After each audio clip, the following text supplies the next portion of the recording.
Good morning, everyone. Once again, requesting all the participants to assemble in the hall. We'll be beginning with the session soon. Just to give an overview, I hope all of you are having a great start for the day. We started off the Wvpa 2025 and their conference yesterday with the inaugural session, and we followed with two technical sessions over here in this hall and poster sessions in the hall parallelly. I would like to appreciate and extend my sincere gratitude to all the session moderators, their coordinators, the chairpersons, the team, the presenters, and also the poster presenters for their participation and most importantly, the time management that they kept. It was a lot of things going on, but all of your combined efforts was what mattered the most as we could finish the session as decided on time. And what a way to end the day with a gala dinner at Le Pondi. I'm pretty much sure that would have been a stress relieving effect for most of you. Stressing out was the event that happened during the day, but the gala dinner event culminated in the best way it could. I'm welcoming you all to this day two of the conference, wherein we would be having a few technical sessions. Before we begin with the technical session, I would like to take a moment to felicitate the a very crucial person that's involved in this conference. May I have the honor of requesting the Dean River, Dr. V. Sejan, and the President of the conference, the WVPA, Dr. Jitendra Verma, sir, to the dais, please.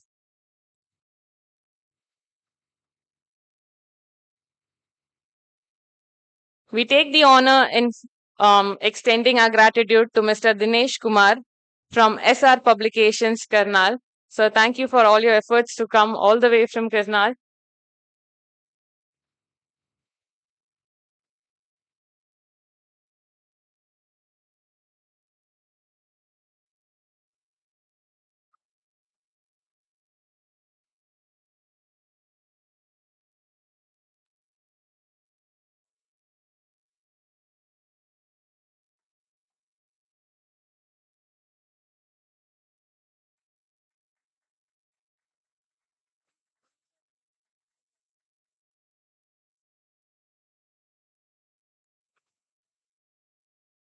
Doctor, I am audible to you.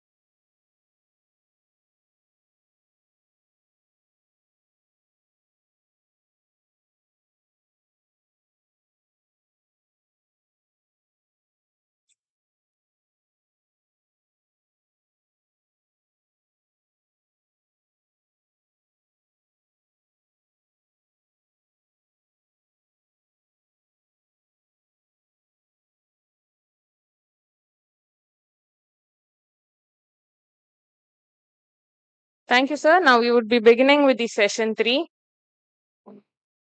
May I please take the honor to invite the session coordinator, Dr. Venu P. Nair, to kindly occupy the dais, sir, and I kindly request you to introduce a panel for this session.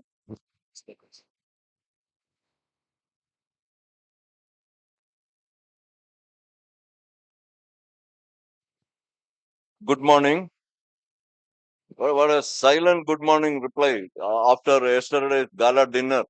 Good morning. Appreciate. Good morning to sir. Thank I am you. audible to you. Yeah. So today morning, our second day, third session. I am inviting my co-panel members. First chairman, Dr. S.B. Ramarao, please.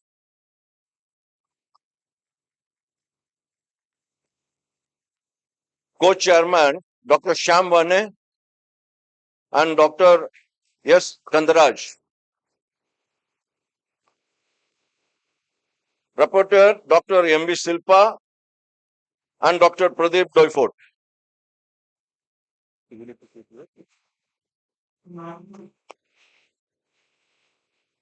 Thank you. Over to Chairman.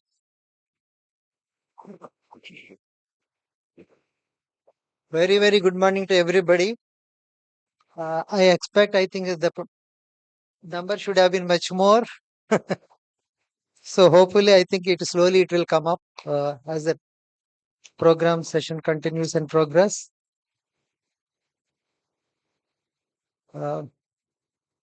This session, we have 5 eminent speakers, those who are highly specialized in their respective areas. So we are dealing with different aspects starting from the most common diseases like E. coli. And also Naveen Kumar, I think he will be making presentation on scrutinizing the quality of the feed. He has used a very fantastic word, forensic feed science, something very new. And of course, avian metapneumovirus virus infection that is also being covered by another gentleman, and the probiotics, and also the poultry production through nanotechnology. Our colleague Rajendran is going to speak. Now I request Farhan Afzal from Pakistan, who is a senior research officer, Poultry Research Institute, who is having a 20 years of vast experience in avian diseases, and also I acted as a director of Poultry Research Institute, Rawalpindi, and he is a member of so many prestigious organizations, and he has many contributions in research and development, and has excellent publications in his disease aspect. He's also co-worker as a disease control consultant for different commercial poultry farms and companies. He is working as a consultant.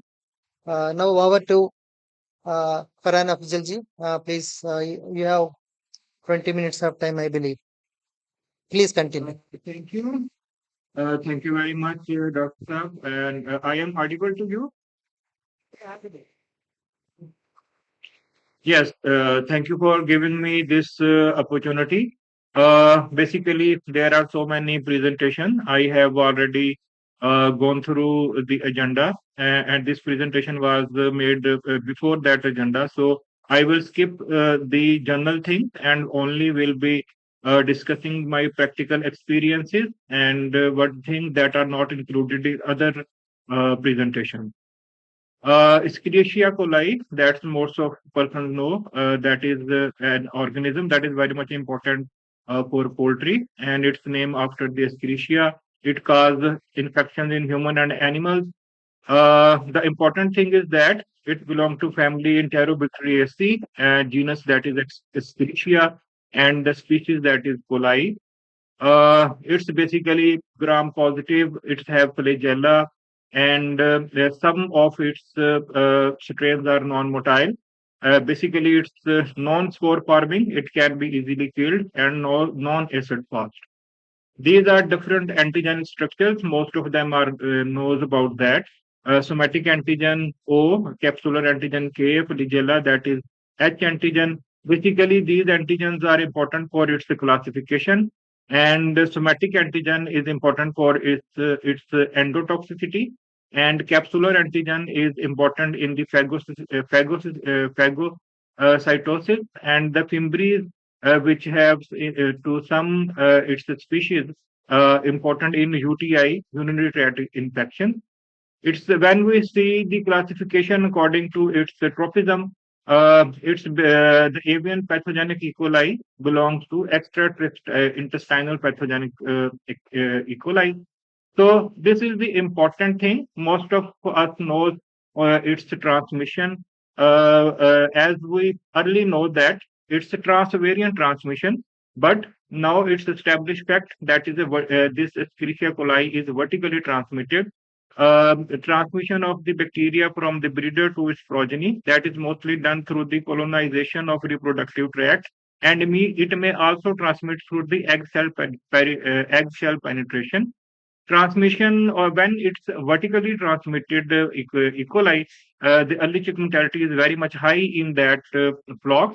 The vertical transmission is also, you can say, enhanced its importance when we talk about the vertically transmitted genes that are antimicrobial genes transferred to the next progeny. So there are also studies that in which the older flock transmit more vertically E. coli than the younger flock. Second is the horizontal transmission. It is from orophycal route, and like it can be spread through the body fluid, aerosols, feathers. Instead of the horizontal transmission, basically most this is a study that only 5% transmission was vertically transmitted. Other 95% was transmitted through horizontal transmission, that is mostly in the hatchery, and after hatchery, that is on the farm. One thing is also very much important, sending infection through the cloaca, because cloaca is the common opening, and most of E. coli is present in cloaca. And when there is any infection, it can ascend to the oviduct, and after oviduct to the ovary. And if it does happen, it mostly cause disease and decrease in the production. So these are some models with the references that when there is a orophycal route, it's horizontal transmission, it's vertical transmission, and after the vertical transmission, there is a horizontal transmission that is in the hatchery that increase the early chick mortality. And this is also a model with the reference that aerosol transmission and orophycal transmission cause the disease, and when the lungs are infected, the disease is spread through the blood to the other organs. And when there is infection and septicemia, it causes that. And when there is infection of ovaries and colica, it causes vertical transmission and early chick mortality in young chicks. Basically, this slide shows the economical importance of E. coli infection, but the economical importance of E. coli infection is much more higher when there is co-infections with mycoplasma and other bacterial diseases like IB, H9, and others. So the infection it causes omphalitis, swollen head syndrome, salpingitis, pericarditis, perihepatitis, panophthalmitis. Most of us knows that, but it also causes respiratory infection like flugging, erysipelas, and arthritis. Arthritis, polygranuloma. And this is our study that I have also presented in Manila conference of Wvpa. In this, we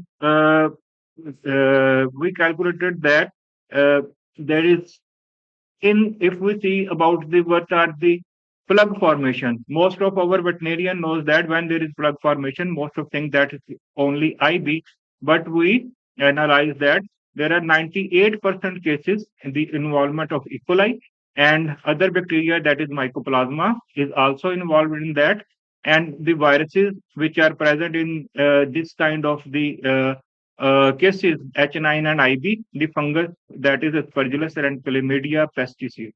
So there is established fact that when there is Escherichia coli, E. coli, when there is a co-infection with Mycoplasma gallisepticum, its pathogenicity that is enhanced, and it can cause more mortality. So what is prevalence studies in Pakistan? If we talk about, it's the most prevalent bacteria in among all diseases. We calculate the prevalence of different diseases of bacteria and viruses. We calculate the prevalence of more than 26 diseases of bacteria. And in this bacteria is the most prevalent bacteria. And there is a study in which our colleague taken random sample of 320 birds, and in 51% that was present of E. coli. And these are the antibiotic resistance pattern. And in this we can see only the injectable antibiotics like gentamicin, like ceftriaxone sodium, and phosphomycin are mostly sensitive to this bacteria. Other antibiotics like enrofloxacin, colistin, doxycycline are being resistant. And if we have the genetic studies of this antimicrobial resistance, this is ESBL producing bacteria, and these are genes which are present in ESBL producing bacteria. CTXM. This gene is present in 54% bacteria, and TEM gene was present in 12% bacteria. And when we do the sequencing, most of these organisms are related to the neighboring countries like India and other. But mostly the neighboring country like India, we have more association, related phylogeny. So come to our important thing, like what are the causes of increase in E. coli infections? Number one is the antimicrobial resistance. Second is the management stresses. Third is intensive farming with fast growth and high production. Fourth one is concurrent and immunosuppressive and subclinical diseases. Fifth, in my opinion, is improper treatment and diet. So we will study one by one. What is antimicrobial resistance? Most of us know that antimicrobial resistance is when we give the antibiotic and the bacteria continue to grow. It's by definition it causes antimicrobial resistance. Basically, in E. coli, antimicrobial resistance is very much important because it has very less generation time and fastest growing bacteria. So the factor promoting drug resistance, in my opinion, and these all opinions are verified by the research, that exposure to suboptimal level of antimicrobials, that is one of the factors. Second is the resistance carrying genes that are transmitted to the bacteria that is causing infection in the poultry. And third one is inappropriate drug use. What is inappropriate drug use? And basically, if we use the medicines that are not good quality, like substandard antibiotics, and if most of company, if we use the substandard vehicles, that is also very much important to cause the antimicrobial resistance. Spurious medications, and if we use substandard medicine which have less quantity, and unethical use of antibiotic AGPs, antibiotic growth promoters. Like some countries are using antibiotic growth promoters, and this is also causing the increase in, you can say, the infection of E. coli. Excessive prescription of antibiotic without proper diagnosis, because if we have the facility of, you can say, the laboratory, we have to use that, and wrong combination by the prescriber. This is also one of the factors, because some antibiotics are synergism and some have antagonism. If we don't think about that, it can cause increase in the drug resistance. Second is the management stresses. What is the management stresses? Basically, improper disinfection. Most of farmers do that because of to reduce their cost, and temperature fluctuations. If the form, we will discuss in later, humidity fluctuations and congestion stress. What is congestion stress? If we don't give proper space to the flock, it can cause increase in E. coli infections.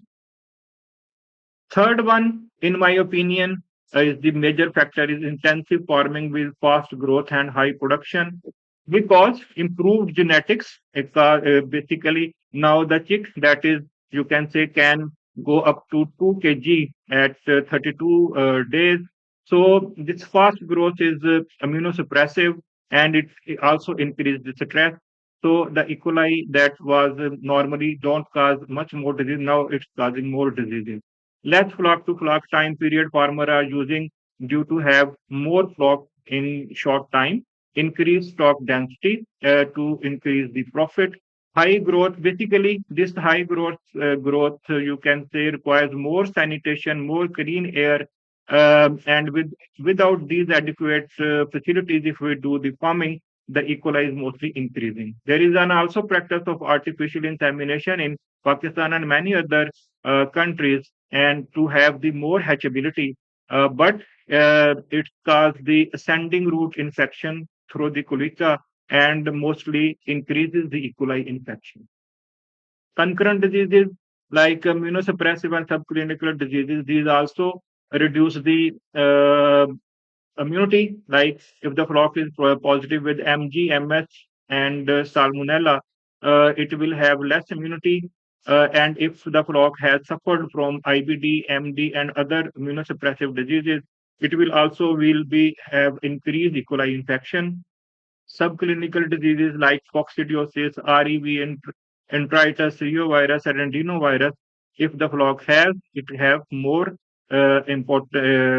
coli infection. Improper diagnosis and treatment. In this sector, we may say excessive use of antibiotics without diagnosis and sensitivity, defective antibiotic sensitivity assays. Because most of our private laboratories and don't use the proper method of sensitivity, and these defective sensitivity assay gives wrong result. Utilization of wrong combination, that is also an important thing. So what are the solutions?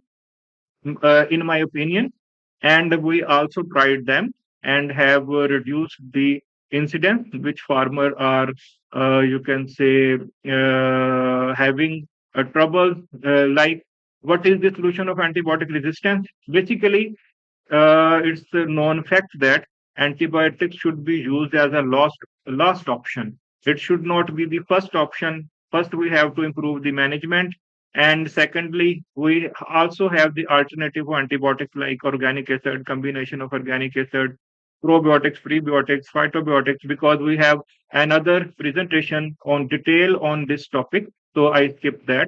Vaccination, that is already in being in practice in breeder and layer flock, but it has variable results in broiler flock. And if it is inevitable, we have to use antibiotic. It should be according to the body weight and according to the minimum inhibitory concentration. I will show you in detail. Use proper quality of antibiotics, and if the antibiotic is substandard, it will cause increase the antimicrobial resistance. Don't underdose or use antibiotic for short period to reduce the cost of the, you can say, medication. Sometimes farmers use medicine just for 3 days, and when its flock is good, they stop it. It's not a good practice. Give time to perform the medicine. The duration is very much important. And this was our study of Poultry Research Institute. In this study, you can see that the minimum inhibitory concentrations of these antibiotics are very much higher than, you can say, the reported MICs. So, in my opinion, every country has to do the minimum inhibitory concentration and doses research to see what is happening with the bacteria. Now they are getting more antibiotic resistance. So if we use the drugs that are according to MIC or according to the body weight from the previous research, it might can cause increase in the resistance. So this is my opinion. So alternative of antibiotics, probiotics, we have a lecture on that, prebiotics, and we have also lecture in this presentation after my presentation. Symbiotics, these are combination of probiotics and prebiotics, and phytogenic compounds. These are basically phytogenic and phytobiotics are the compounds which are produced by the plants and used to improve the welfare of the animals. These are also alternative to the antibiotics. There are some fatty acid, bacteriophages. We have also a research article on bacteriophages, a cocktail of bacteriophage that can be used against E. coli. And there are many other things like antimicrobial peptides which are used as alternative to antibiotics. At this was its mechanism of action. We don't go in detail. So, what is our experience in vaccination of E. coli? Basically, two vaccines are available in Pakistan, like Polvac E. coli. Basically, this is the live vaccine, and killed vaccine that is not available in Pakistan, but it is available in many other countries. So, it provided limited protection because there are many strains of avian pathogenic E. coli. So, there is a need to worsen the, you can say, heterogenic strains of E. coli to protect. So vaccination may alter in early chick antibiotic treatment because if the flock that is from a flock that is positive for MG and Salmonella, And if we have to use the vaccination in early age, it may alter its treatment. Inactivated vaccines mostly give uh, protection to only homologous strains, and there is also practice of autogenous vaccine in other areas of the world, but not in Pakistan. In if we use the autogenous vaccine of E. coli, it can cause, you can say, more protection because of the same strain that is present at the farm. So there is a new topic also, vertical transmission of antimicrobial gene to the next progeny. That is also a one factor of increase in, you can say, the infections of E. coli. So all the methods like reducing antibiotic use, target antibiotic selections, vaccination programs, monitoring bacteria in the breeder population, all in all out system, good hygienic practices, and surveillance of the antimicrobial genes and reporting to the government officials can also reduce the vertical transmitted AMR from parents to the offspring. So how can we overcome management stresses like disinfection? Basically, all of us knows that the E. coli is an indicator organism that is mostly used an indicator. If we isolate E. coli from a disinfected form, so the form is dirty. So we have to improve our disinfection. Like we should check our initial load, organic matter, and we have to use proper disinfection concentration and give proper time, and we have to remove biofilm before the normal use of disinfection. So proper temperature, basically, if we don't have temperature fluctuation at the farm, it may also increase the stress and can cause increased E. coli infections. Proper humidity, like in Pakistan, and I think also maybe problem in the India that over the temperature is over weather is very much fluctuating. But the humidity that is very much important for the poultry production is almost 55 to 65%. If we have the proper humidity, we have less infections of E. coli. So if we have less humidity, like in arid areas and many other areas, it mostly injured the respiratory system, and we have to suffer more E. coli infection. So in the we have to give the proper space according to the time. In winter season, Dr. Farhan, you are requested to conclude in 1 minute. Thank you. okay, it's just overing. The increase this you can say by increasing the space we can reduce the stress. Intensive farming, we have to improve if we have the great genetics, so we have you can say good facilities. We have to use proper rest time, proper facilities according to the stock density, good quality of water, good quality of feed. And one thing that is very much important, that if we have to use artificial insemination, it should be done in cages, not like open, you can say, form, and which have contaminated litter, and chick transportation is very much important. So the concurrent diseases, we have to also use the proper vaccination of other diseases like IBD and others. And so we have to diagnose subclinical diseases and treat them and monitor the flock regularly, just like for the proper health monitoring. From the diagnosis, use laboratory technique, use standard methods of sensitivity like CLSI, and use proper laboratory results. Basically, interpretation of a laboratory report is very much important. And if we have the, you can say, sensitivity of neomycin, it will be not effective for the E. coli because it's not absorbed. So the proper interpretation of laboratory result is very much important. And use antibiotic according to the minimum inhibitory concentration and body weight.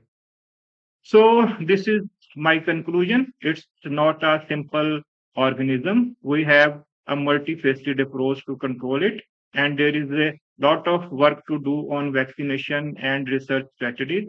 It should be a coordinated effort by all the academia, research institutes, and the sector to control this.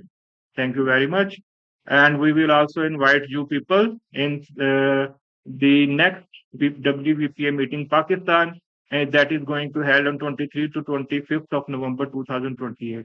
Thank you very much. If you have any question, Thank you, Dr. Farhan Afzal, for a wonderful presentation.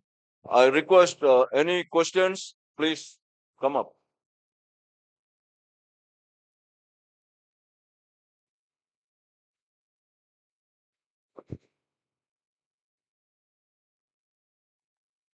Farhan, this is Dr. Verma. okay. Very nice to meet you, sir. Thank you. It was a nice presentation. You gave the overall holistic view of E. coli. I just want to know what efforts your lab is doing to uh, see the AMR situation in the country, like antimicrobial resistance you mentioned. What your lab is doing to have some surveillance or something like that? Yes, basically, our laboratory is the provincial reference laboratory for antimicrobial control in Punjab, and Punjab has more than 73% of poultry population in it. And we are doing the surveillance of E. coli, Salmonella, and Staphylococcus. And we are seeing that the antimicrobial resistance is increasing day by day. But we have also working on alternative like lactobacillus, bacillus subtilis, and other pre and probiotics. But at the first, when we started our, you can say, the research, most of our private sector was in the view that it will be very much difficult to do the poultry business without the antibiotics. But now they are convinced it is possible, and we are producing eggs that are without the use of any antibiotics. And in very near future, many of the companies are going to introduce their brands that are the chicken that is raised, the meat that is raised on antibiotic free, you can say, meat. So we are working with the private sector to do that, and we have submitting our results and our research to our collaborator, that is Fleming Institute. And we also have very good coordination with the Fleming Institute through Fleming Fund grants that is from the UK aid. That I think, if you have any, I served your question, and if you have Thank any you. other questions, please. Thank you very much, Farhan. And thanks for inviting all of us for the WVP Asia Meeting 2028. But before that, I invite you to come to India next year for 2026, Asia Meeting 2026. Okay, Yeah, I will, inshallah. Thank you. thank you. Thank you. Thank you, Dr. Verma. So thank you, Doctor. So, Dr. Farhan, thank you for your wonderful Yes, sir. lecture. And I'm Dr. Sunil Kulkarni, working in the poultry industry. When you say that meat is without antibiotic, you mean to say the no antibiotic ever, or it is a residue free? Uh, I think the first step is only to produce that is residue free, and after that we can also achieve that is you are asking. It's in current time it might be very much difficult to produce without use of antibiotics. It would be if we don't, you can say, can detect the antibiotic residues. I think the meat is antibiotic free. So you can say in layer flock, it's very easy to achieve the production without the use of any antibiotic, because I have also seen the flocks that don't have used any antibiotics since 5 or 6 months.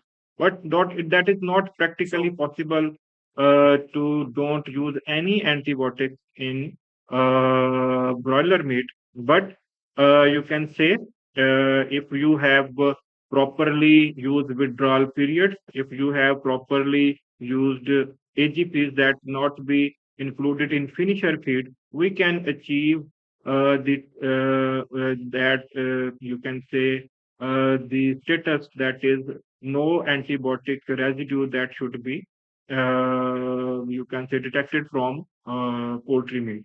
Thank you, But Dr. at Farhan. this time, yes, thank I'm you. handing over to Chairman for his concluding remarks. Dr. Ramon. Yeah, Paranji, thank you very much for your illustrative, wonderful presentation. Started with basics, and also you try to give practical and viable solutions how to control the E. coli menace, which is ubiquitous, really practically very difficult to get rid of the situation.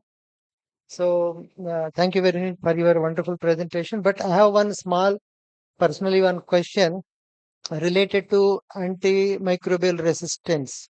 Okay. So, what is Yes. the actual percentage of poultry contribution for the AMR universally? Whatever we are discussing, many times we are taking the blame or maybe credit of AMR poultry as a contributor. What is your opinion? Do you have any statistics to clearly say this is the percentage of threat from our poultry? Do you have any data, such kind of data? Yes, basically, you are right. At first, I was also in the opinion that the poultry meat and and other animal meat and are not very much contributing in AMR to the human. But these are established fact that 60% AMR, antimicrobial resistance, is going through food to the human because we use medicine only when we are sick, but we use food on daily basis. So I think the food security and the antimicrobial resistance control in poultry or livestock is very Yeah, much important. Abdulji, just Then, yeah, sorry for interpretation because there is one interruption. There is again time which is going to time out. Do you have exactly any proportion to claim that poultry is contributing? Just I want only specific answer. If it is yes, basically there are research that we are doing on E. coli. The E. coli that is present in human that is different from the E. coli. Genetic have very much differences that is present in poultry. So currently we don't have established fact that the E. coli is transmitted from the poultry to the human, but the antibiotic resistant genes that like CTXM and other genes that can be transferred from poultry to the human, but that is not established up till now in Pakistan. thank you, But it yeah, thank you. thank you very much for your answer. Thank you very much. Thanks for your time and your contribution. Thank you very much. Thank you. Thank you, sir. Thank you very much. Dear friends, now another very interesting, very interesting topic which we are going to witness now: forensic feed science by uh, Dr. Naveen Kumar. So I request my co-chairperson Shyamji to introduce Naveen Kumar. Yeah, good morning, everyone. Dr. Naveen Kumar is a business director at Delst Asia. He is a unique techno-commercial professional who accomplished his post-graduation in international business from Indian Institute of Foreign Trade. He completed his BBS in AH with gold medalist, uh, and then MVSC from IBRI. And then he's an active participant in various technical and industry forum. He is a food and oil seed grain storage specialist and a finished feed quality expert for Asian and other tropical countries. So, welcome to the stage, and we are looking forward to see your presentation. Thank you. Okay. Greetings of the National Science Day to all. What an humble and honored feeling actually to stand on this podium. That too with all of us gathering, from the academia, from the industry. It is really a very humble feeling for me. I hope that what I am going to present that makes sense to the industry, to make sense to the academia also, because uh, also actually my respect to the the chairman Ramarao sir, SB Ramarao sir. I have never seen actually the in 2002 when I joined the industry, he was like the same. Today also everything has changed, but he is the same. So he has been the constant. So this is my compliment to Dr. Ramarao sir. Now, before I take you to my studies, that we call it the forensic feed science, I would like to take you through a video which defines the what is science. And we take a lot of actually inspiration from this video, please have a watch.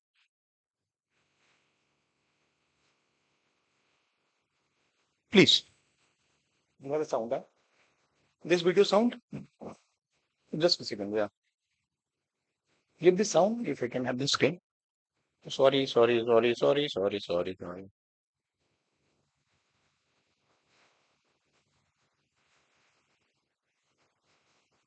No.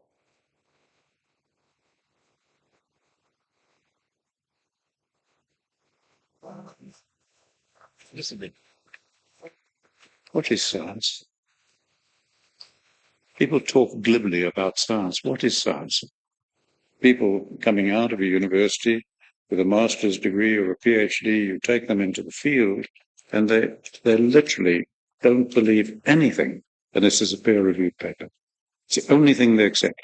And you say to them, but let's observe, let's think, let's discuss. They don't do it. It's just, is it in a peer-reviewed paper or not? That's their view of science. I think it's pathetic. Gone into universities as bright young people. They come out of them brain dead, not even knowing what science means. They think it means peer-reviewed papers, etc. No, that's academia. And if a paper is peer-reviewed, it means everybody thought the same, therefore they approved it. An unintended consequence is that when new knowledge emerges, new scientific insights, they can never, ever be peer-reviewed. So we're blocking all new advances in science that are big advances. If you look at the breakthroughs in science, almost always they don't come from the center of that profession. They come from the fringe. The finest candle makers in the world couldn't even think of electric lights. They don't come from within. They often come from outside the breaks. We're going to kill ourselves because of stupidity. Great. Actually, this started with us, as in a company when I joined in a feed processing person, and in the silos management. This all happened, actually I want to make it a point that when academia ignore a very, very important aspect of industry, what happens to that industry?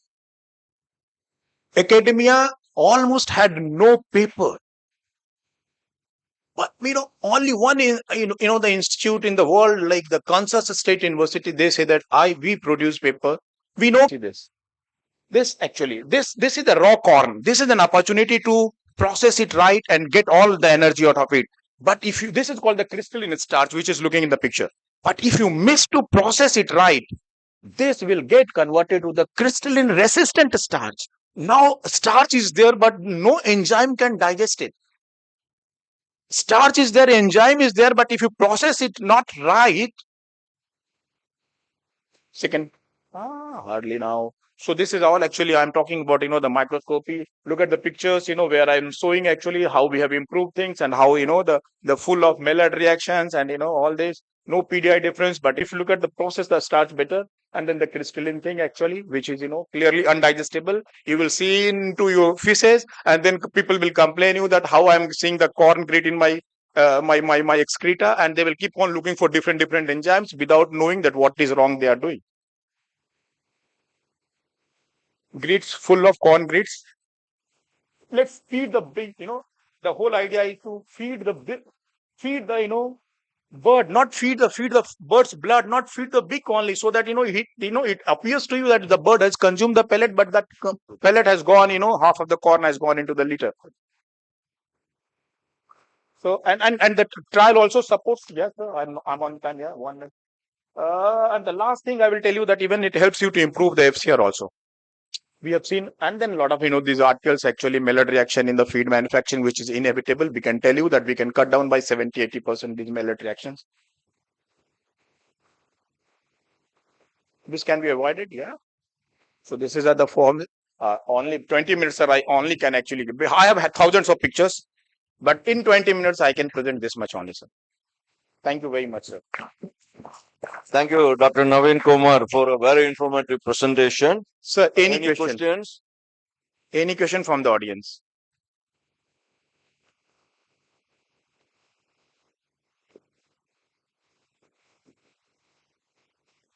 Good morning, Doctor. Sir, And thank you for the presentation. My question is that because especially in North India, currently the grains is very much due to grains, we are using instead of corn, we are using the millets. And the starch gelatinization you pointed out. So in that case, shall we consider this conditioning timing also, or what is your suggestions? fantastic question. North India is actually the market where I learned everything. You know, see, the more the starch size of the granules goes down, like the millet you are saying, the difficulty of gelatinization is even, harder. If millet you are using, sir, even if you can increase, I will tell you all the nutritionists here, all those who are graduating, whenever you are going to the feed mill, I take stage 3, between stage 3 and 4, we must lie actually. I will not say if the conditions and the raw material helps you. Still coming back to what is the optimum temperature at that point, particularly corn soy. Again, the temperature, I will not actually give it. 72 to 80 is good enough for me. For me, actually, most important limiting factor in the tropics is the moisture. So our moisture should be 15% in the conditioner. Thank you very much. Thank you, sir. Thank you very much. Thank you. So thanks for your nice presentation. Now we'll move on to the third speaker, Chang Wei Ang. I think if I am pronounced rightly, and I welcome him. And again, I request Sham Wen just to introduce his colleague. Thank you very much. Thank you very much. Let me introduce Dr. Xiong Wei Ong. He is a regional technical and marketing manager for HIPRA Asia Oceania, having his degree in veterinary medicine and Master of Business Administration, having a lot of felicitations and awards in his career, and having a very vast experience of Asian market, and one of the experts in Salmonella and Metapneumovirus. Dr. Xiong Wei Ong, most welcome. Oh, thank you very much, Chairman. I'm very honored to be here to present to you about the topics of the combating the avian metapneumovirus or the AMPV in India, which is a pathway to the sustainable poultry productions. If we look at the disease itself, so the pathogens is AMPV. So what is AMPV? So it's a very highly contagious respiratory virus that's affecting the poultry, mainly the chickens and also the turkey. Okay. In chicken, it's linked to the swollen head syndromes, and also it will cause the reproductive failures for the layers and also for the breeders. Then the economical impact globally for the avian metapneumovirus is causing estimated to have the annual losses of the 50 to 100 million US dollar in the affected countries. For information, this virus have been is a worldwide endemic. So it's being reported in all the countries, and only one country that has not been reported is Australia. So we believe that it will be reported soon, okay, sooner or later in Australia as well. So the key concern for India is AMPV is an endemic.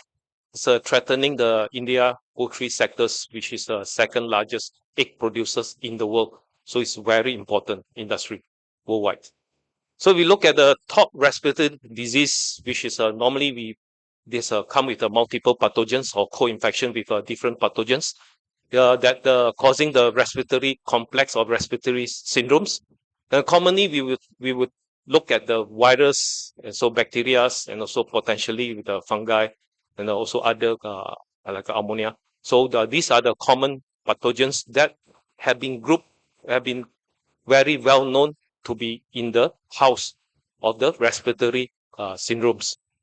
With this one, we always neglected there's an elephant. There's a very important pathogens in the room, which is the avian metapneumovirus or the AMPV.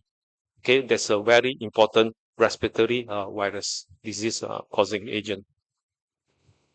So if you look at the taxonomy itself, is AMPV is come from the family of the Paramyxoviridae, and genus-wise is the metapneumovirus. There's 4 subtypes. It's A, B, C, and D, causing the swollen head syndromes in the chickens and also the turkey rhinotracheitis in the turkey.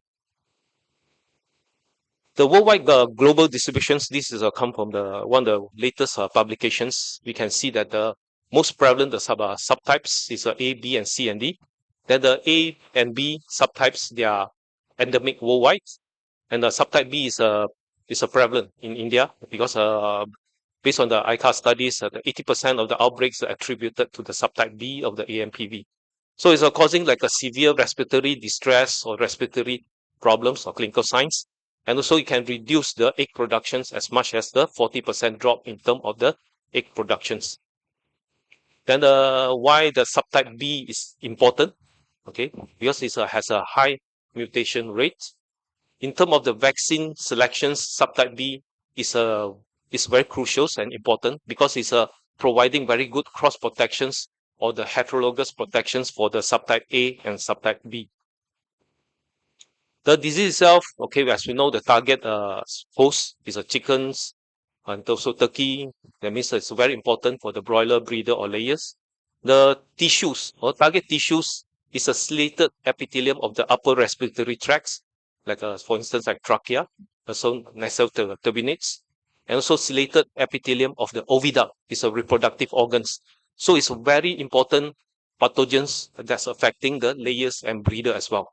So transmission wise, mainly it's a horizontal transmission, so it's a direct contact, or the indirect contact is through aerosol droplets. There's in terms of vertical transmissions, there's no documented evidence at this moment, but there are evidence to show that the contaminated eggshells, it can transmit the virus to the chickens and causing the disease. Incubation period wise, normally is similar to like a Newcastle is around 4 days. Okay, but then if co-infections with the bacteria pathogens or secondary bacterial pathogens, it can extend to 10 to 15 days to show the clinical sign. Duration of disease 7 to 14 days. Clinical sign, normally we will see the facial edema, okay, nasal discharge, the swollen of the periorbital sinuses, also the swollen the infraorbital sinuses with the discharge from the eyes, and also the nostrils. And also we will see like a pericarditis, perihepatitis, and also ascolitis, which is quite common when we see there's a co-infection with other pathogen, mainly like a Mycoplasma E. coli. Okay, then also in a certain extent, we will see like a clinical sign that's similar to the Newcastle disease, which is like a torticollis or the tilted head. But this one, the percentage normally is very minimal. Normally it's around like a 1 to 2%. This is due to the co-infection with the bacteria that's causing the exudate, so the presence in the middle ear. That's why causing this tilted head and also torticollis. So morbidity wise, around 30%. Mortality, it can go up to around 10%. Okay, if it's more severe, if co-infections with the bacteria, and also the turkey wise is much more severe, that it can lead to mortality up to 70%.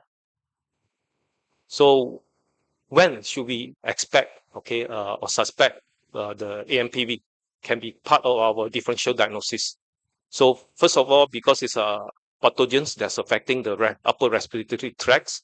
So if we see the clinical signs such as the cough, mucus secretions from the nasal, okay, and those facial edemas, it's complicated with the high mortalities, okay, even though we have a normal routine vaccination program, is difficult to control.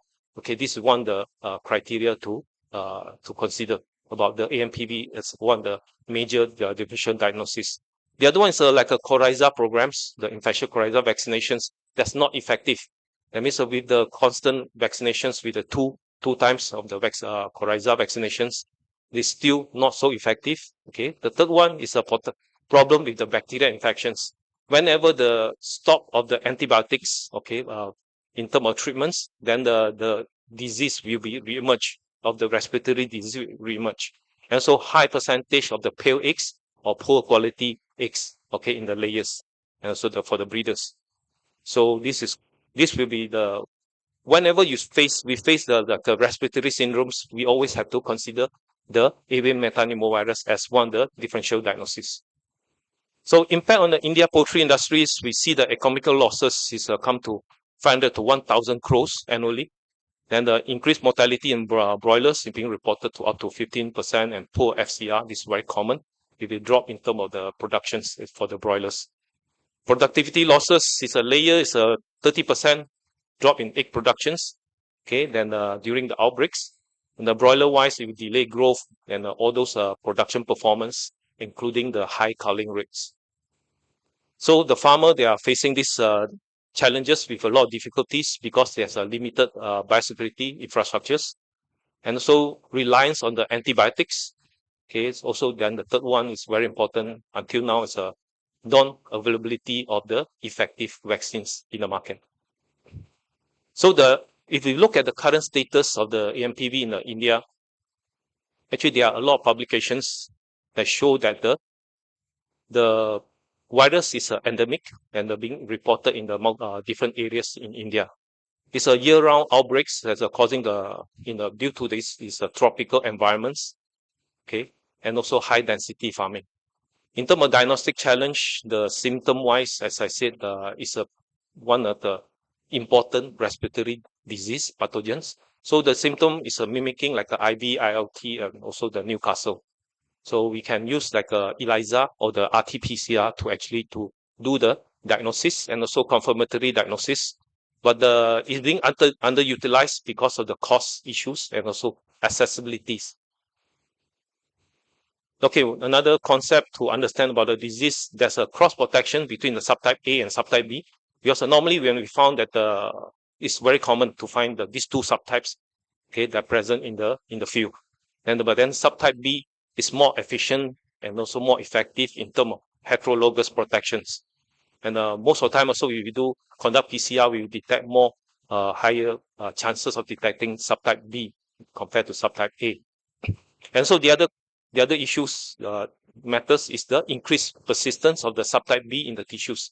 We do the PCR or the viral isolation, we will see the upper respiratory tract in the nasal terminates, Hardinian gland, trachea, all those. We see that the subtype B, the virus particles will be persist longer as compared to the subtype A.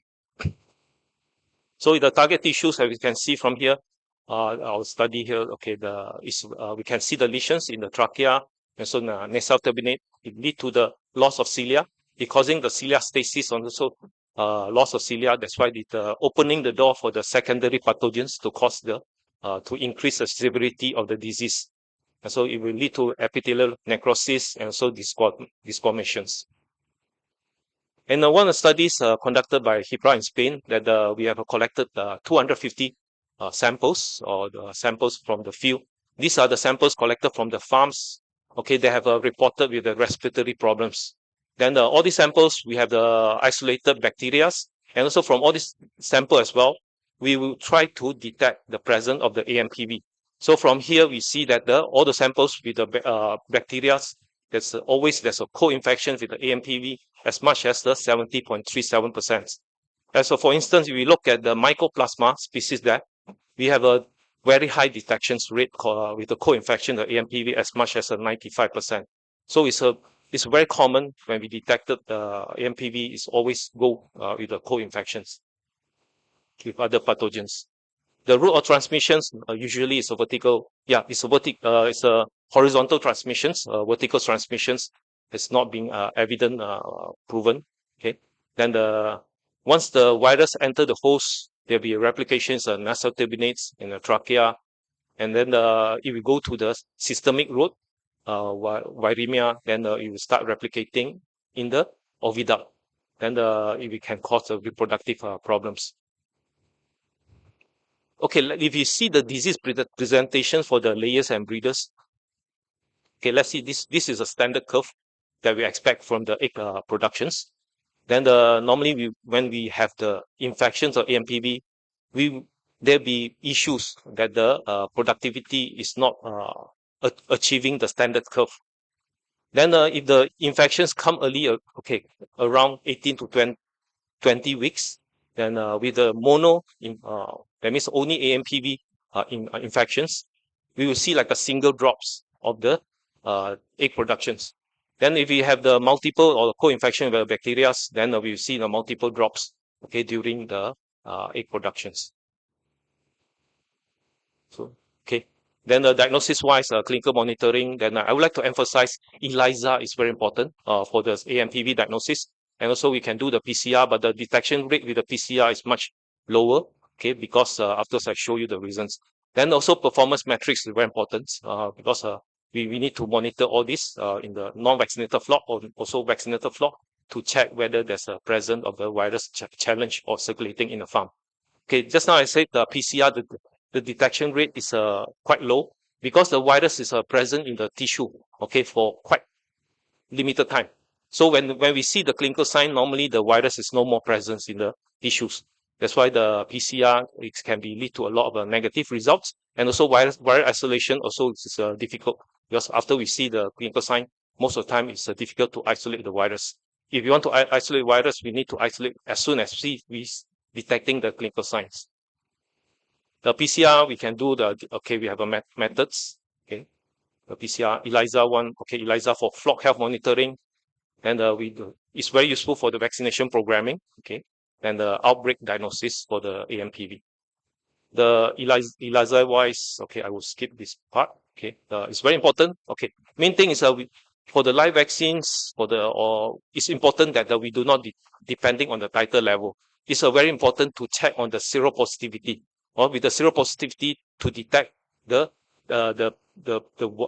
a certain birds have showing the seroconversions that the live vaccines have been effectively given. Inactivated vaccines, we will see that the increase in the antibody titers, and also CV, normally we will see around 30 to 50%. The sampling times, okay, for the non-vaccinated flocks, we can do the sampling. 1 minute. Okay, thank you. Okay, this is timing for samples. If this is good for the non-vaccinated flocks, if you do the samplings and try to detect whether there's any seropositivity in the farm, that's showing that the farm has a circulating the AMPV. So it's a key point there. The most important until now, beside the biosecurity management, all those complete protection have to be live and kill vaccines, or to give a very good protections. The key concept here, like I said, okay, subtype B can give very good cross protections. Okay, then it can be administered with other respiratory vaccines like ND and also IB. And then another key point, okay, is a maternal antibody does not protect the progenies. So like the broilers, they need to be given with the live vaccines to have a good protection against the AMPV. So, okay. Then the chicken origin vaccines is a very high specificity and can give very good protections against the AMPV in chickens. And another point is Q vaccines with the similar strain as per the live vaccine strains derived from chicken origin and subtype B will give the best protections against the AMPV in the chicken. So priming wise, we can do 1 to 2 times depending on the challenge. Boosting wise, we can do 1 or 2 times the inactivated vaccines, okay, before lay. This is a program for the broilers in the high challenge 2 times. Then in the strut vaccinations programming, normally we do the 2 times live vaccine to stimulate the cellular immunities and also the humoral immunities so that they can protect during the puller stage. But the prior lay, we will do the inactivated vaccines to have the prolonged humoral immunities that it will protect the reproductive organs during laying periods. Then the new concept is that during peak of lay, we would revaccinate 1 more time with the inactivated AMPV vaccines. So the last one, the key takeaways is we need to have a better facilities, better biosecurities, and also it's good to integrate the AMPV control in the national animal disease control program. The vision is to protect the huge industry in India, and the call to action is adopt vaccination today and secure productivity for tomorrow. So thank you very much. Thank you, Dr. Xiong Ong, for a very informative presentation on avian metapneumovirus. Any questions? Any questions? Yeah.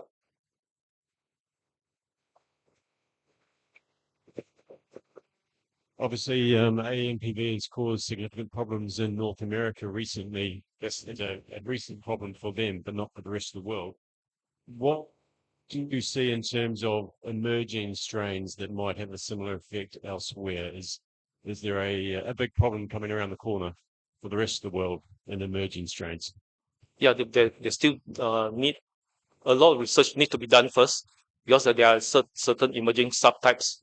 Okay, so we need to see how prevalent are those subtypes, and of course, for the different laboratories, we are conducting the efficacy of the existing vaccines against these new subtypes. Yeah. Okay. No more questions. Over to Mr. Chairman. Thank you very much, sir, for your nice presentation. As we always hear, new feed in the food basket. Always we are getting a new disease in our disease basket. So hopefully, I think you will have a better solution. Thank you very much for your presentation. Thank you. So now I invite another next speaker, the gut. As a nutritionist, gut is one of the most important kitchen for our poultry nutrition guys. And how to make it more healthy. Yeah, so we have one speaker, Sunil Nagadia ji. He will make presentation. I request our co-chairperson Kantaraj just to introduce him. Thank you very much. Good morning to all. Dr. Sunil Nadgowda is a highly experienced poultry nutritionist and is working as a Deputy General Manager, Technical at Vigneshwara Wvpa Private Limited. He has a vast experience of 28 years and he has a PG degree in poultry science from Mumbai Veterinary College, where he was an ICI Junior Research Fellow and received gold medal for his degree. He has extensive experience conducting trials in commercial broilers, exploring new concepts and innovative feed additives. Over to you, sir. Thank you, sir. Good morning to all, respected dignitaries, and my guide and philosopher, Dr. A.S. Ranade. With this, first of all, I would like to start my presentation with salute to the visionary, Padma Shri Dr. B.V. Rao, which has founded the Venkateswara Hatcheries Group and saw the dream of making India one of the modern poultry industry in the world map. And I think he was true, and we have almost there, and still there is scope for the improvement, as it is always said like that. So today my topic is seeing the role of probiotics in mitigating the challenges which are coming in the poultry. And with that, I have done one study with the effect of supplementation of probiotic strain in commercial layers and seen their effect on gut health and breast muscle development. And it is an important parameter in commercial laying hens. So importance of poultry or contribution of poultry to the national GDP is almost around 1.2%, as it is contributing almost 3.54 lakh crores to the India's total GDP, so that it is contributing very heavily to the national GDP. Then these are statistics of the poultry industry. I have taken it from two presentations of two gentlemen, Dr. P.K. Shukla sir and Dr. P.G. Pedgaukar. So it shows that India is ranking third in eggs and fifth in broiler production. With 140 billion eggs we are producing per year. Figures may vary depending upon the source of the information or the data. And value of egg industry is almost around 63,000 crore, whereas our per capita consumption is 95 eggs per head per person per year. But this is far behind than what are the recommendations from Indian Council of Medical Research. Then why poultry has an important role to play in India's nutrition security? Because it is one of the most affordable source of protein to the people. Also, it is a very good source of protein, as well as among with that vitamins and trace minerals also it is providing. And it is one of the most important and affordable or easily available tool to combat the malnutrition in our country. So that's why poultry is playing major role in elevating the malnutrition in our country and providing the quality nutrition to the peoples in our country.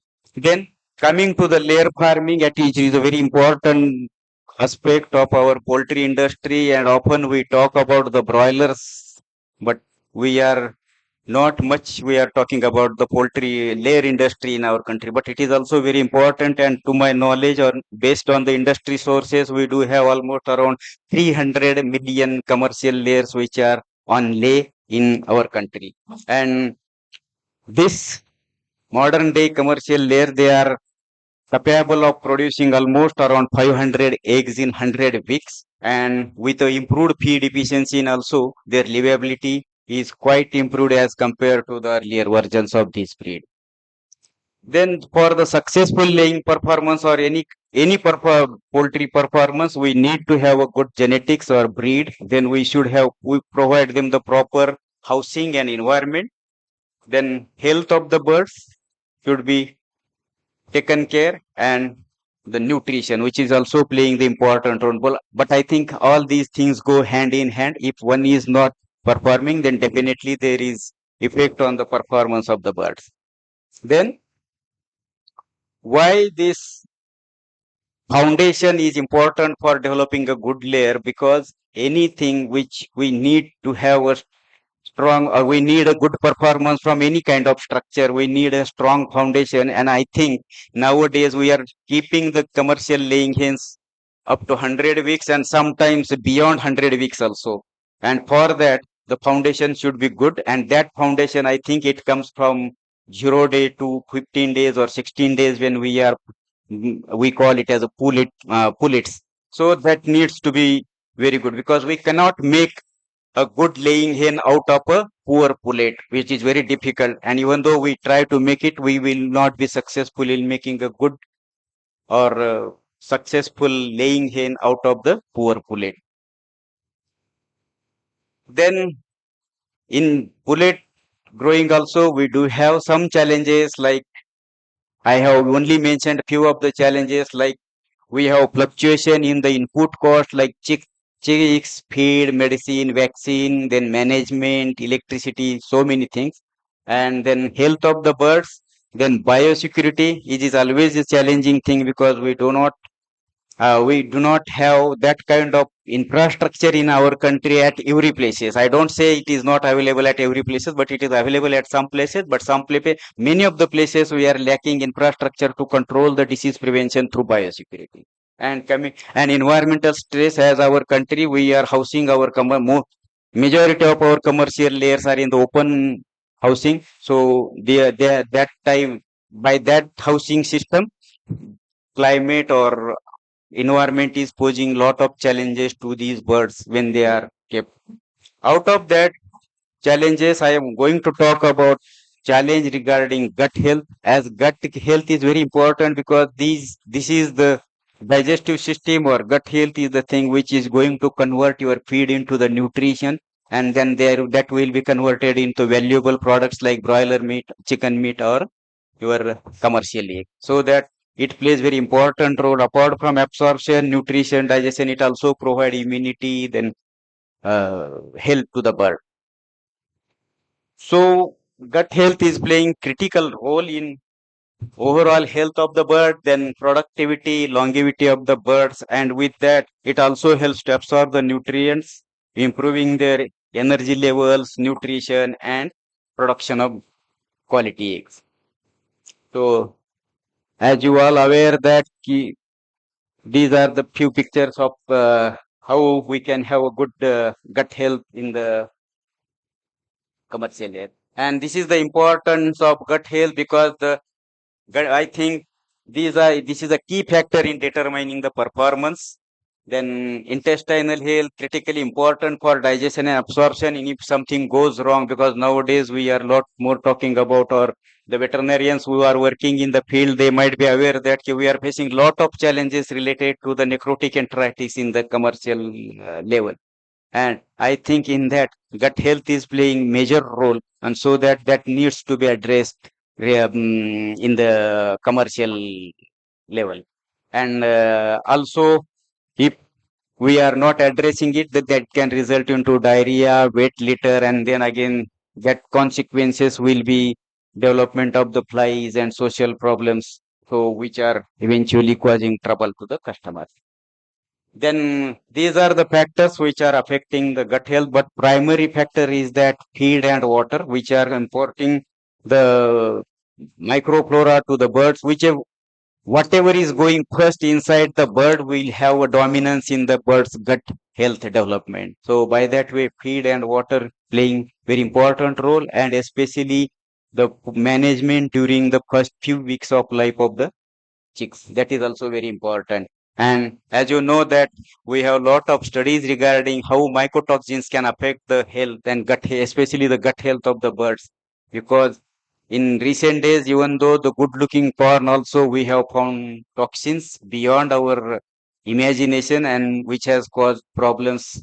And I think we need to address that issue in this thing. And infections, as usual, there will be more challenges from viruses, bacteria, mycoplasma, and protozoal diseases like coccidiosis. And managemental conditions also are having effect. Then we can modulate the gut health nutritionally. There are so many options like prebiotics, probiotics, enzyme, fiber, phytogenics.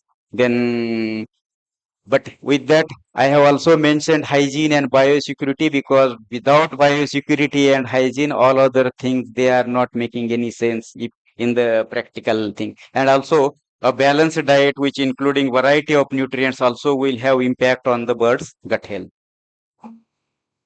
Then these are the probiotics role. I will not go into the detail as they are imparting improved growth and performance. Apart from that, enhanced immunity to the bird, better digestibility, and they can reduce the usage of the antibiotics and also have improved egg and meat quality.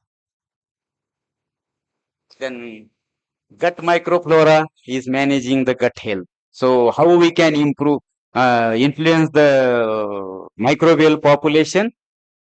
Promising option, which is since long time we are using in the commercial thing, that is use of probiotics. And apart from that, these two one probiotic strain, Pediococcus acidilactici, and one yeast Saccharomyces cerevisiae we have taken for this particular study.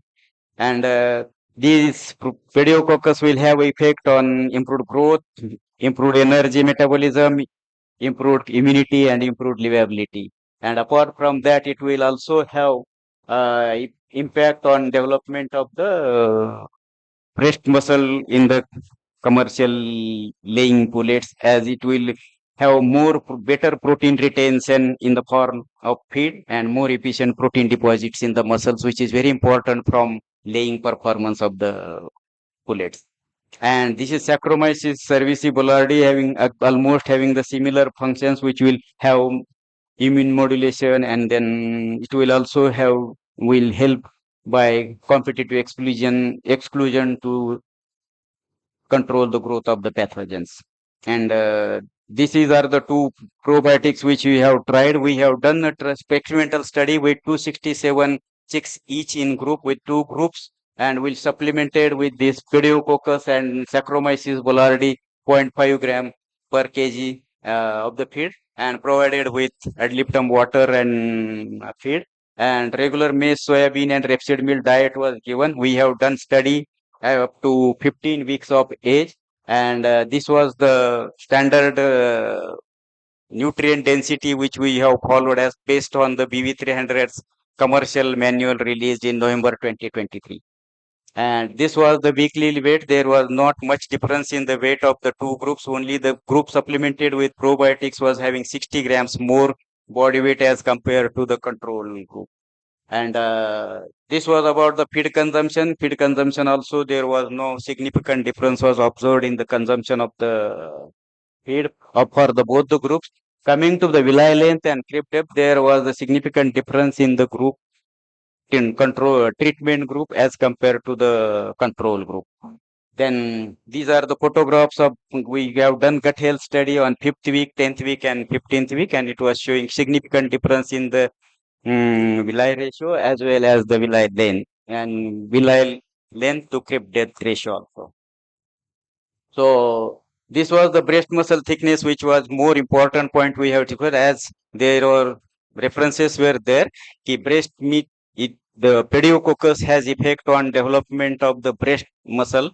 Because why we have studied that? Because this breast muscle in the commercial layers will be the source, energy will be stored in the form of glycogen in these breast muscles, which will be supplied for the egg production when the pullets are coming into lay, so that their production will accelerate to 95 peak production, and then it can be sustained for a longer period, so that they will have more hen house production at the end.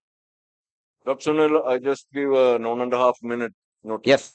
Thank you. Then these are the things we, if a commercial laying pullet which comes into lay and the breast muscle is like this in the what there is in the first this one, so it will be difficult to sustain the egg production, and we have seen many of the flocks which were not able to sustain their production. They will go up to 95-96% production, and then again there will be a dip in the production, and after that, even though you take corrective measures, you will not get the production back to the normal level from where it has dropped. So that I think, and the people who are working in the broiler breeding business, they know the importance of breast muscle development in case of broiler breeder females. And this is the conclusion with group supplemented with pediococcus and Saccharomyces. We have higher 60 gram higher body weight at the end of the 15 weeks. Then feed consumption was same, and intestinal villi length was higher, creep depth was lower in the treatment group, and also they were having higher villi to creep depth ratio than the control group. And this indicates that gut health of the birds in treatment group was better than the control group. And this, so that we can come to the conclusion that supplementation of this pediococcus and Saccharomyces in commercial laying pullets from the day 1 till 15 weeks of age will have a positive impact on gut health development. At the same time, on the breast muscle development, which is very important foundation for developing a good laying bird for the long laying periods like 100 weeks, more than 100 weeks. Thank you, sir. Thank you, Dr. Sunil. What a very, very informative presentation. Any questions from the team, from the audience? A request to make it short and simple. If it is a lengthy thing, please have discussion outside during tea time. Thank you, Venu sir. Actually, my question is not close-ended, definitely not. But yes, he can answer me outside the hall. See, as you are master in a commercial laying, what I have seen across, I think out of these three segments, like breeder and a commercial broiler and commercial laying, my question is strategic. How do you suggest for a new as a layman, as a farmer, I'm looking for the commercial laying farming, and how do you propose that I can start with, so that right from the day first year itself I can start making profit out of it. Can you repeat again? My Or loud, please be loud. Okay. My question for the commercial laying, I'm proposing to put the proposal for a commercial laying, and what should be my start for that commercial laying, whether it's a 10,000 birds or 20,000 birds or 1 lakh birds. What you suggest that for a profitable business right from the every first year. I am also not aware of the question what I. Oh, Sir, I think maybe, sir, you can discuss, sir. Maybe I think you can discuss personally, sir, so that we can have a lengthy discussion and clarity also. So with this, thank you very much, sir, for your presentation. Now, because we are running out of time, I request again next speaker, Dr. D. Rajendran, principal scientist from NIN Bangalore, to make presentation nanotechnology as a sustainable for antibiotic growth promoters. Now, brief resume presented by my person like Pradeep now. Welcome, Dr. Rajendran sir. So, Dr. Rajendran sir, he is a principal scientist in ICR, National Institute of Animal Nutrition and Physiology. So, sir has published more than 60 research articles. He has made a feed chart for dairy cattle and buffaloes, over 25,000 copies already sold. And he is confined to the title of fellow by the International Society of Biotechnology and the Animal Nutrition Association of India. So, sir has in his career he has guided 7 PhD students and 15 master's degree students. So, welcome, sir. Thank you. Thank you, sir. And first of all, good morning to chairman, co-chairman, and FOTS, and all other dignitaries and the delegates and my dear students. I'm very much thankful for the organizers, Dr. Sejin sir and Dr. Sijendra Verma sir, for giving this good opportunity for presenting my research work for the past 15 years, working on the newer area. It is a nanotechnology. This can be used for the disease control. It can be used as a nutrient. It can be used as a toxin binder. It can be used as a diagnostic tool. It can be used as a whatnot. There are several fields it is available. So let us discuss about that. So I just constructed the idea of this nanotechnology in like this way, like introduction, synthesis, characterization, and applications for, and also there's some conclusion part of it. Talking about the introductions, because what is the nanotechnology, we must know. So I compared here in the average 4-year-old child, it is he or she may be the 1 meter in height. So if your size is reduced, if we are, what is the size of the water? It is a 10 to the power of -10. That is the in billion or less than that it is there. So if we are talking about the 10 to the power of -9, that is a nanotechnology. So here, if you're comparing the bacteria is a nano, it is not a nano, it is a micro in size. Viruses, yes, it is a nano in size. Around more than 100 nanometers are there. This also we cannot consider as a nanotechnological material, because the nanotechnological materials or nanoparticles are less than 100 nanometer in size. So proteins are 10 nanometer in size, and the DNA and other things are in 1 nanometer in size. Atoms we are considered 0.1 nanometer in size. So it started from 1959. Dr. Richard Feynman, he is the father of the nanotechnology. In his retirement lecture, he has given one lecture. There is a popular lecture. You can Google it. You can see. There is a plenty of room at the bottom. He has told that the time it is a big sized materials. Even the computer was big size. It's occupying the big rooms. Even I have seen the size of the floppy 1.4 MB size floppy. It's a bigger size. So he wanted it becomes very small. So even little small. It's a little size. But he has not dreamed about the wireless. Now we are getting the wireless also. And the Swedish Academy has given the opportunity and recognition for the nanotechnologists. They have developed their nanoparticles the last year to 2023. And we are talking about the billionth of the nano. See here, 1 centimeter square. If you see the surface area, it is a 6 centimeters square. If you change it to small size, that means 1 millimeter, that is 1/10. Then the surface area increases to 60 times, 10 times. So if you are going for a nanotechnology, then if you are converted into the nanoparticles, it is 10 million times it's increased. So that is the power. The surface area is increased enormously, not 1 time, 2 times. Millions of times it's increased. So million of times it is giving the reaction times also it's increasing thousands of times. So that is the reason. So most of the work, whatever we have conducted, I am presenting, not from the other some slightly I have taken here. So what are the methodology we have for the synthesis of the nanotechnology? That means nanoparticles. We can the physical method, we can the chemical method, and also the biological methods. The biological method, we can use the plant materials or microbes. It can be used for the synthesis of the nanoparticles.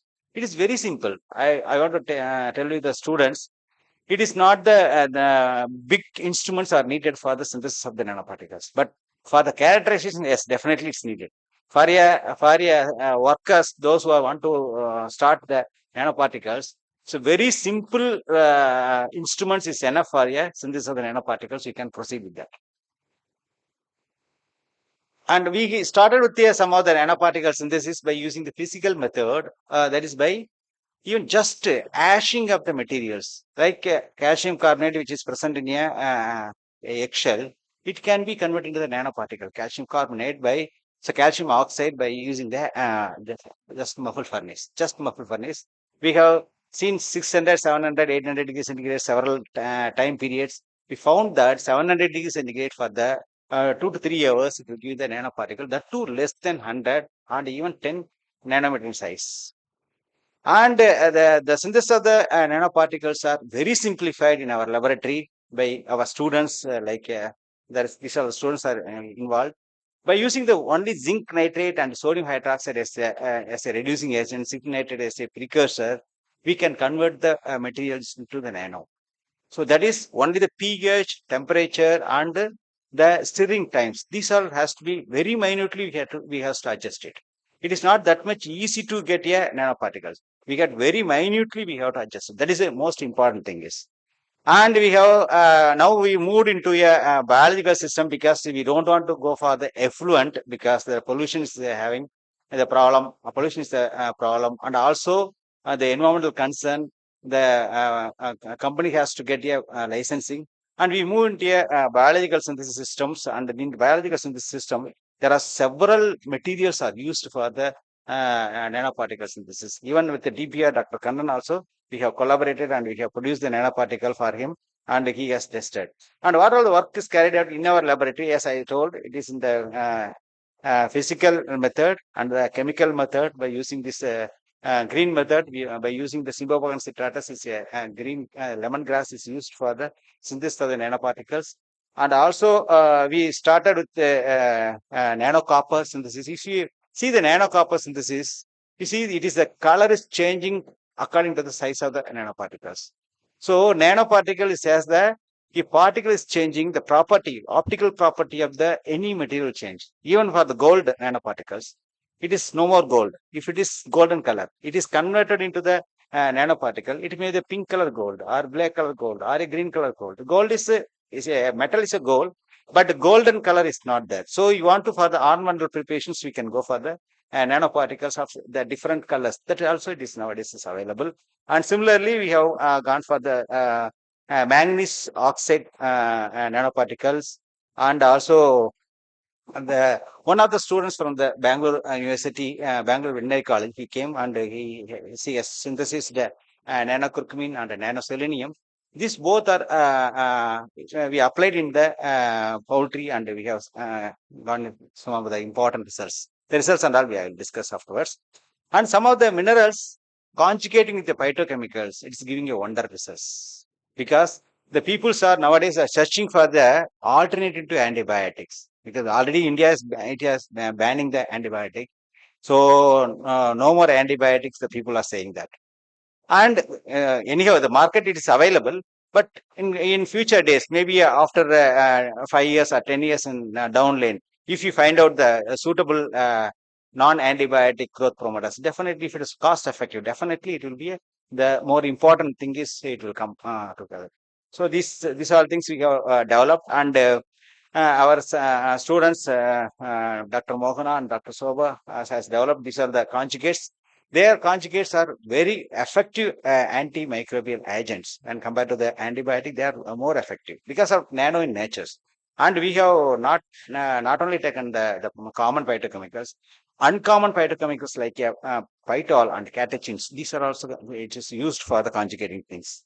And some of the fisheries colleagues, they wanted for the liquid nanoparticles. Is it possible in liquid nanoparticles? Yes, we have synthesis the KCl nanoparticles and the calcium carbonate liquid nanoparticles and the magnesium chlorides. It is particles which is it is dissolved very easily in the just water. So they want to simulate the that salt content of sea in the inner. That means in the pond. So they wanted to make it, and we have given this of the nanoparticles. So see, this is the synthesis part. So synthesis is not that much the biggest issue for us. Nowadays, the green synthesis we can easily go down, and we have even for the industry friendly nanoparticle synthesis method also we have developed it. And it is available in our institute. Those who are in the industry people, they wanted, you can come and contact me. Definitely, we are transferring the technology. We are ready to transfer because last 15 years we put the work for that, and a lot of work we have done it. There are so many students working under this category. Okay. So the beauty of the nanoparticle, you see the same iron oxide nanoparticle. It has the different size and different shape also is there. And everyone will always think about if the nanoparticle means what is safety? It is do something. Yes, we have developed here some of the safety testing methods. The first we have to go for the MTT assay. In that MT cytotoxicity assay, that cytotoxicity we are using that baby hamster kidney cells cell lines. Whether it is that IC value is how much the IC50 value is there. So it is a safe. So more than 30, it is there means it is a safe. Our nanocurcumin or nano phytochemicals are, it is a safe in size. Apart from that, we are directly going for the acute oral toxicity in the LD50 value. And LD50 value, if you are talking about the LD50 value, the most important medicines we are using paracetamol. You don't know. Do you know this? Only the paracetamol is the most safest drug we are taking. That LD50 also it is 1,000 milligram per kg. But ours also it is around 400 milligram it's coming. But here it is we are using in the ppm level. But the paracetamol and all we are taking in a even 0.5 gram, 0.65 grams like that we are taking. That means 650 milligram and all. So apart from the antibiotic, that means non-antibiotic growth promoters, it is having the very good anti-inflammatory effect. So we have developed one of the nanoparticle, which is a highly anti-inflammatory, more than the diclofenac it is showing.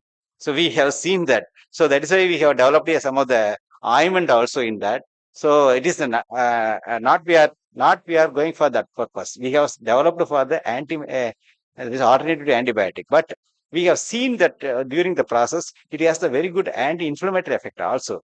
So that and all we have developed. And antibiotic effect, definitely it is has zinc oxide itself, it has the antibiotic effect. These are the workers, they have done it. But it is unfortunately the zinc oxide is not have the antioxidant effect. It is a pro-oxidant. We cannot give it as an antioxidant. But selenium and all is having that. So mode of actions I already told, because of the larger particle size, larger surface area, because of smaller particles, the larger surface area, the reaction times is increased, the more surface area to attach. And the cellular uptake, if you see, it is not only going through the normal route, like a transcellular, paracellular, and carrier mediator cellular, but it is also go through a tight junction. It's a diffusion method it goes. So you can see this one. And we have gone through some of the research. In that research, we have given the different doses are lesser than that. One fourth, one half the dose, and 1/8 dose. In the half the dose also, the serum zinc level is maintained. Even 1/4 dose also serum zinc level is maintained. And the gene expression studies like metallothionein mRNA or SOD level, even 1/4 level it is maintained. And the hormonal level, we have studied all the things because it is a nanoparticles, we have to study in detail, and immune status. And these are the published in a very reported and histopathological biosafety, everything we have done it. So it can be applied anywhere. That nanoparticles can be applied in all the places like computers or engineering or chemistry, and the cancer markers and disease diagnostic, everything. So as I told immediately.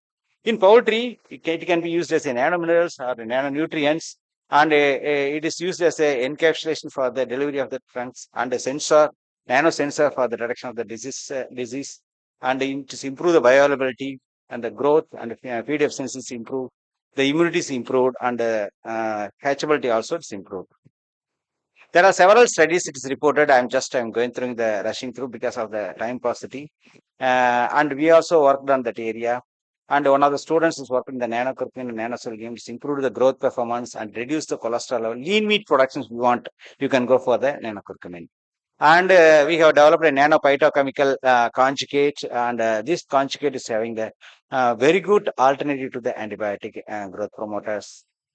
And these are the students, they worked and very well explained. This has the body weight gain is also equivalent to the any antibiotic growth promoters. And it can be applied as a adjuvant, or it can be applied for the probiotic, and it can be used as a enzymic encapsulation, and so many so on. And one interesting fact also I want to tell you, it may not be here, it may not be this much. If you want to sex sorting, it can be used. For example, you know X and Y spermatozoa. X spermatozoa having the different protein on the surface. Y spermatozoa definitely having the different protein on the surface. If that protein is identified, what is the difference in the X or what is the difference in the Y? That protein we can use as a antibody raising. Once the antibody is raised, if it is given to me, I can prepare a nanoparticle which is magnetic attractive nanoparticles, and coated with this antibody. If you are putting into the neat semen, only the X will be sorted out. That we are doing it. Dr. Kumaresan is already it is working on this area. There are several areas it can be exploited. It is improve the efficiency of the nanominerals. We can functionalize the nanophyto antimicrobial because it's a need of an hour, and smart delivery of the nanotox for the various diseases. Mastitis control, we are using the systemic antibiotic. It goes through all the systems. Only to the udder, it is possible by the nanotechnology. Selective nano antibiotic to prevent the resistance, and nanobiosensor to detect the toxic residues. Even residues also we can detoxify it. And detoxify the antibiotic residues and disease detections, and also toxin detections can be done by the nanosensors. And semen diluent, screening of the sex ratio, hormone reductions, effective method for the synchronization with the nanominerals, and the early detection of the pregnancy diagnosis. So this is my conclusion. We can easily synthesize, and the characterization we have to depend on some of the big academic institutions, and the application we can use from the several places, especially for productions of the poultry. And thank you for the good opportunity. And this is my team. I acknowledge my director and the director NASF for giving this funding for this. Thank you, sir. Thank you, Dr. Rajendra. Very, very informative presentation. Thank you, and sir. I'm sure it might elicit a lot of questions also. Request is very, very important short questions you can ask him now and rest during the tea break, and thereafter you can spend more time with him to understand. Please. Yes, sir. If the particular mineral dose is suppose 1 gram or 1 milligram, now when it is a nanoparticle, the availability is more. Then how you calculate the doses for that particular hour? Yes, sir. For that preliminary research work, we have to do it. We have to do the preliminary research work. It may be the 1/4 or it may be 1/8 of the already what we are supplementing. Can be identified. First, we have to do the preliminary research work. Without research work, it is not possible. We have to identify the that means research work. We have to do it. Then we have to fix the dose. Already, this recommended doses are available. But if you are going for a nanoparticles, we have to fix the dose by using some of the research work we have to carry out. Without that, it's not possible. Thank you for the good questions. Yes, sir. Yes, sir. Yes, sir. Are they classified as a feed supplements, feed additives, or they are therapeutics? How we classify them regulatory wise? Yes, sir. Very, very nice questions. Because from the industry perspective also, under the consumer point of also, that Department of Biotechnology has given the guidelines for this nanoparticle, use of the nanoparticles in case of agriculture, and use of the nanoparticle in case of the feed additives, use of the agriculture in case of the disinfectant, use of the agriculture in this one. So for this, we have to go for the safety studies. That is why I showed the safety studies. So if the safety studies are passed for like any other drugs, then it can be utilized as a feed additives, or it can be used as a disinfectant, or it can be used as a in the agriculture purpose. There's no problem at all, sir. So already DPT has given the guidelines for this. So only in India, the DPT guidelines is there. Even the European countries are not having the guidelines. Even US also, they are developing it, not like such guidelines are available. Here, India they have developed guidelines. Thanks. No, but the question is who has to define it? The question is who has to define it, whether it is for as a feed additive or disinfectant. Yes. The manufacturer has to certify it. Yes, sir. So because drug control of India or any other the feed controller or the giving us in case of poultry and us, if the safety studies is passed based on your utilization. So maybe if you are taking as a feed additives, if the safety studies are used, it can be as a feed additives because nobody will certify that. Because if you are taking minerals, if anybody is certifying, nobody is certifying it.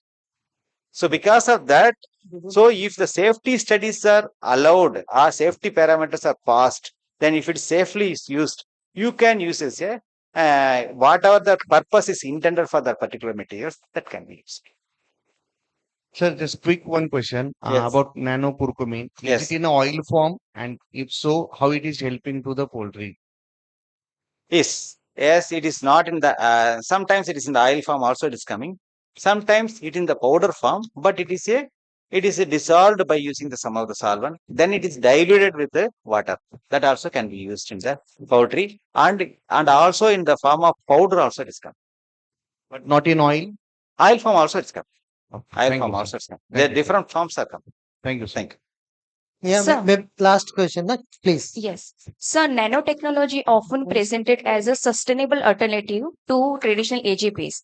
But does the production and disposal of nanomaterials themselves raise environmental concerns, especially in terms of bioaccumulation and soil and water contamination? What is your opinion on that? Yes, yeah, very good questions because the people are everyone is having that concern whether it is a nanoparticle, it is a killing to our body or something is like that. It is like a nutrient. For example, if you are taking the zinc oxide as a nanoparticles, after the certain period, it will not be as a nanoparticles. It is accumulated themselves or after entering into the body, before excreting or the after excretions, very few times it may be as present as a nanoparticles, first point. And as a nutrient, it will not kill the peoples or it will not give any deleterious effect in the peoples or the environment. And if you are going, this nutrient have the additional effect of killing the intestinal bacteria. That's it. So it is additional benefit. We are harvesting it as a alternative to antibiotics. That is the difference. So it will not harm the people or not harm the environment because within certain period, immediately it will be converted into the macromolecules and it can be used as a normal food materials only. Thank you. Thank you, sir. Dr. Thank you, sir. Rajendran, Thank you, and sir. thank you, audience, for limiting your questions. And I hand over to our chairman, Tony. Thanks. Thank you, Rajendran Garu.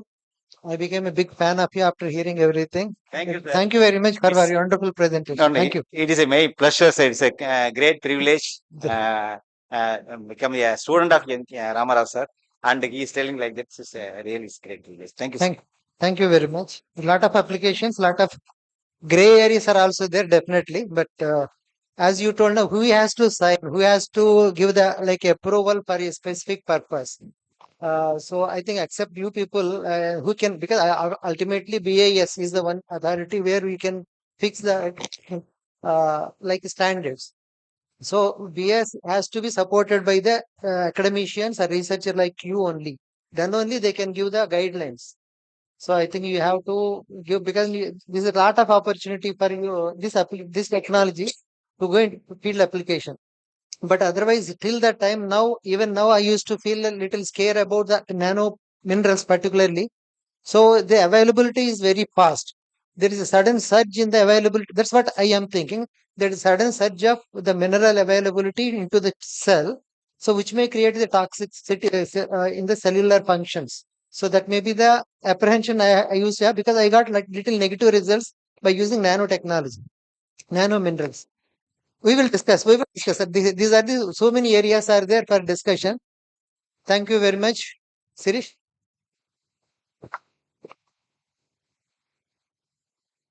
Yes, yeah.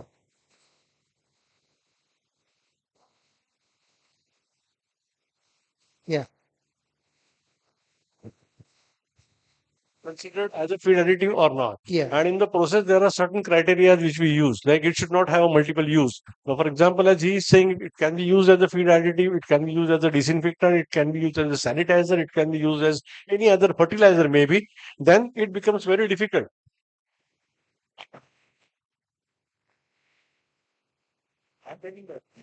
Combinations. Yeah.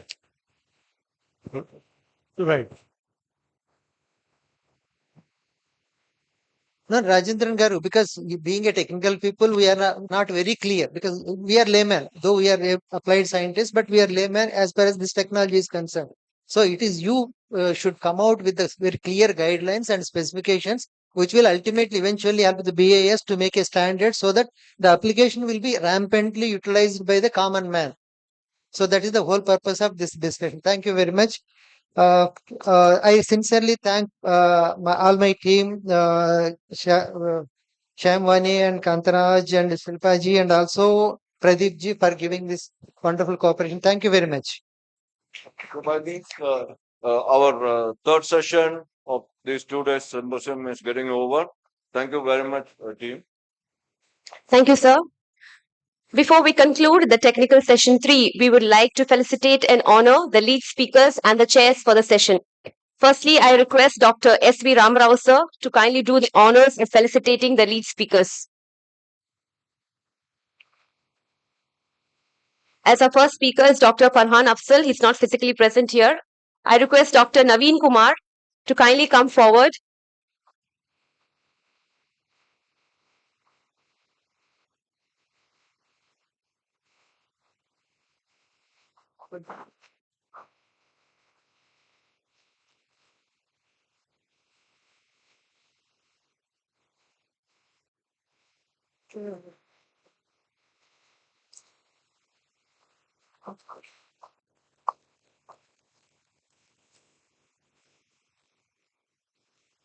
Next, we would like to felicitate Dr. Xiong Wei Ong.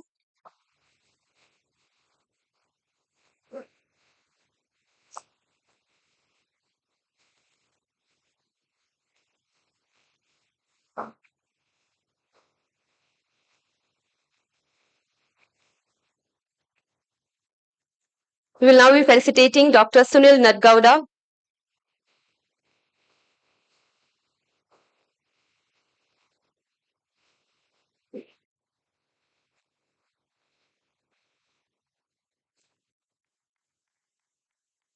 And lastly, we like to honor Dr. D. Rajendran.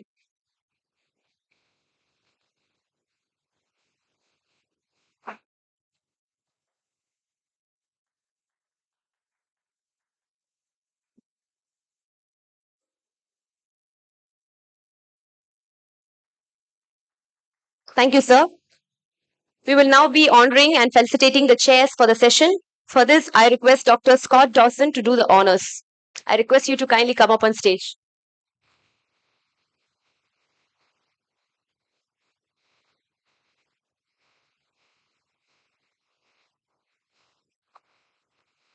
I request him to felicitate and honor the chairman for the session, Dr. S.V. Ramarao.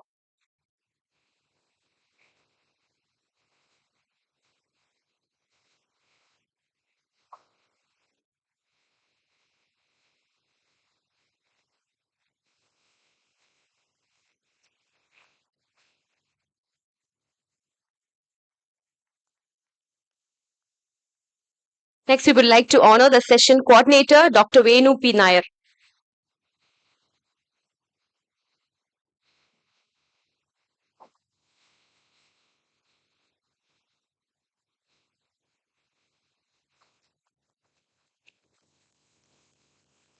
Co-chairman, Dr. Shyam Wane.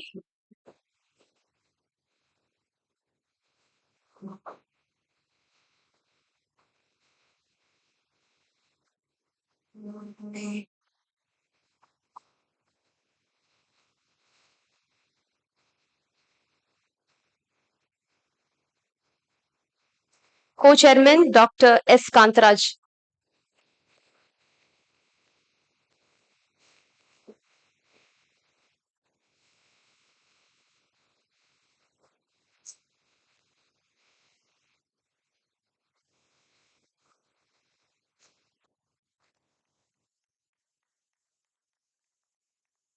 Rapporteur, Dr. M.V. Shilpa.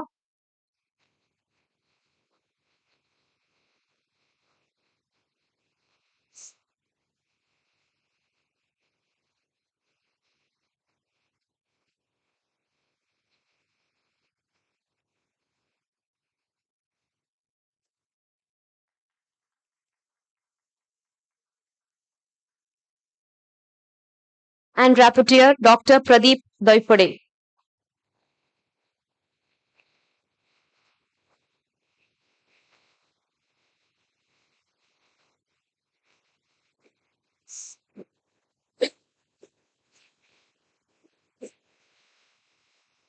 Thank you, sir. We will now be having a short tea break, but I request all the lead speakers for the next session to kindly upload your presentations. And a small announcement, those participants who have applied for travel grant are requested to provide your documents to Dr. Berman before you leave. All the documents as in the duly filled forms, the train tickets, as well as the payment details. Thank you.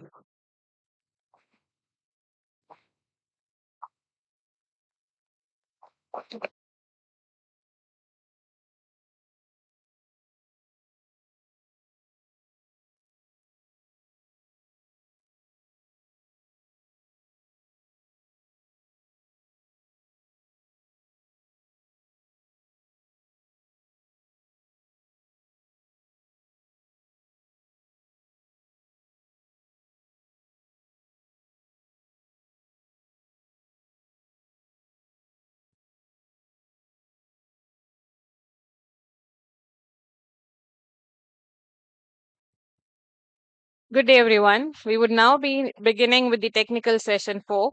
May I please take the honor in inviting Dr. Bichitra Burman, who would be the session coordinator. Sir, I hand over the dice to you to kindly invite the chair panel. Thank you.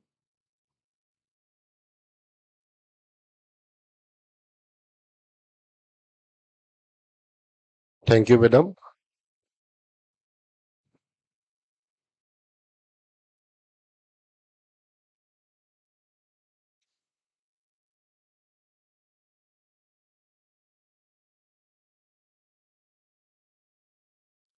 So now we are going to start the session 4 technical session. So I'll do the coordination of this session, and for this session I request to chair the session Dr. Nadine Firoz sir. Please.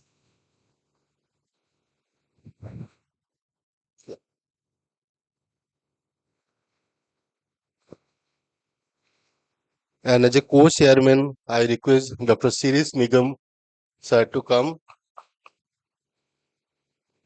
Yeah, please.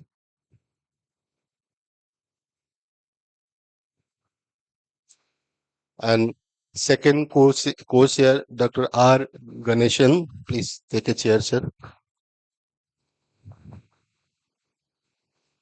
As a reporter, Dr. Nikhil Kumar Tej, please come, sir. And second reporter, Dr. Rajesh K. Tiwari, please come, sir. So I'll hand over the mic to our chairman to start the session, 4th session. Thank you, Mr. Burman.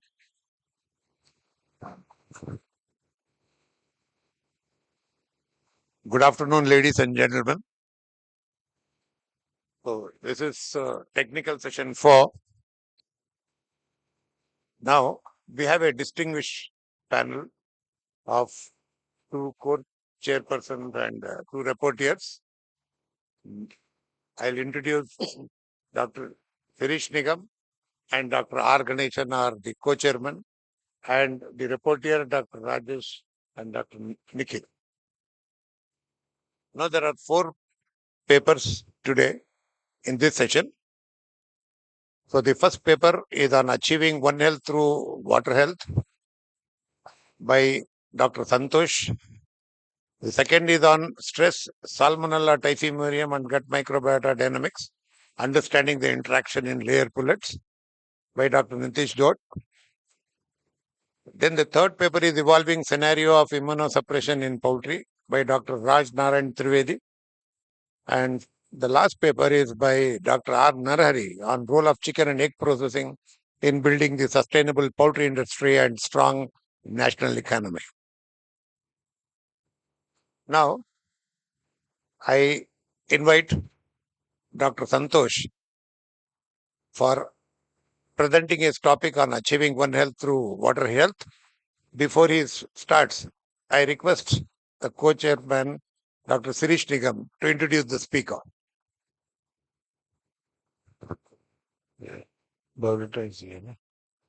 So Dr. Santosh Hire is very active in the industry. He is coming from veterinary in poultry, VIP, for which he is right now General Secretary. and he has worked in career paths with companies like Vanke's, Ranbaxy, Avitech, Jubilant. And from 2017, he started his own marketing company, which is having Pan India presence. Santosh, as I mentioned, is secretary founder of Vvpa, which is very active and connecting among veterinarians. He is eminent veterinarian by World Sark Vet Association 2023, Best Startup by Victim Bangkok 2024, and Innovation Award by SR Publication 2024, and BB Rao National Excellence Veterinarian Award by Pashudhan Prahari 2024. Dr. Santosh Ire, we welcome you, and floor is open for your deliberation. Thank you.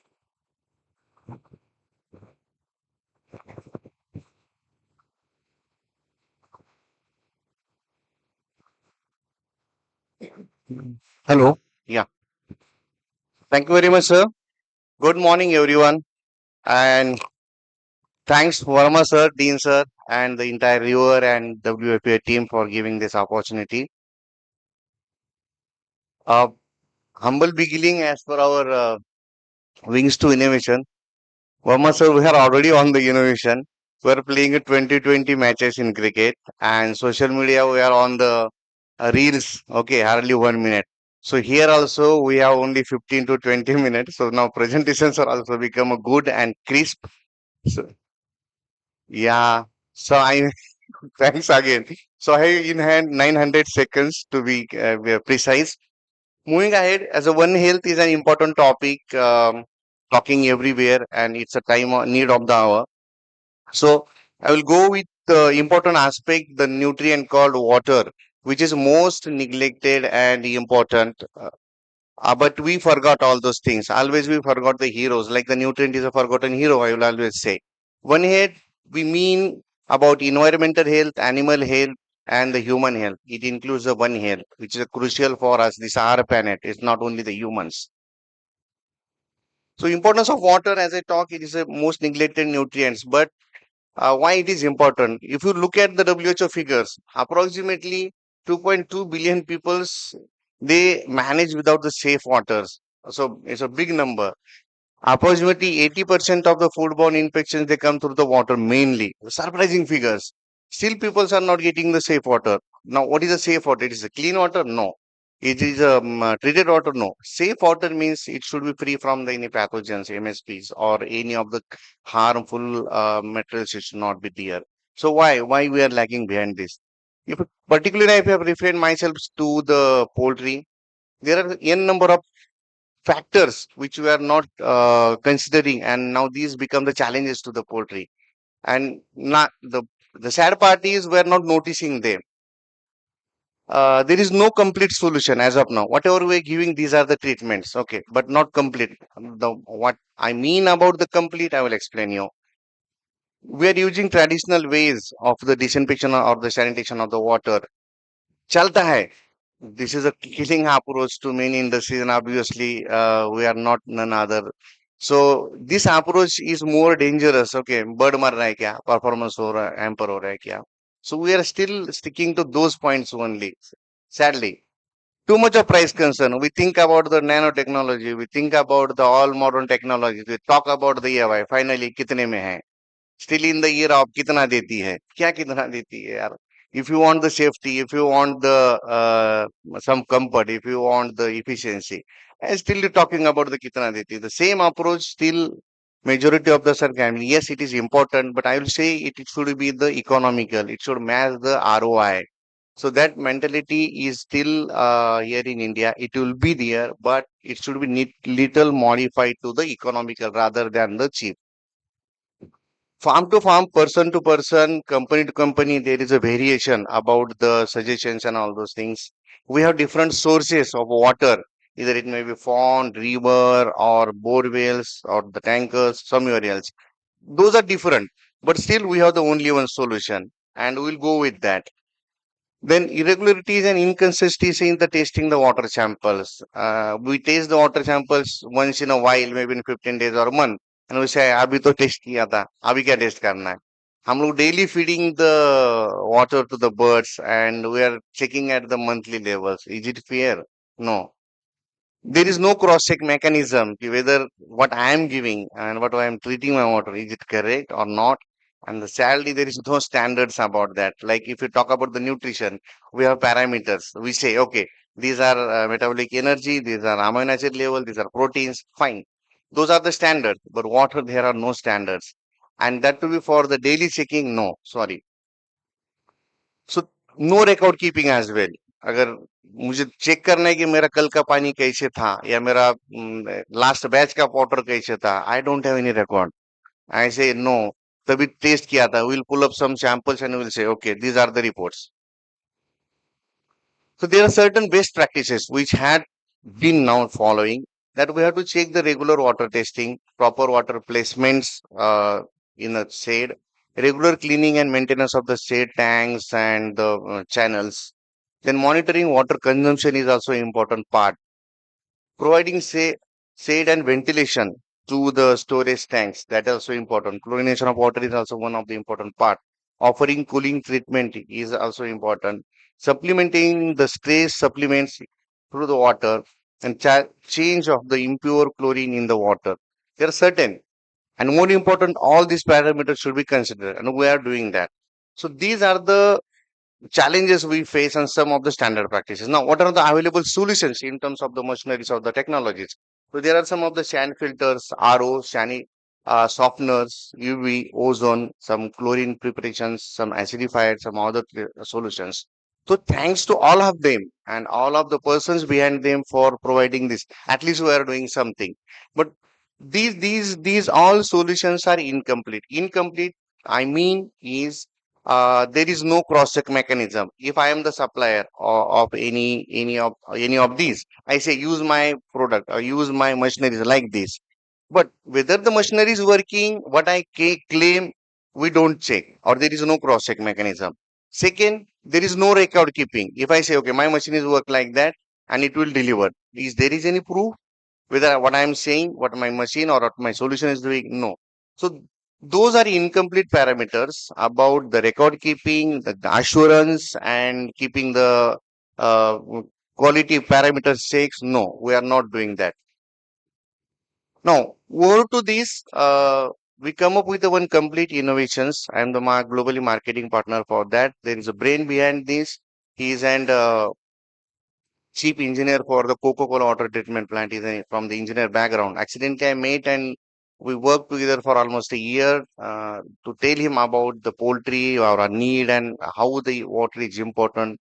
Being we are into the food chain, we are talking about EMR and food safety, all those things. So these are the important factors we come up with. Finally, can you please remove this marking? So they come up with one robust solutions which gives the complete solutions. That is called the Boomox, and this is patented also. Now, this is a blueprint of the whole entire system, how it works and how it does.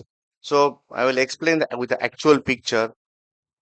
If you look at there's a point at the entrance. This installation has to be done into the outlet pipe to the overhead tank, from where it will goes to the shade tank. Now, there is one outlet pipe towards the shade. From that, we have to install and make a U loop. The first part is that blue cap you're looking at, that is a filter.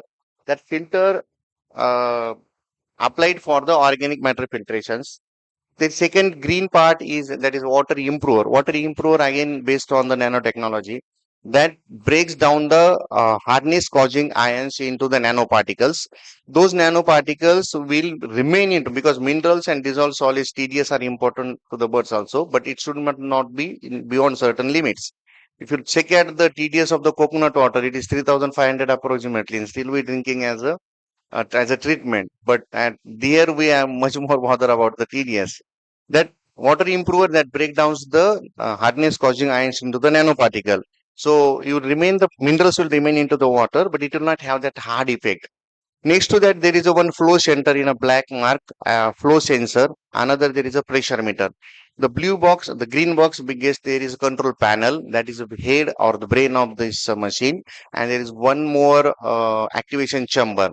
The first part down the line, there is a ORP sensors, first black black part near two cans, and another is a pH sensors. So these we have to set the target to the control panel, what ORP and what pH I needed. So ORP we have to set around 700 because WHO recommended if you keep the ORP is oxidation potential reduction. ORP 650 plus at the bird level, there is 100% disinfection of the water. And so we have to keep the set point 700 in a machine at the shade level, tank level, and pH, whatever may be the pH we required. If we maintain the ORP, pH can be even 7 is also good, 7.5 is also good. Still, we maintain around 6.5 at the machine level so that it will goes up to 6.8 to 7 at the shade level. Brain automatically sense whenever there is a water flow, it automatically sense the how much is the ORP of the source water and how much is the pH. Accordingly, it will take the dosage of these two chemicals that provided, and it will maintain the ORP and the pH. Now, this is modus operandi of the machine. Now, this is a machine. How I came to know whether this is working or not? So we keep first IoT device into the machine that use every day a record of each hour. For this hour, how much is your ORP, how much is your pH, and if there is any fault, it will send you the message. If you look at that pictures, that is board. I mean, that is a summary of the day. Every hour it shows you what is working or not. That is the first cross-check mechanism. In the down the side, you take another display, that is a monitor that has been installed into the shade. So there also we keep another IoT device. So you will get two mails. One is from the machine, another is from the shade. So you have the cross check at treated water, these are my levels, and at the shade level, these are my levels. Also, the person inside the shade, he should also know what is exact status. So given the display monitor, he can also watch what is the current status of my water. If any fault, any problem, the machine will immediately send you the message to the registered mobile number, and he can immediately rectify. There is no maintenance cost to this. Okay, zero maintenance cost. Only after 3 months or 4 months, we have to calibrate the sensors. We provide the buffer solution, dip it and fix it. That's it. Recurring cost is only related to those two chemical solutions. One is chlorine oxide that we provide. That is also patented and FDA approved. Only chlorine oxide available in India is with a patent. So, and that doses are also very minimum. Last week we were discussing. So the costing per day costing for the 25,000 liter is around 1,000 rupees per day for the 25,000 liter, including the both solutions. So the recurring cost is also not much. Now there are two ways to compare your cost. One is without standard, another is with standard. What I mean about the without standard, whatever we are giving now, those are as recommendations from the suppliers. Okay, supply recommend use this much ml of for 1,000 liter, use this much of tablet, use my machines like that. There is no cross-check mechanism. We are just using how much it will, how long it will remain if my pH comes down or ORP. No one is checking the ORP. That is another sad part. So how long and how much we are not checking. Still we are counting the price as a my inclusion price. Another is a price with a standard. Standard means, okay, I claim your ORP should be 650 at the bird level, pH should be 6.5 at the bird level for 24/7. That is a standard. So whether this is maintaining or not, that we have to check. So these both costing without standard and costing with standard is almost same, slightly higher than the non-standards. But still it helps. This is a modus operandi, what I explained. Now, why ORP and pH is important? The chlorine, usually we measure the chlorine in a ppm. But chlorine, these are comes in two parts. When you mix into the water, there is a formation of the chlorine oxide gas. That chlorine oxide gas dissolve in water and that makes its role. So whatever left behind is a chlorine, and that chlorine ppm we count. Okay, and that ppm is a residue. It will not help because that chlorine ppm has been done his work, that chlorine gas, and not left behind is a chlorine. So it is not much useful. What important is the dissolved chlorine oxide, and that helps to measure the ORP in a millivolt. That ORP is important. That should be measured. whatever existing available solution across India I have seen, the ORP has been maintained by many of the ways. The best way is to through the taps or the chlorine oxide. It can be achieved up to 600 or 650 with a increase in a dose, but it will remain only for 3 hours, 4 hours, for 6 hours, like that. But with this our patented CLO2, it will remain 24 by 7 or till the water, medicated water get exhaust. Same is for the pH also. It has to be maintained for the long time. So sustainability is important criteria and doing it worse is another criteria. We are achieving that.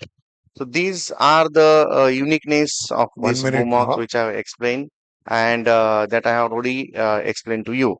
These are the important parameters, how it works and why it works. I like to draw your attention about the contact time, that is a 60 second. Any chlorine oxide use, it has to be give almost half an hour to 1 hour. But within a 60 second, we activate because of that activation chamber inside the control panel. And look at the killing percentage, almost 99.99% about all these bacteria. All these are present in the water. So these are the certifications which are achieved for all of your machineries and all those things. All are patented and FDA approved. This all about. Thank you very much. I saved 23 seconds out of my 900 seconds. Thanks. Thank you, Dr. Santosh. Yeah. You have touched upon a very, very critical issue, which is most of the time neglected. So when we talk about nutrition, we talk about everything other than water. Yes. But most of the nutrition books, they talk about water first, then they come to other things. So here, whatever are the operations, whether it is human life or the livestock or the poultry, everywhere which is very important, critical issue, because it is not only the water quality should talk about, we should talk about the water safety first. Now, when we put together the safety and the quality, it becomes a real challenge, whether it is water for drinking or whether the water used in processing of chicken or whether it is for the cleaning purpose of the premises. Now, everywhere it is important. But now, whenever we talk about it, we talk in terms of the drinking water standards. So we have that old system of E. coli and we have the Durham tubes and gas production that has been taught from 40, 50 years when even I was a student. Still, the things hold good. But not this industrial era of our country. One of the most important things we neglect is the residues. The valid point, sir. Heavy metal residues, the pesticide residues, etc. Now we talk about water in Coca-Cola. It is not that Coca-Cola concentrate is getting those residues from America when it is coming. So it is coming from our water. So similarly, so here now we have gone to the extent of putting a RO plant and making things water which is good. Second thing is about we are having the practice of putting almost all medications in water, and so the water quality becomes much more important. It is the hydrogen ion concentration which is going to be paramount important because of the interaction with whatever we are going to put. So now, whatever we have shown, once the material is processed and goes, we have to ensure what is the cross contamination during the supply. So you have touched upon a very nice thing, and the topic is open for discussion. I invite one or two important questions so we can discuss on that.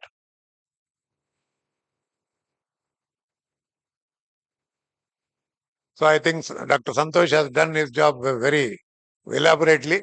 Thank you very much for your wonderful presentation. Thank you, sir. Thank you for providing opportunity. Thanks to chairman, co-chairman, and rapporteurs. Thanks again. Thanks, audience. So the next speaker is Dr. Nitish.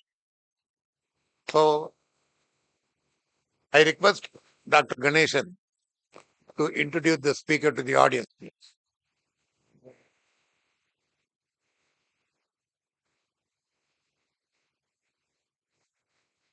Good afternoon. Dr. Nitish has completed his undergraduate program from Bombay Veterinary College. and his master's in veterinary pathology from Nagpur Veterinary College, focusing on infectious diseases. He has completed his PhD in poultry gut health from the University of Adelaide. After that, he worked at the University of Adelaide as a tutor and with assay pathology in COVID management team. From 2022, he is working as a technical and innovation manager and gut health specialist in Venky's India Limited. The Fish is a strong supporter and of field applicable research and industry academia collaborations. Now the stage is open for Dr. Nitish. Thank you so much for this opportunity. Before going ahead, I would like to thank some of my mentors who helped me to reach up to this stage. One of them is sitting in the audience, Dr. Ajit Ranade and Dr. Desai. They were my undergrad teacher. And by the end of our poultry course, we were sure that we could raise the bird and feed ourselves. So thank you so much. I think that was one of the courses where the foundation of poultry was led. Then another mentor who was supposed to be here, but he couldn't come because of some other things, Dr. Nitin Kurkure. He has helped me to realize how I can use the research and apply it on the field. And one of the mentor of my PhD guide, Dr. Kapil Osaka from University of Adelaide, who has actually helped me to go. And out of that, all the team and Dr. Verma sir, who is I know from last 1.5 years and helping me immensely in the field to go ahead and apply it. So, discussing about this, so far we are not talking a lot about salmonella in poultry in terms of public health because we don't have any specific regulation in place in India where you have to report the salmonella outbreaks. But it is there in Australia, it is there in Europe and America, and it is going to come to us. The way antimicrobial resistance has coming to India, public health is going to be the next few things which are going to come to us, and one of these it's going to be a salmonella. Now, what I'm going to deal today is mostly focusing on how the stress mechanisms, Salmonella typhimurium, and the gut microbiota interaction works, because that has caused a lot of problems earlier. So you will hear news or see the post on the WhatsApp group where you will read 2 million eggs has been recalled, 20 million eggs has been recalled, and that is all because of Salmonella. So let's go ahead with the presentation. So all three topics. Why stress? Well, stress is one of the most common phenomenon in birds. Now we don't give more importance to it because we think it's common, but there are far more implications of stress. What's actually happening in the birds? So what are the kind of common stresses that the birds have to go through their life is intramuscular vaccination, big trimming, onset of lay is one of the biggest physiological stress. Then the feed withdrawal. So most of the time you will see there is a breakage of feeders, feeding lines, and there is no feed available, and that causes a considerable stress in birds. Now, why Salmonella typhimurium? Because it's one of the most important serotype in Australia and New Zealand. However, the remaining world is more concerned about Salmonella enteritidis, and it's pathogenic to humans. So you will not have any specific lesions in birds happening because of the mild enteric salmonellosis. But if it sheds through with your eggs and if it's in the meat, it will cause considerable harm to human health. And the most important part is the recrudescence phenomena that is kind of triggering salmonella infections. So recrudescence is a phenomena in which your salmonella colonizes the gut and it doesn't shed every time. But as soon as the stress is there, the salmonella is able to sense the stress because of the corticosterone, and then it will start replicating and shedding. That is called as the recrudescence mechanism. It's like you're sitting in the door, there is a boy sitting there and he's going to trip someone, but who we don't know. So we are always at the risk of having that. And microbiota, obviously it's core to gut health. A resilient microbiota is good for disease resistance. Productivity and profitability has been directly linked to the microbiota structures in last few years. And One Health aspect, better the microbiota, better the bird, then you are looking at the least enteric infections, so the least chances of public health. So what was the trial design in this? There were total 6 groups. This study focused on 2 different type of stresses. One is an intramuscular vaccination, which is mimicking some of the vaccines we give in layers.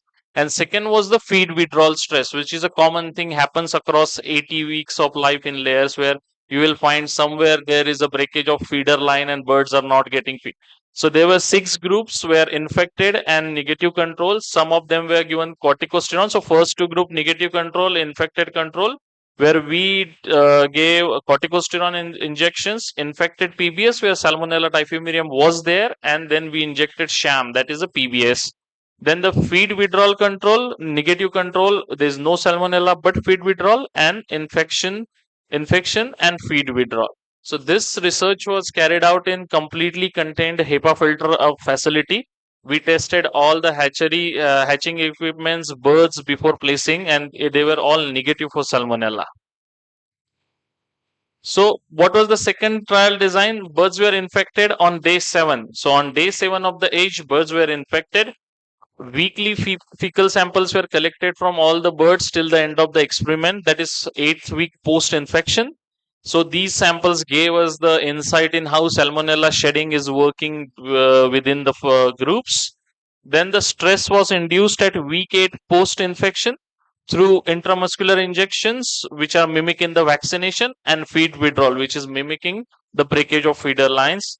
All these after induction of stress, we collected fecal sample 24 hours after to see the effect of stress on the Salmonella shedding as well as the changes in gut microbiota structure.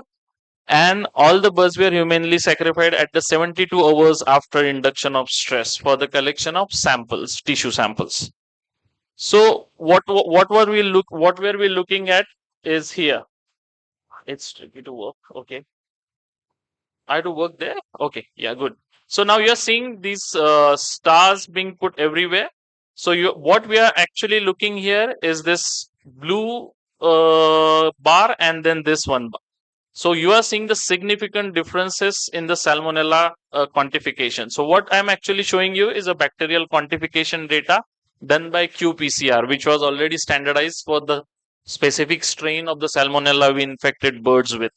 Now what you're looking at across all the groups is the significant increase in Salmonella shedding after 24 hours of stress induction.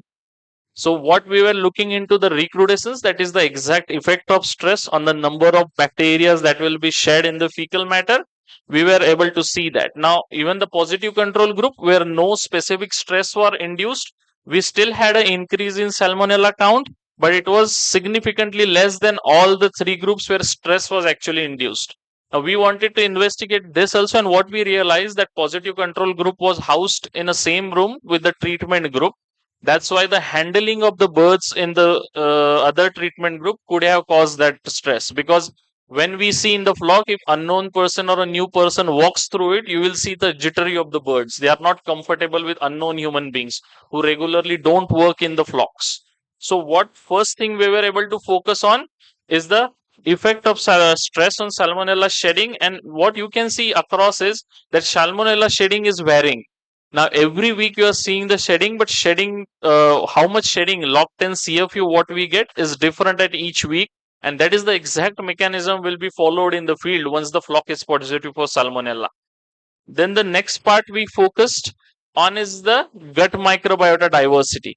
Now what you are looking at these 4 graphs is a alpha diversity. Alpha diversity focuses on the richness of gut microbiota and abundance of the species, that is how many types of species are there and how much percentage of it compromises the actual microbiota composition.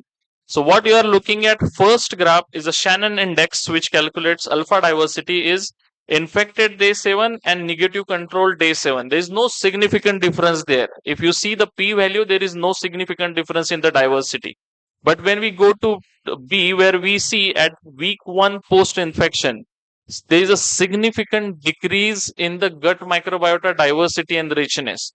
Now, what it actually implies is that your number of bacterial species has significantly gone down. That is, your microbiota is not as rich as it was before the infection. Now, in the third graph, you will see negative control day 7 and week 1. There is no significant differences. It is not significant. But in the fourth graph, again, when you compare infected day 7 and infected week 1, the significant decrease is there. Its highest reduction you are finding is in the fourth graph. That graph shows that day 7 and week 1, after 1 week post-infection, the significant decrease in your gut microbiota diversity. Now, what it actually means to our us field veterinarians is explained ahead. Now, this is actually the day 7 against week 1 genus level analysis.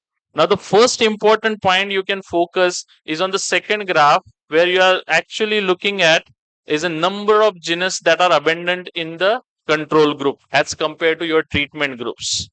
Now, why is that? Because earlier we just saw the reduction in the diversity. So, number of species and their abundance has gone down. It has gone down significantly as compared to week 1. And this is up to the 7-week post-infection. So, from week 1 to week 7 post-infection, when we put all the data together and analyze it, there is no significant difference in infected and the control groups. But what we saw earlier, there was a significant difference in immediately first and second week. But if you look at the first graph, the figure 1, it shows you that your pathogenic genera has gone up.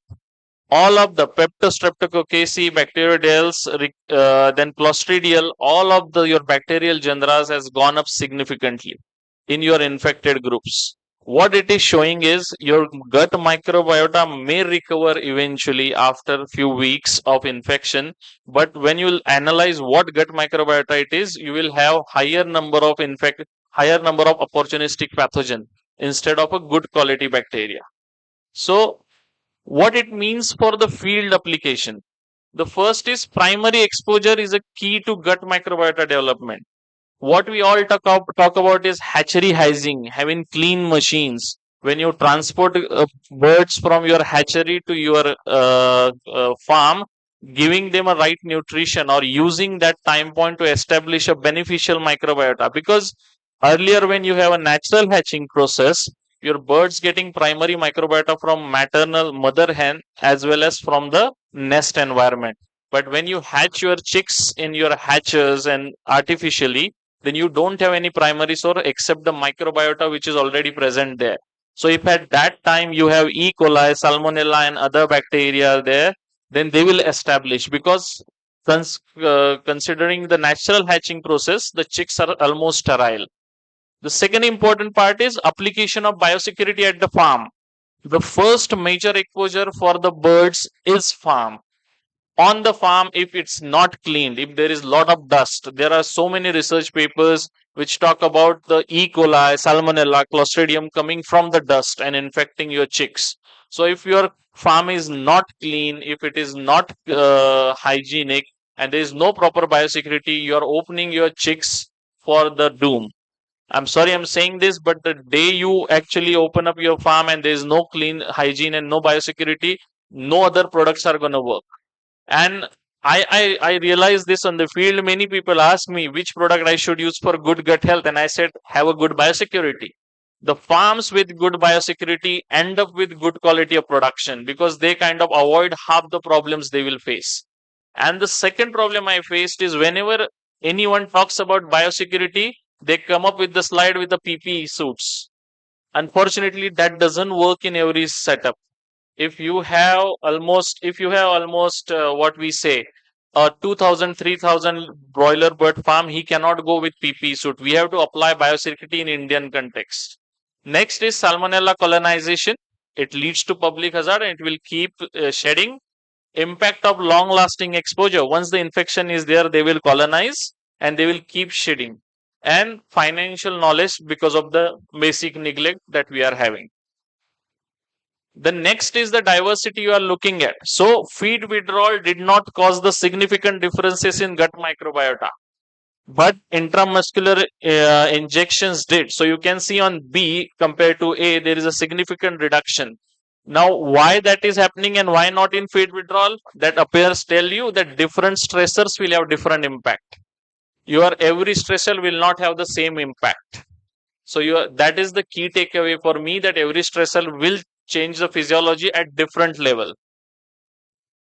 Now, this is the most important. After stress, what we saw, that there is an impact on gut microbiota diversity in intramuscular injection. But how was the gut microbiota? You have much higher proteobacteria as compared to firmicutes. Proteobacteria is enterobacteriaceae on all pathogens. That leads to dysbiosis. That is generally in layman's term, loose droppings. But and the reduction in firmicutes is a good bacteria, lactobacillus and other, that will cause a better gut health. Yeah.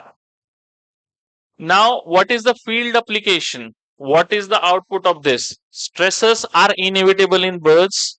It is our proactive management that will help you.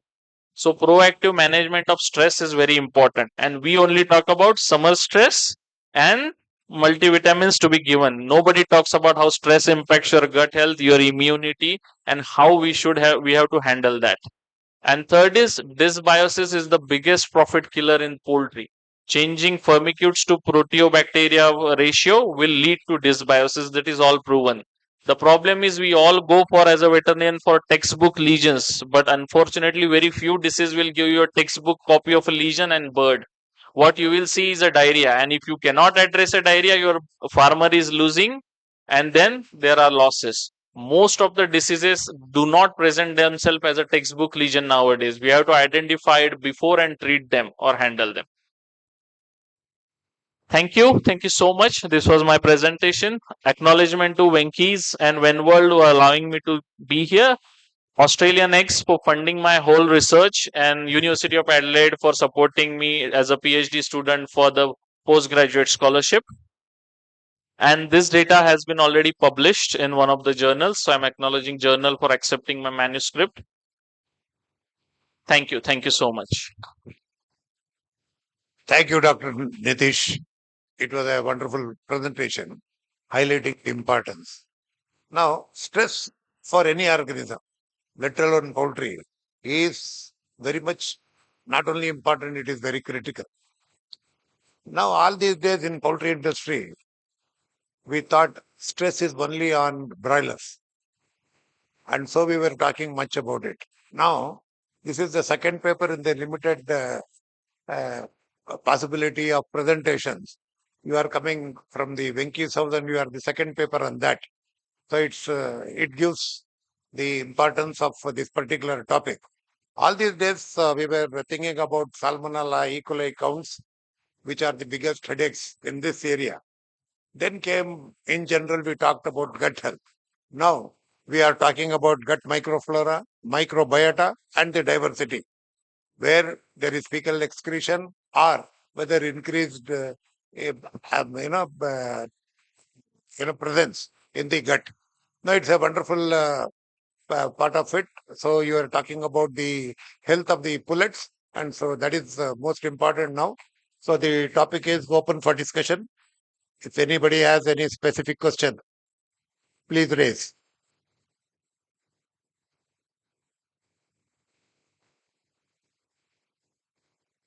Thank you, Doctor, for the really interesting and relevant presentation. You've chosen an injection.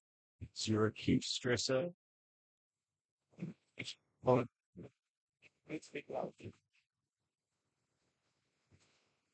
Sorry. Sorry. Pretty good.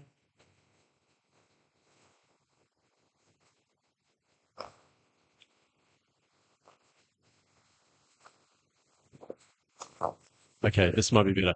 You've chosen an intramuscular injection as your acute stressor and feed withdrawal as your chronic stressor. Would you extrapolate your results from those to other acute and chronic stressors? Oh yeah, definitely. So one thing what we have to focus is at the end of the day, any stresses will lead to the same pathway, that is HPA axis and neuroendocrinal. So parasympathetic and sympathetic nervous system will work. Now I worked on corticosterone because I had good references and I knew that corticosterone helps for the replication of salmonella. But if I have to look into more acute stressor, I will also look into epinephrine, norepinephrine. And except that, for the chronic stressor, I will keep focusing on corticosterone. So I think it comes down to which hormone is working at that specific time. But we will have the same, it will only the impact at how much impact it will cause will change, but the mechanism will be same, the pathophysiology. Thank you. So, any more question? Not point of time. What I thought was, the interaction with probiotics at this level. So that would be a very interesting study. Yeah. So that can give throw much more light onto this topic. Yeah, definitely. So I think most important part in layer is when you understand the stress points, which is very common to us. Yeah. If you supplement that time with higher doses of probiotics or some other products, it will definitely help us to have a more positive gut microbiota. Especially the restricted feeding during growing stage. That would be very important. Yeah. Thank you very much, Yep. Dr. Nitish. Yep. Thank you so much. Yeah. I invite the third speaker, Dr. Raj Narayan Trivedi. Sorry for the interruption. A small announcement. The students who have applied for the travel grant are requested to submit your documents to Dr. Berman or Dr. Varun. The duly filled form, the ticket copy, as well as your registration fee payment. Along with that, please mention your account number, IFC code, and PAN card number. Thank you. I request Dr. Rajesh to introduce the speaker, please. Good afternoon. We welcome Dr. Raj Narayan Trivedi. He is a DVM and PhD from Patnagar University in veterinary microbiology and immunology, and master from Ivra in veterinary immunology. His research work carried out focus on poultry vaccinology and development of Salmonella typhimurium gene deletion vaccine. Candidate and development of submit vaccine for IVH. He had published more than 30 research papers in national and international journals. He had a field experience of poultry industry near about 8 years and currently working as Associate Manager Health Platform from MSD Animal Health India. We welcome you, Doctor. So thank you, Tiwari sir, and thank you, the session panelist. So first of all, I want to thanks Dr. Jiten Verma sir for giving me this opportunity, and the team WBPA, team River. Thank you all. And I also want to thank Dr. P.K. Sukla sir as my mentor and guide to bring me in the industry. So for today, my topic is the evolving scenario of immunosuppression in the chicken. So immunosuppression is not a disease. It is status of the immune system of bird. So moving forward, first I want to take the industry perspective where we are and what is the industry is growing. So Indian poultry sector is a sustainable growing. And why it is sustainable growing? Because it is driven by the local consumption itself. So according to the DASD report 2024, India is the second largest egg producer and the fifth largest the meat producer. And why we are at the second place or the fifth place in the respective egg production and the meat production? Because due to the breed efficiency, management, vaccination, it is efficient in the India itself. And when we come to the marketing of the poultry products, so in the India poultry product, most of the market is the wet market. Only 5 to 7% market is of the processing. So now the quick supply restaurant has a major role in the marketing of the poultry product right now. And the hotel, catering services and restaurant, these are the fueling to the growth for the poultry products. Now we are coming to the consumption driver. As yesterday, Dr. Tarun sir already told that economics and the population both are growing in the India, and that is our consumption driver. You see, this is the yesterday's data. The population is growing by the 0.089%, and the economy growth is 6.4%, and the per capita GDP is also growing. It is near about $2,200. And next part, the acceptance of poultry product is very much appreciable in the India. Either it is as a affordability, either it is a lean meat chicken. So these are the growth driver or the consumption driver for the sustainable growth of poultry in the India. So now I'm moving toward the immunosuppression. So what is the immunosuppression agents? So first of all, the immunosuppressive diseases are the major concern agent for the immunosuppression in the poultry. The other major factor are also there, like mycotoxins, nutritional factor. Already gut health discussion has been over.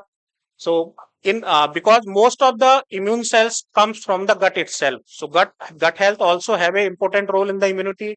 And other factor is the environmental and the managemental factor. Because now climate is changing, environmental is changing, it causing the stress factor, and definitely it will impact in the immunity of the bird. So next, we come to the economic importance of immunosuppression. What is the economic importance for immunosuppression? It may be cause direct losses, indirect losses, either in the term of mortality or reduced growth rate, either decrease FCR, decrease egg production in the layer. Next, we come to the increased cost. If immunosuppression is there, more medication is there, more vaccination is there, definitely labor cost should be increased, either to maintain the biosecurity at the farm. Next, we come to the long-term impact. So what should be the long-term impact for immunosuppression? Definitely, if immunocompromised bird is there, definitely our genetic potential of bird will be lost. Next, after immunosuppression, there is one more factor for long-term loss of the confidence, the consumer confidence on the poultry products if more diseases was there. Next, we come to the immune system. We come to the basics of the immune system. So you see, first is the innate immune response, and second is the adaptive immune response. In innate immune response, there is a antigen presenting cells and some of the inflammatory cells is there. If we come to the adaptive immune system, there is a two type of immunity, either it is humoral immunity or cellular immunity. So this is the healthy immune system. And if we go to the immunosuppression, so what happens if any chain of this immune system is break or suppressed by different agents, then definitely it will cause the immunosuppression. Either it is in innate form, either it is from cellular or humoral. So any of this pathway of immune system has been blocked by any agent, definitely immunosuppression will be there. So first we come to the Mareks disease virus. So when Mareks disease virus will come to the body of bird by oral route or denders, firstly it will replicate into the B cell and it will cause the B cell immunosuppression. After that it will goes to the T cell and in the lytic phase. After that it again goes to the cutaneous phase or the latent phase.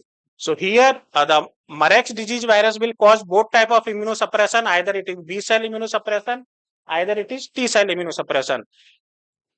Next, if we go for the IBD, after entering the IBD virus in the body, it mostly grow in the bursa of Fabricius.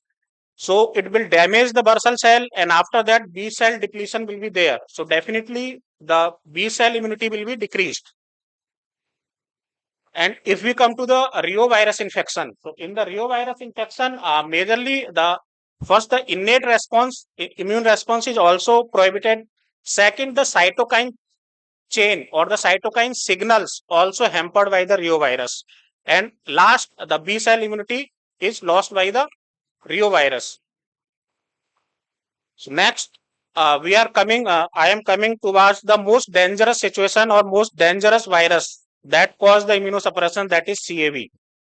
So when we come to the CAV immunosuppression, so most of the time CAV will damage the precursor T cell. First, so what happens if precursor T cell will be damaged? Definitely all T cell lineage will be damaged. Secondary, it will cause the myeloid stem cell damage. So there should be the anemia. So these two symptoms are there, but the T cell, precursor T cell damage have the more impact on the life of the bird for the whole life. It will as a immunocompromised bird. So these symptoms are for the individual disease. If we combine as the host pathogen interaction is changing the shift, and most of the time either it is respiratory complex, either of any other diseases, we find in the bird most of the 2 or 3 type of infection simultaneously. So if immunosuppression, either it is by CAB with other disease like IBD, MD, So what happened? So this is the study where the IBV clearance we have noticed. So here if CAV is there, definitely it will impact on the IV clearance from the body. Because what happened, as I told, CAV will damage the T cell lineage. If T cell immunity is not there, definitely it will hinder the IB virus clearance from the body. You see in this graph,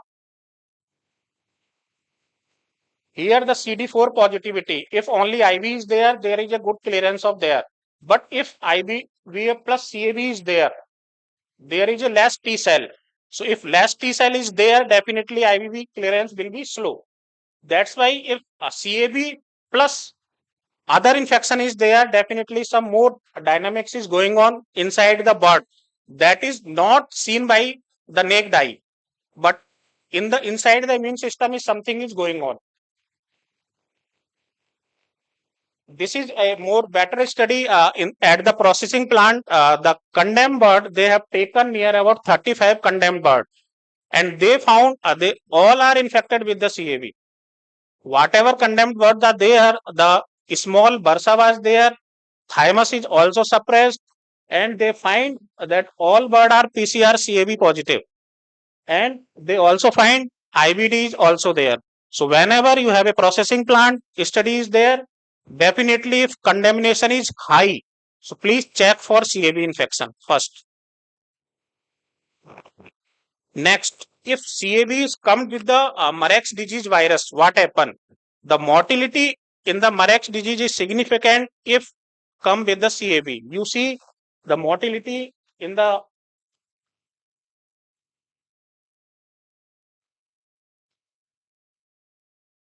MD plus CAB, the mortality is also increased, and the day of clearance or day of virus is also increased.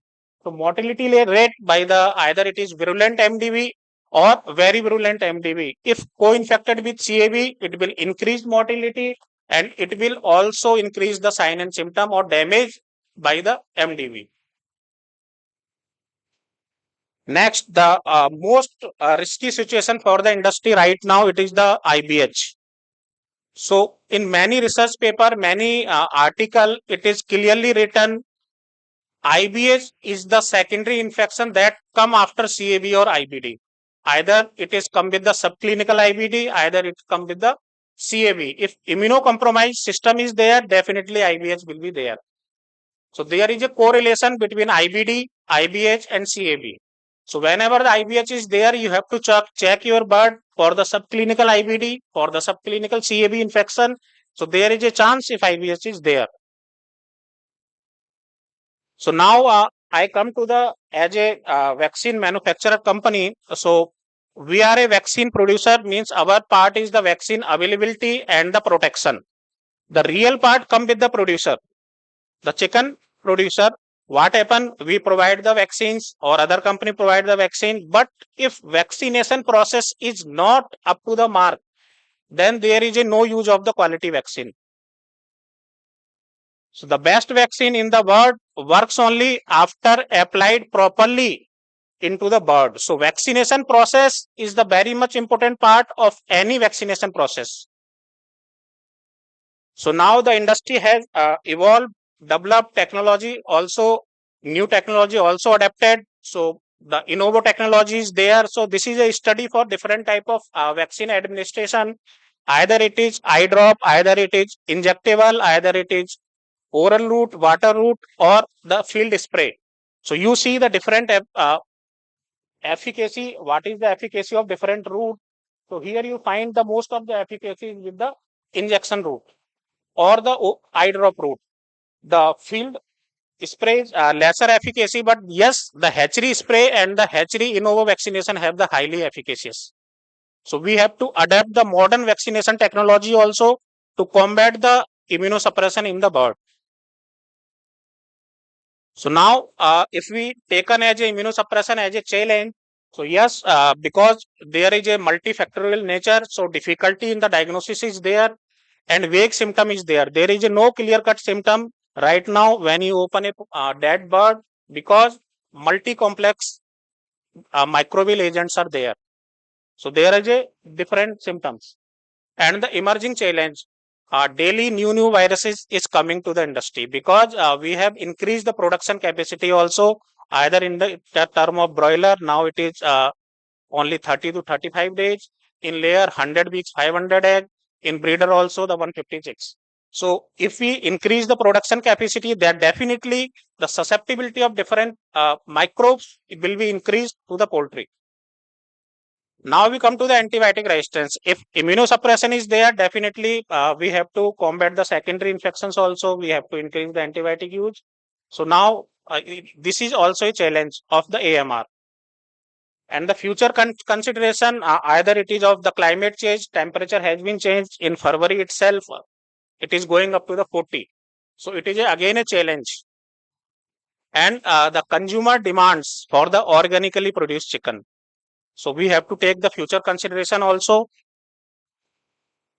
Now, how to address these challenges?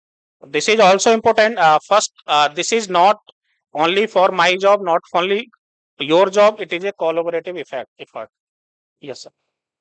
As a researcher, as a veterinarian, as a producer, or the policy maker, and strengthen the biosecurity. Strict access control should be there in your farm, and sanitation, disinfection, as Dr. Ide already told, the water sanitation and the water quality, and the optimized environmental condition, ensure proper nutrition. Already gut health discussion has been done. So nutrition is also an important part for the immunity. Minimize stress, either it is a handling stress, vaccination stress, or the environmental stress. Other strategy, education and training for the producer. And last, some opportunities also there, but these opportunities are not the celebratory. These opportunities are as a challenge to us as a veterinarian, as a the companies who are in the industry. First, we have to develop the more robust vaccines. Either it is vector vaccine, either it is DNA vaccine, or we have to develop vaccine like single shot multiple diseases. So we have to work on that direction. Second, the diagnostic advancement. We have to develop some diagnostic like that point of care diagnosis. On farm diagnosis should be there, that the time between the symptom identify and the diagnosis and the treatment should be minimized. Next, if we come to the nutritional intervention, already the good quality nutrition without mycotoxin, the gut health should be there, and the treatment and the management. So we have to develop without antibiotic, either it is herbal or other treatment strategy should be there to compromise, or the immunotherapies, or some already the nanoparticle drugs now is coming. So already sir has been discussed, it is feed additive, maybe in feed additive, feed supplements, or either in the form of baits. Now we come to the business opportunity for the related industry. So yes, there is a business opportunity. We have come to some products that will overcome the immunosuppressive challenge to the farmer. Either it is a veterinary diagnostic, veterinary biologicals, veterinary feed additive company. And next, the enhanced preventive strategy and the biosecurity. This is the main point by which we can overcome the immunosuppressive challenge, either restriction of the entry of the viruses into your farms. So this is from my side. Thank you. Yes, thank you, Dr. Trivedi. So you have touched upon the very sensitive part of the poultry operations, the immunosuppression. So now, almost all the viral diseases cause this, and that gets complicated with the bacterial diseases, and we face the orchestra. Now, in this, you have touched upon what is the importance of keeping the immune system alive, and the topic is open for discussion when he talks about the vaccine to improve the condition of resistance, disease resistance. Any question, please? Thank you very much, Dr. Trivedi, for your wonderful Thank you, presentation. And I want to acknowledge my MST team, Dr. Yes sir, Dr. Vijay Makhija sir, and my colleague Dr. Abhishek Pandey for here. And thank you, team.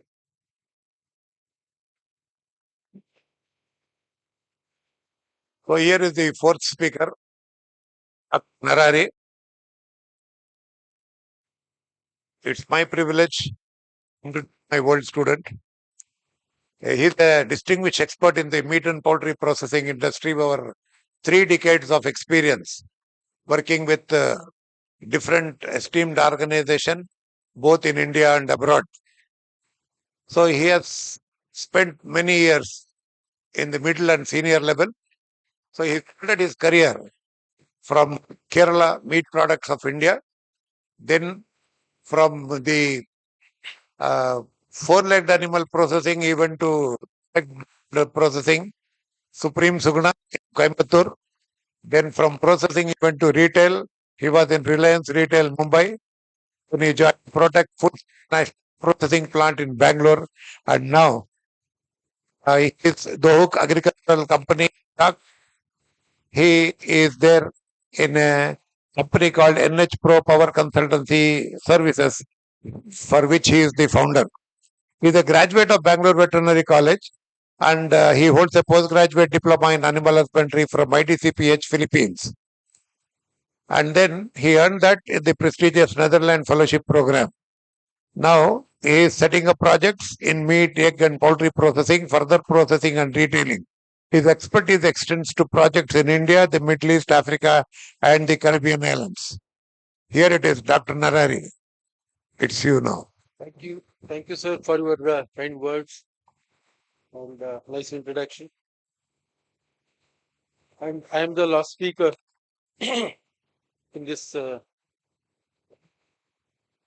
the last speaker. Probably the processing is the last stage of the value chain of the poultry production. If Dr. Verma sir is here, I wanted to ask him this question. Well, previous speakers spoke a lot about the industry, currently how the industry is going in India in comparison with the rest of the world when it comes to genetics, when it comes to nutrition, and when it comes to farm management practices and housing. And we are definitely at par with the rest of the world. But when it comes to chicken processing, which is the last stage of the value chain of the chicken processing industry, we are far, far behind the rest of the world, even to Africa or any our neighboring countries. Sri Lanka is, as we are aware, they're far ahead of us. Probably 80 to 90% of the birds produced in the country are processed.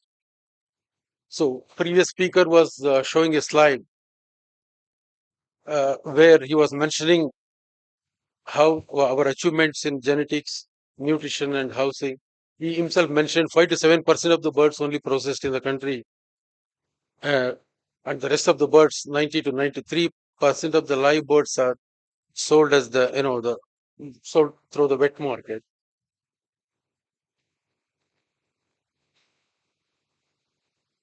Well, this is in brief to say already the previous speakers have told about it. So we are going to, we have started at year 2000 with 37 billion of eggs production. We are going to touch, as in today, we are at 1.42 billion level. That's the reason our egg consumption per capita has gone to 105 eggs per person. And poultry production as a whole is going to increase to 4.2 million metric tons, which is the projection, I mean, the expectation. And cold chain and other investments on the cold chain have definitely improved the processing. I mean, the industry in the last couple of decades. But when we look at the growth of the industry, which is 6 to 7%, and we are not at all growing proportionately when it comes to the processing. So this is the reason probably giving the big gap between the number of birds processed, which is 6 to 7%, versus the live bird being sold in the country. And the per capita consumption has grown up so far very well, and it's expected to touch 9.2 kgs by the year 2030. Imagine industry is going to grow double, by numbers.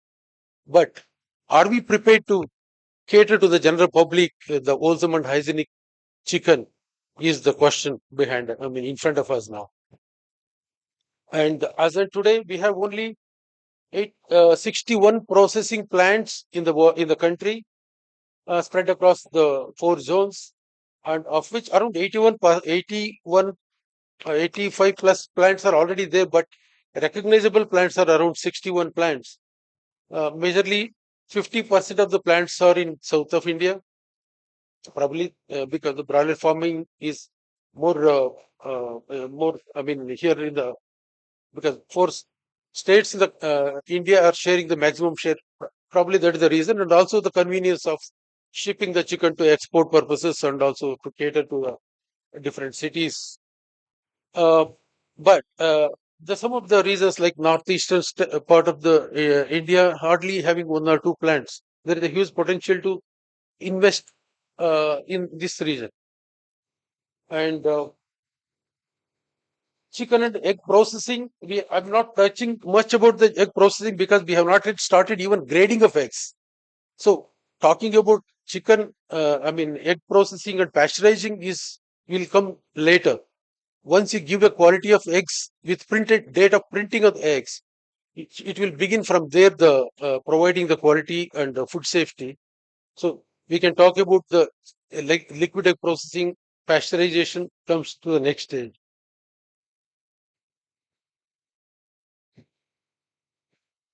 Well, role of industry, why the processing uh, is inevitable to adapt by our industry now. Without this, we cannot grow forward, because we have to ensure the food safety and quality to the general public. This is how this is also going to stabilize the industry. The way the chicken is grown in the country, or eggs are supplied, they're the commodity. It is nothing but onion, tomato, potato. Farmers grow the chicken, the tomato, potato without knowing the market. So same way we are growing the chicken and sending to the market without knowing the market offtake. There are seasonal fluctuations due to various socio-religious reasons. There may be seasonal fluctuations due to some other reasons. These are not properly factored because we are trading the chicken through the traders. So the prices sometimes go up and come drastically the way we are experiencing. If any small news of the bird flu can make a big problem to the entire industry.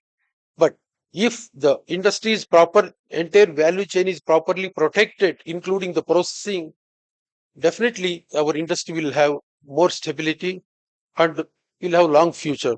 As my previous speaker was telling, the growth of industry against the population growth, that itself says what a potential we have in the near future for the poultry industry, where population is growing at 1%, where industry is growing at 6 to 7%.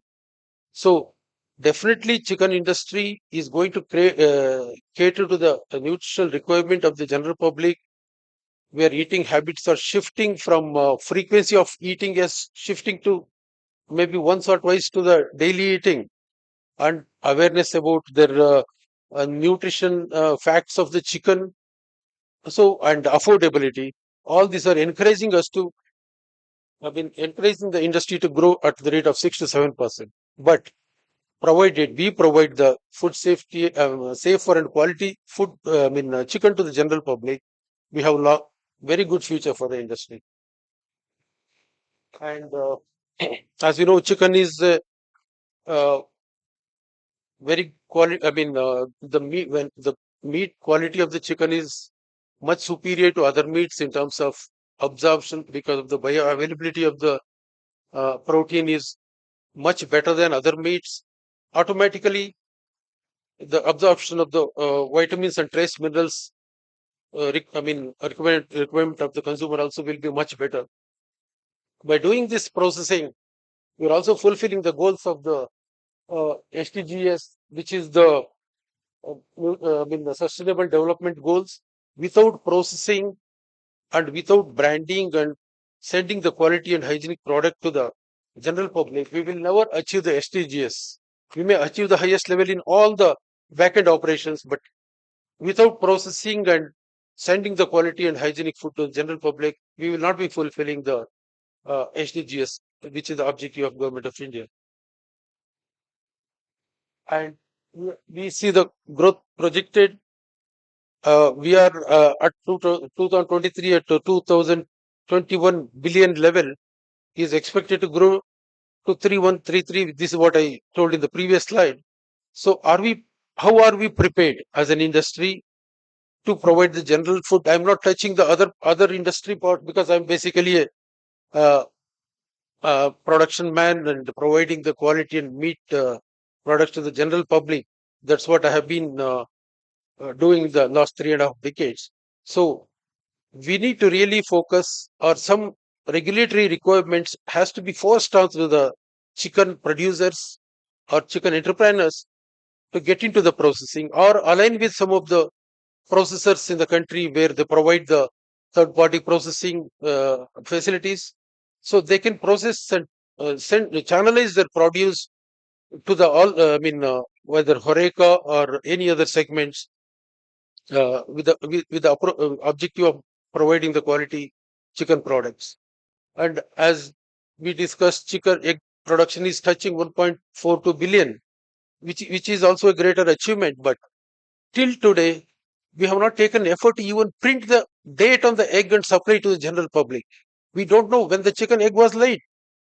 And just visit any third world countries. Any countries, neighboring countries, or even to the African countries I have visited extensively. Even the smaller countries, they print the date of production of the eggs. We still not taken the step to print the date of production of the eggs. And imagine when we will be going towards pasteurizing the liquid egg and tetra packet and supply to the mass. We still long way to go. This is just an effort I have made how the processing industry works. Most of you are aware. Chicken production to cutting, that is the slaughter. So slaughter is done in a, by make sure that the water is very good quality water, as previous speakers were mentioning, and also it is chlorinated so that the surface of the carcasses can be taken care with the least microbial load. So, and we can ensure the 3-day shelf life. And we have been started using the sorting and grading system in our chicken industry, where we separate the carcasses and supply to the market, because now the Horeca segment has become very particular about their sizes requirement. For if I want to quote an example, for example, KFC, they're using only one particular carcass size, that is 1.2 size of carcass, that is used for cutting the chicken into 9 parts, what you call 9-piece chicken, 9-piece cut of KFC. If you grow any part of the world, look and feel of the product of KFC is the same size. This accuracy can be provided to the buyers only with the sorting and grading system what we follow. So if you are in the wet market, you cannot give any such assurances to the end user. Thank you, sir. I noted. Freezing, as we know, it is a very important step. We need to blast freeze the chicken at minus 35 to 40 degrees, so that the core temperature can be ensured at minus 18. So we can also give an assurance that it will be, shelf life can be there for 2 years if it is stored continuously at minus 18. So at quality control labs, we need to check the end product before it is released to the Indian market or the export market, so that we are fulfilling the FSSAI guidelines with regard to the microbial load. And this overall, the processing, the how it is ensuring the sustainability is increase the efficiency and productivity, employment generation, and it is healthy and nutritious. Traceability, which is the traceability and predictability. These are the mantras, otherwise they're called, accepted widely in the industry. So this processing is providing that assurance and diverse products and investment opportunities. And this is in general, just I made an attempt how the employment generation is happening in the poultry industry. Almost 5 million people are directly and indirectly supported by the poultry industry. Imagine we are projecting the growth 6 to 7%. Opportunities are going to grow year on year, and industry is going to be a major part of the animal agricultural industry. And what we are talking about 1.2 GDP today, definitely touch double in the years to come. So here, when we are talking about the sustainability, we are forgetting one thing, that is the trick, handling the waste from the poultry, particularly processing industry. As we all know, body weight 25% of the live body is the waste, inedible offals. This is amounting to almost 4,000 crores in value per year for the industry, and this is not properly taken care. At least these days, few people are putting the rendering plants and in the city limits and doing it. But what about tier 2, tier 3 cities and the rural areas where waste is not collected and handled properly? This is one point. If we are not, this is what we call circular economy. If it is not properly converted and used in the industry as a byproduct or a organic fertilizer, and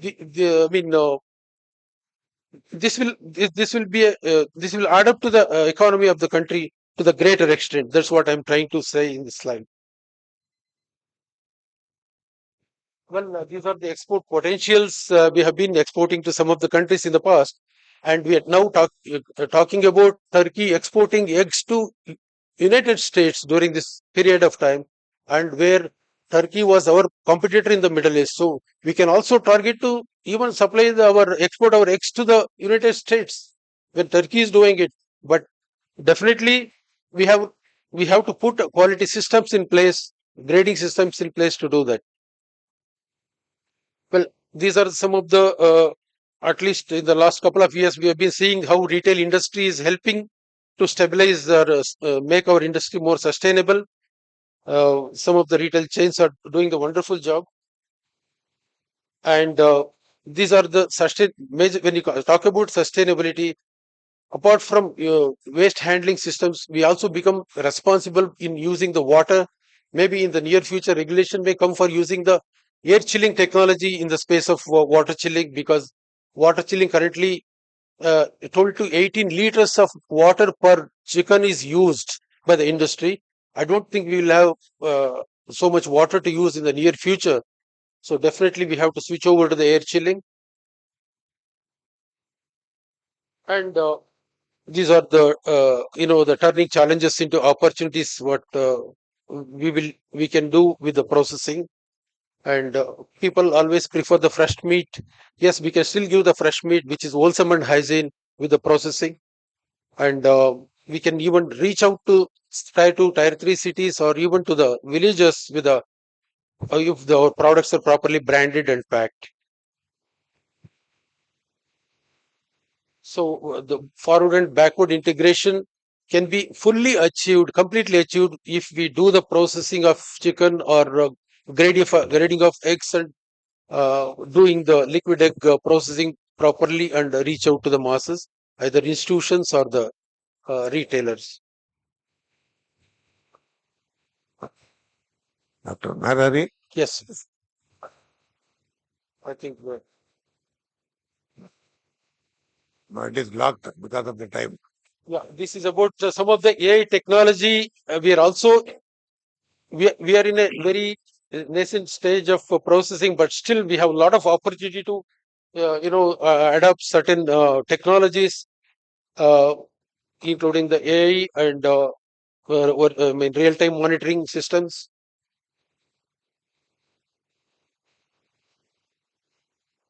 So the roadmap I mean, Government of India is already supporting the processors in terms of providing the capital subsidy to set up the processing plants.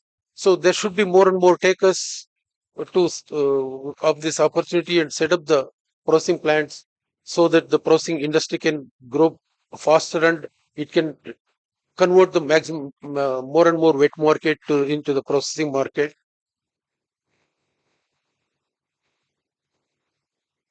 So I actually had to speed up in the last few slides. Sorry for that because of the time constraints.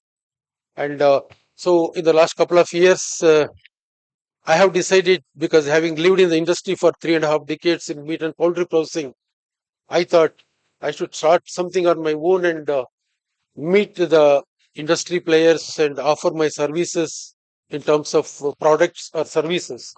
So I have been going around and talking to the people, and so far it is so good, and I'm doing my bit to the industry, which provided bread and butter for me and my family. Thank you so much for your patient hearing. Thank you, Dr. Narari.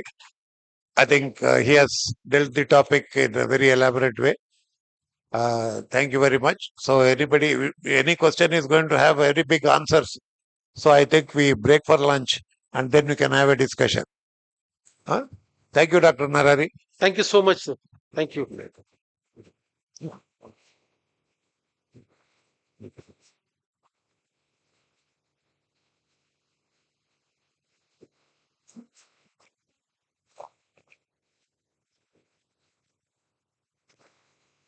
Thank you. We appreciate the efforts by all the speakers today who've come forward to share their knowledge and wisdom. May I kindly invite the chairman for the session, Professor Nadeem Feroz sir, to honor these speakers. I kindly invite Dr. Santosh M. Iyer, first speaker for the session.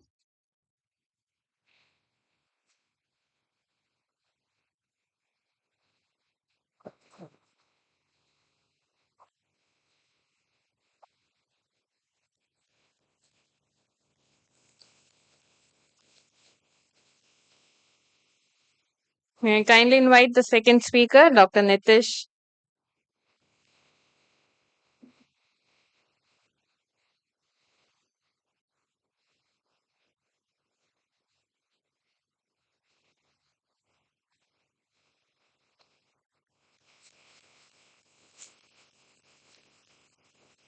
I kindly request Dr. Raj Narayan Trivedi to come on the stage, please.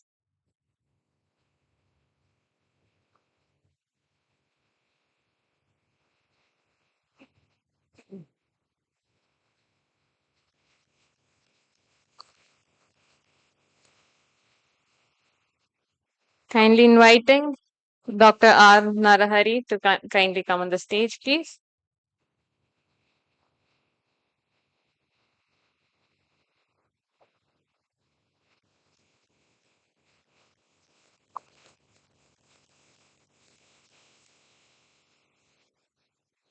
I kindly request all the audience to place a round of applause to the scientific panel for doing this amazing job of organizing this session.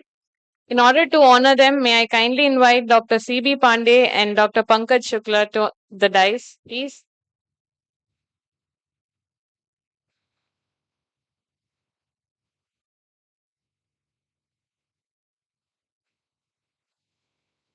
We would like to honor the session coordinator, Dr. Bichitra Barman.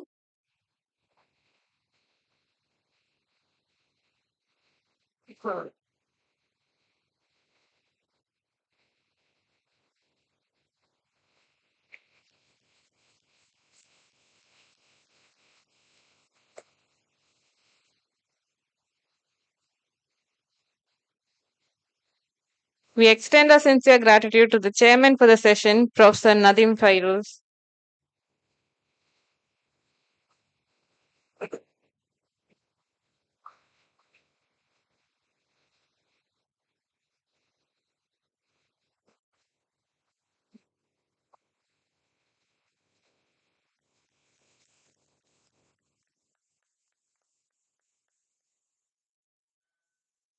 I humbly invite the co-chairman for this session, Dr. Shirish Nigam.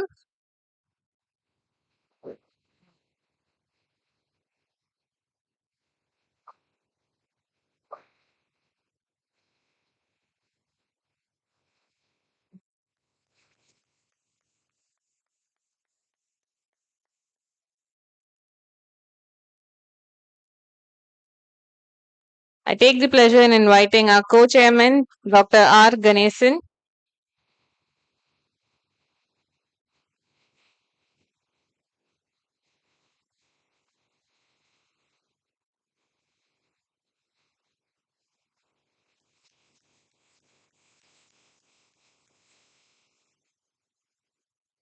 I humbly request the rapporteur for the session, Dr. Nikhil Kumar Tej, to come on the dais, please.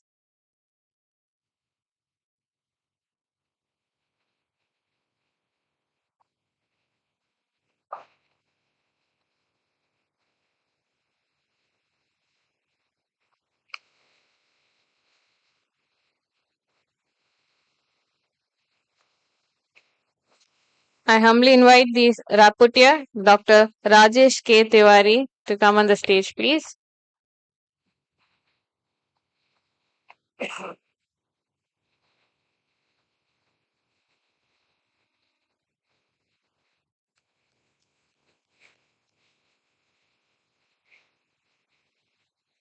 Thank you. Thank you, everyone. We'll be breaking for lunch now. I cordially invite all of you all for the lunch. It's served on the hall below. Also requesting all the participants to come back after lunch by 2:30 to this hall, please. We'll be assembling here in this hall for the panel discussion. So requesting all of you to come here, assemble here at 2:30. Thank you.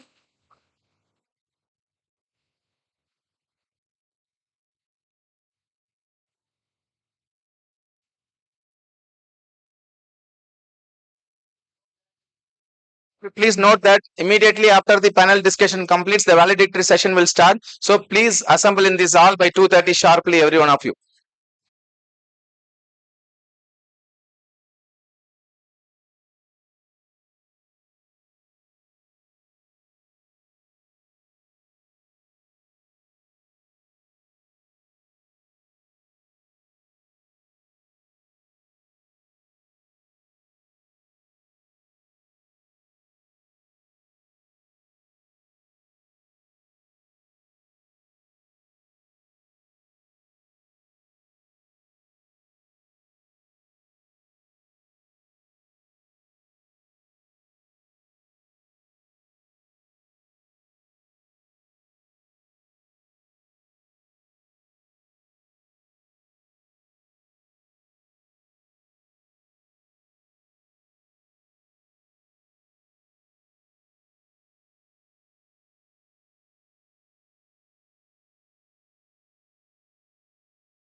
A very good afternoon to everyone. Kindly requesting all the delegates and participants to be please seated. We are about to start with the panel discussion.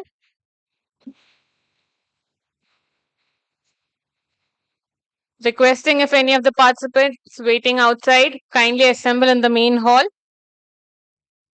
We'll be starting with the panel discussion. I take the honor in inviting the moderator, Dr. Pankaj K. Shukla, sir, to kindly do the honors and lead it from here.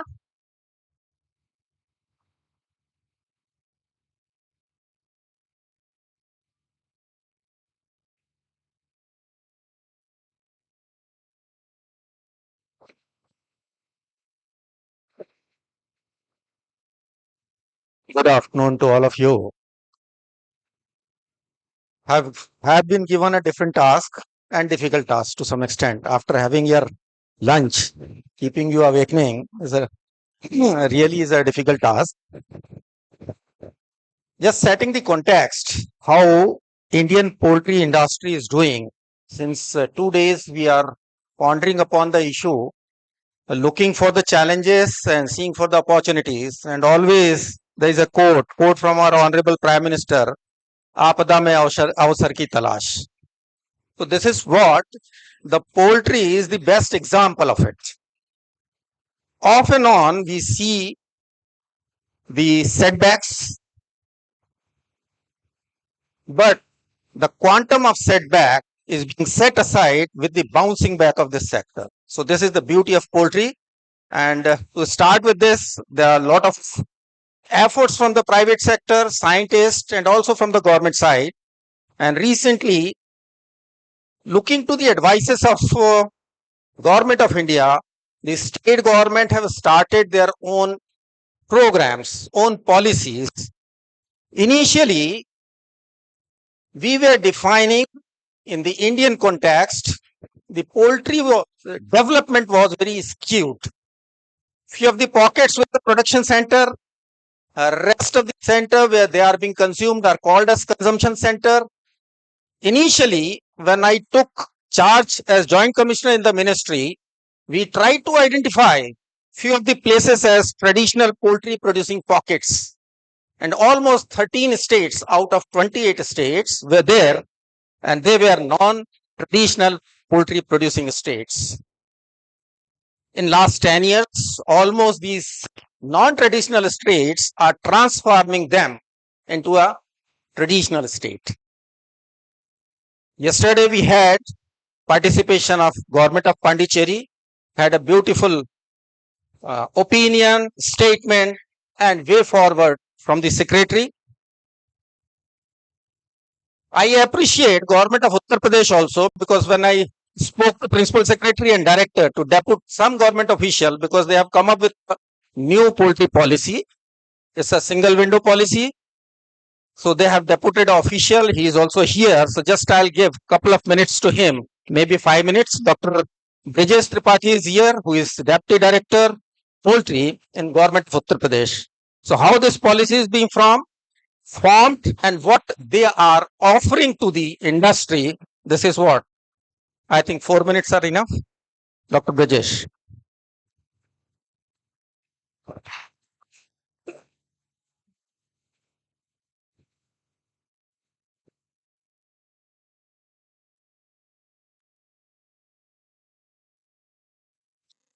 Good evening to everybody. On the blessing of Dr. Professor P.K. Shukla sir, Dr. Verma sir, Dr. Ranade sir, I think these are the pillars of the Indian poultry industry. I am from UP government as Deputy Director. I want to represent our progress in the poultry sector. This is the basic data of the India. Everybody know what is the growth rate of. Here we want to emphasize that comparison to last year, UP has grown up 29.88% poultry in the UP. And the India's growth rate is only 3.17%, near about 10 times more than the Indian growth rate. This is because this is the data of our UP. UP is the highly populated state and we are there is a 25x per capita availability of eggs as comparison to India, which is 103. We are producing near about 600 crore eggs per year, and we are consuming just double. That's why we are coming with this is the basic data. UP development policy. The basic concept of this policy is to produce whatever we consume in our states. That's why we compare UP poultry policy to 2022. In this policy, we are giving 3 types of incentive. We are starting from 10,000 layer birds up to unlimited. You can grow from 10,000 to 1 lakh or even then more. We are giving the 7% interest subvention of the project cost, of which is 70% of the project cost, and starting from 14.67% up to 1 crore rupees. Even the interest subvention, we are also giving the stamp duty exemption. If you want to establish poultry farm in UP, you are most welcome. We are giving 3 type of incentive. Instead of interest subvention, we are giving stamp duty exemption up to 8-acre land. And we are also giving the electricity duty exemption, 1 lakh units per year up to 10 years. Previously, there is a foundation to be a domicile of UP. Now the government has amended our policy, and any person from India can come in UP and establish his own poultry farm starting from 10,000 rupees. And the maximum subvention is 1 crore rupees. Thank you so much.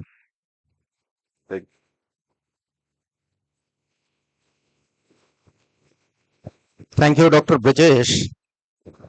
In nutshell, many more state government have started their own policies just to give a kick start of poultry operation in their area and to make them self-sufficient in terms of production. I think UP right now is a net importer because recently we got one study conducted by NAPCONS wherein it has come to our notice that almost 1 crore eggs are being imported to UP every day. So this is what is a deficit. We are fortunate to have Dr. Selva Kumar, Honorable Vice Chancellor Tanuvas with us, who is a great economist. So give a round of applause to him. And sir, to start this kick this panel operation, I'll try to put a few database available with our country and look for a vision from your side. See, we have almost 140 crores population in our country. Similar is the data with animals, poultry. It is also 55 crores and then 855 million. Almost it comes around 140. So ratio of human population versus animal and poultry population is 1:1. Every year we are watching a constant and sustainable growth of the sector ranging between 7 to 8%. At the same time, the worth of poultry industry almost touched a figure of 2,13,000 crores. We have started in the last decade with a figure of 1,20,000 crores. So within 10 years, almost doubling. How we foresee this in next 10 years? Just your vision in this context. Thank you.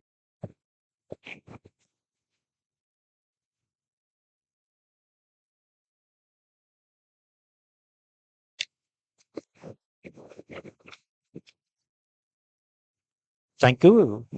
Thank you for this opportunity. Yeah. First of all, I just want to clarify about this growth rate. Growth rate, what the slides are showing percentage change or maybe, but the real growth rate is the annual compound growth rate, which we have to work out the annual compound growth rate. As the panelist rightly pointed out, yes, the livestock sector as a whole in India is growing around 7 to 8%. Whereas if you compare with the crop husbandry or pure crop, the agriculture sector is growing only 1% or sometimes 0.5 to 1% annual compound growth rate. And if you see the contribution in the gross value added, if you see, if you compare, for example, 10 years back, the livestock sector has contributed nearly, the share of livestock sector in agriculture output was only 24%. Now, after 10 years, this livestock sector, the share has increased from 24% to 30%. Therefore, this livestock sector is, including poultry, is considered to be growth engine of agriculture sector. And whenever both the government of India or the state governments formulate any policy or rural development programs, they see that livestock component must be there in the agriculture or any rural development program. That way, the whole livestock sector is growing at a very faster rate. When you compare with the poultry sector, yes, poultry sector is growing at a very faster rate, more than 8%, especially both egg and poultry meat production. And now India is second largest egg producers, and we are fifth in the meat production. I see from most of the states, our state, for example, Tamil Nadu is number 2 in next to Andhra Pradesh in egg production. Of course, our state policy is slightly different from what Uttar Pradesh. Yes, they are having potential. They want to encourage the farmers. Now, both the State Planning Commission as well as the government of Tamil Nadu, so almost the commercial layer or broiler production is within the private sector. They don't want to invest on private sector. The government is only concentrating on backyard poultry. So the most of the policies of Tamil Nadu government is only to develop backyard poultry. Accordingly, we are getting a lot of schemes, program schemes. So in future, as well as the production, and now the indigenous or native breeds, poultry breeds are also gaining momentum. So in my opinion, this industry will definitely touch the magic figure of annual compound growth of 10% in the future, both egg and layer for production.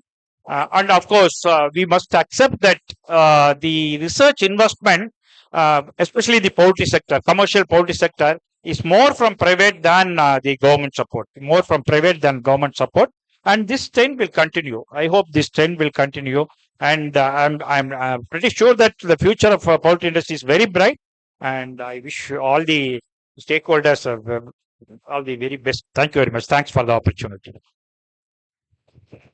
Thank you so much, sir. Yes, I do agree. Even in the federal structure, what we are trying to do, just we are framing the congenial policies for the commercial sector to grow and not investing the money on that. Rather, we are giving a free hand to the industry or to the private sector to grow and to sustain themselves. Hope so in next 10 years, as you said, we are likely to double our production. But looking to the population growth, again, it will become meager. So this is what we are expecting, that we should steer up our key drivers for growth, particularly in the poultry sector, to take them to a new dimensions.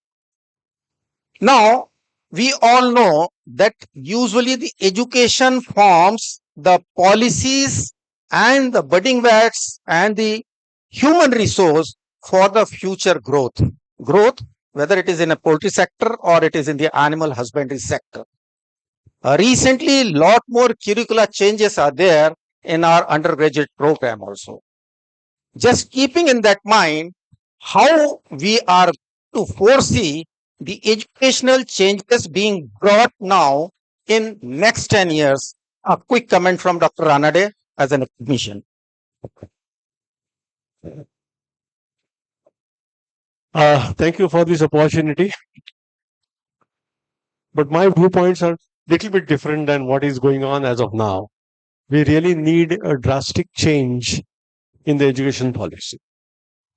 we want to produce, being a professional course, being a course where you try to address the problems of the farmer, and looking at the strength of veterinary graduates getting out of the college every year and the opportunities in the government sector, it's very likely that majority of the students will opt for the private industry, and we really want to prepare the students who are industry friendly. And for that, I believe that the course needs to be modified a bit. Little bit of inclusion of management courses in the curriculum is very much needed, and the importance should be given to those subjects which are directly or indirectly providing employment, or the possibility of entrepreneurship development to the students, rather than preparing the students just to do the jobs in the sector. I would just tell you a short story about Bombay, from where I come from. Now I've retired for 2 years back, but then the strength has increased from 60 to 120 students per year now. And out of that 120 students, about 80 plus or 85 plus are the girl students who are likely to go to the private practice, small animal practice in the cities. So the number of veterinarians who would be available for the government service serving in the rural areas is going to reduce, and further the number of students available for the private sector are going to further reduce. And for that, little bit of modification in the curriculum is very much needed, so that everybody who gets out after graduation gets an opportunity to earn the bread and butter. So that's what my suggestion is. Of course, we have done certain changes in the VCI syllabus, which we have recently prepared, yet to be finalized from the government. But then once that comes into focus, or that comes into play, the things will probably change. So let's hope for that. Yeah. Thank you. And indeed, it's a new insight, and with the induction of new education policies, I think a lot more revenues are likely to come for us also. And what a coincidence, we have started our conference on the day which is a World Protein Day. And I was very happy while traveling from Chennai to this place. Shirish reminded me a shop of mutton and chicken.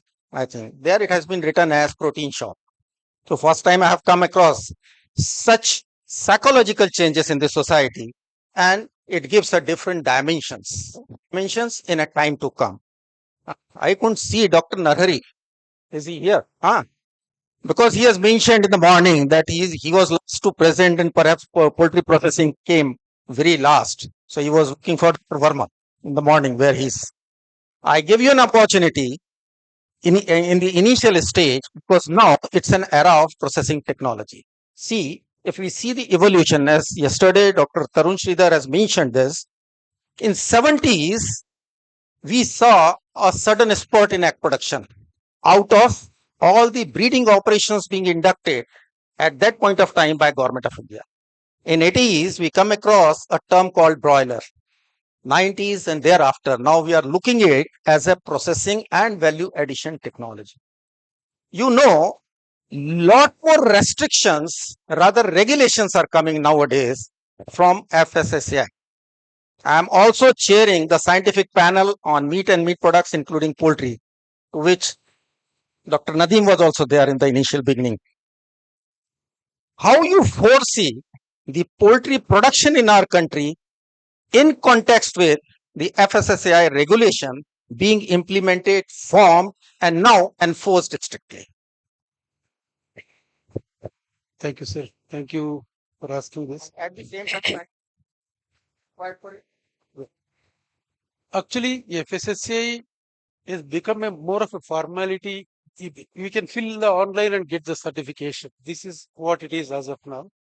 But some of the processing plants which are exporting chicken, they have to fulfill two regulations. One is Export Inspection Council regulation, one side FSSAI.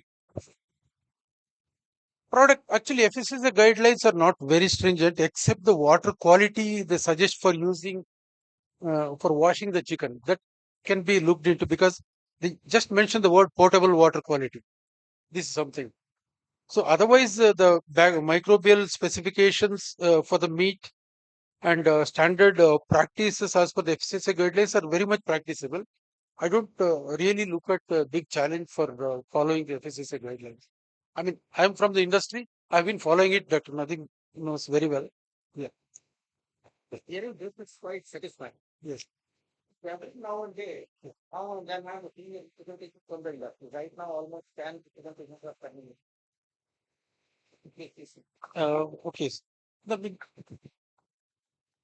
yeah, the FSSA guidelines are there are different grades in that, like depending on the volume of production, either we can apply locally or to the state body or to the zonal body. Hope that is a system still there. So only the zonal bodies, since we are in Bangalore zone, we apply to the Chennai center, where from Chennai, the officers come for inspection. The two after application, maybe after 6 months or 1 year. So that actually we are not facing any difficulties at all, because when you are a processor, we are already make supplies to the Horeca segment. You have to get aligned with the food safety and quality standards. You have to have a certification. Like we have moved from HACCP to ISO 22 to now we have come to FSSC 22000 level. Most of the so whatever some of the speakers were mentioning about HACCP, that was basic guidelines. We already reached to the third level of FSSC 22000. So we don't have any difficulties to fulfill the FSSA guidelines. Thank you, sir. Thank you. But I am quite certain that this processing is going to change the landscape of poultry consumption in the country. And I think we have Dr. Sunil Kulkarni. Do you have any opinion about it, and how you foresee changing the landscape of poultry consumption in our country, looking to the recent introductions of poultry processing technologies?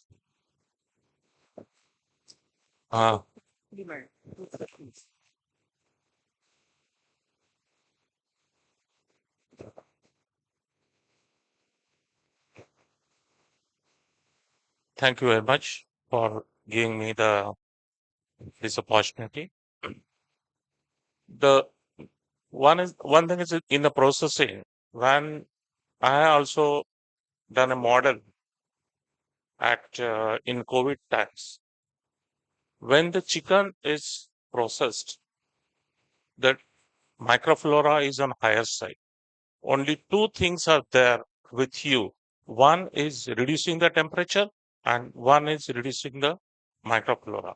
Once in it, you have to reduce the microflora with the chlorine or the sodium hypochlorite solution, and then you can keep it in the chilled condition so that your shelf life can be increased. Now, third factor, when you do the vacuum packing, and if you sell it to the in the chilled condition at the different shops, you can increase the shelf life to 5 to 7 days. But of course, the FSI says that the life has to be 3 days, but you can also increase the life for the 7 days. There, the food safety, you can, because of the vacuum packing, there is no oxygen, so you can control the microflora also. So it is a product, is a food safe. They are tested, they are taken, they are accepted at the consumer level also. But whenever you are doing the chicken processing at the processing industries, whatever the microflora you check at the processing level, that is like a postmortem.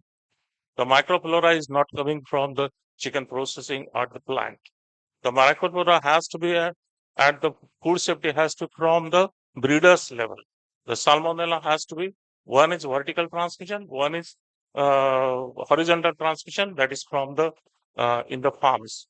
Many times the farms, they are having the paste.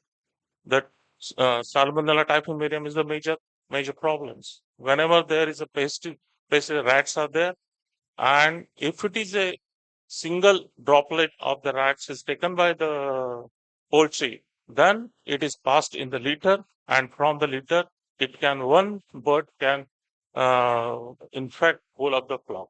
So that is another thing we need to control. The third thing is control. Even if both the things are controlled, you need to have the proper withdrawal period. If the withdrawal period is not there, then at the processing level, even if it is a manual or even if it is a your automatic levels, you can rupture the intestine. And when you rupture the intestine, your whole carcass will get infected, whole carcass will get contaminated, and that contamination will increase in the screw chiller ever at the processing. So whole, it is not only the one point, it is whole from the breeders level, farm level, hatchery levels, feed levels, and the processing and the transportation. The whole chain is important for the food safety. Thank you, sir. Thank you so much. Yes, the entire value chain is required to be screened and it should be made foolproof so as to have a wholesome and safe food product on the table. Because always we are talking in terms of farm to fork. During this value chain, if we need to address the issue, we need to keep it foolproof. Thank you so much for your interventions. We do have with us the president of Indian Federation of Animal Health Companies, and we know to keep our birds healthy, we need to have a very strong biologicals and pharmaceutical support. Although the support exists in country, but they do have certain problems in getting few of the things imported or to distribute it through different channels. How we see to safeguard the poultry health in a time to come? Words from President INFA, Dr. Shirish Nigam. Good evening to all the distinguished guests. Thank you, Pankaj sir. So on behalf of the INFA, there are many members here in the hall from Venky's, from Rosari, from other companies. Shyam was here from Hipra. I don't see him here. Yeah. So this is a very pertinent question. And before me also, other office bearers of INFA time and again tried to represent to the government bodies. And during my tenure right now, with the office bearers and the support of members, expert subcommittees in INFA, we are representing the issue. So what are the issues which we are facing? Number one, in imports, we are facing issues of delay in clearing of consignments. It is causing damages to us, blockage of working capital, and delay in the planning of the supply chain. Ultimately, it is getting impacted. So already Dr. Tripathi is there from MSD. So like MSD or the other companies importing vaccines, they are facing problem in vaccine. And sometimes with great respect to the government officials, we have found in INFA that a change of a leadership in an office brings change in the interpretation of the law also. So this is something which becomes very difficult for the members to handle. So one is the delay which is happening due to classification, definition issues and interpretation issues. The second one which we face is sometimes the quarantine officer sends the sample to some testing to certain unique labs. Manisha Lab, Mumbai. I have never heard of that lab. Yeah. But the sample goes there and the method of testing is not known to the company. I mean to say the lab. And the test report comes negative. So you have to defend that. And in our defense, in spite of giving the whole dossier, again, the interpretation is that you are doing business, so you might have done some cheating. So this kind of the view actually pains to those honest companies, those who are really submitting scientific documents. So this is the second. And the last, which I would like to say is, we are facing a lot of shortage of talent. All companies are struggling because, as you said, Dr. Ranade said, the young girls is studying BBSc or MBSc. They want to become the private practitioner in the pet animals because it's more rewarding and satisfying career there. Some of them, they go to the clinical research organization on human sites like animal houses. as more pharmaceutical company and CRO coming in India. So the also ball lies in the court of us as a company, how we give better salaries and attract the talent. So we are working on it, but that's the problem which we are facing.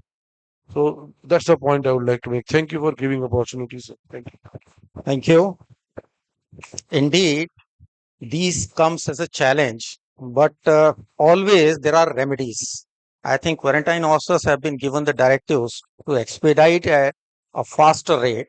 But of course, sometimes it becomes difficult when custom is handling this, because revenue officers, they had a different opinion about the same product, because they are not tuned to whatever we are doing, and they are not in sync with us. So thank you very much for your inputs. We do have a very senior academician with us, Professor Nadeem, who has already been there in the Food Safety and Standard Authority of India in the scientific panel. And we were struggling in the beginning to set up a standard for poultry, because me and Dr. Nadeem was looking after the poultry standards. And even till today, we are struggling with it. Morning, it has been very well said by one of the speakers that even, I think he was Dr. Narari, even the eggs have not been branded for their production dates. And right now, we are handling that issue. Finally, the labeling panel has convinced themselves in their panel and also the authority at least to put the production date on the egg. So this is the recent development. But yes, it is happening. But there are initial teething troubles with the FSSAI also, because readily we adopted, I think, BIS standard at that point of time, and now we are reviewing. So how you foresee the problems of food safety and standards in a time to come, which industry is likely to face? So what's expert comment from you? Thank you, Dr. Shukla. It's a very pertinent question. Here what happens is, the whole elephant goes off, only the tail will remain, and we speak about the tail. In a country, even today, when salt is not kept in the inside of the shop and kept outside, it is being sold by weight. But the eggs, when I was a young boy, there was hardly any difference between a duck egg and a chicken egg. Today, thank God, pigeon eggs are not clear in surface. Otherwise, it becomes very difficult for us to differentiate quail egg from chicken egg. So the size has come so small, and from the 260 eggs per laying period, now the companies are posting about 330, 340 eggs per laying cycle. So this is one. So when the eggs are not sold by weight, where is the question of asking to put the date of laying? That is point number one. Point number two, will anybody who knows what is the shelf life of table eggs, please raise your hand. Please raise your hand. What is the shelf life of eggs? See, when I was a student in 70s, Namakkal was the place from where eggs were transported to Delhi. And those days, in the absence of national highway, almost 25 to 30 days was the time traveled from the farm to the retail outlet. And what is the temperature of production, Namakkal? Is almost the same as that of the temperature in Delhi. All our theory of dash and dash, so much of temperature, so much of humidity, it has gone to dogs. No, that is number one. Number two, if we are not making bullseye as a egg product, it hardly matters how long the eggs have been kept. Okay. So we have to have standards for our market. When we make only omelette with 1 egg and half kg of onion, you can imagine who is looking for equality. Let us be frank. Let us accept what we are and where we are. That is number one. Number two. So he was asking, what is the future of safety authority? I tell you, 2015, organized one public health seminar myself. The only one reason was In the food, all foods were included. All other panels was professor of marketing. He was heading the social science panel. But as I know, the food came only because of meat. Do you know? Food rules only came into existence because of meat. These were the four first laws. They said, don't eat flesh of animal which is naturally dead. Don't blood, which is not correct. Number 3, whatever is left by the beast, don't eat the flesh. Number 4, don't eat pork because it is not good for health.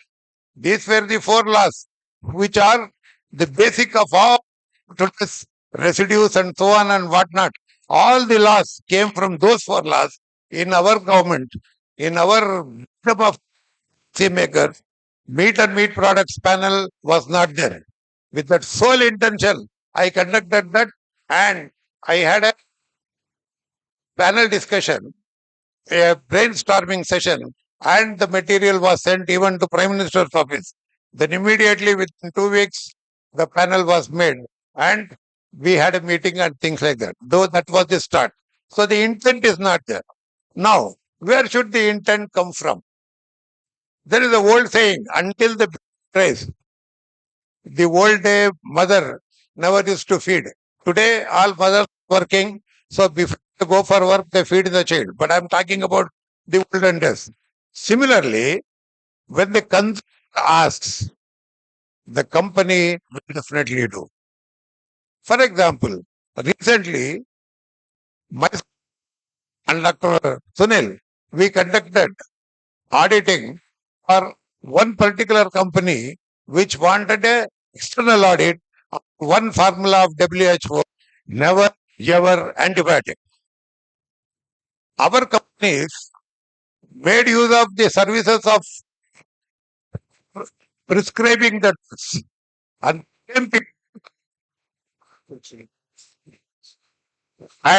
the same people gave the declaration about freedom from antibiotics in meat.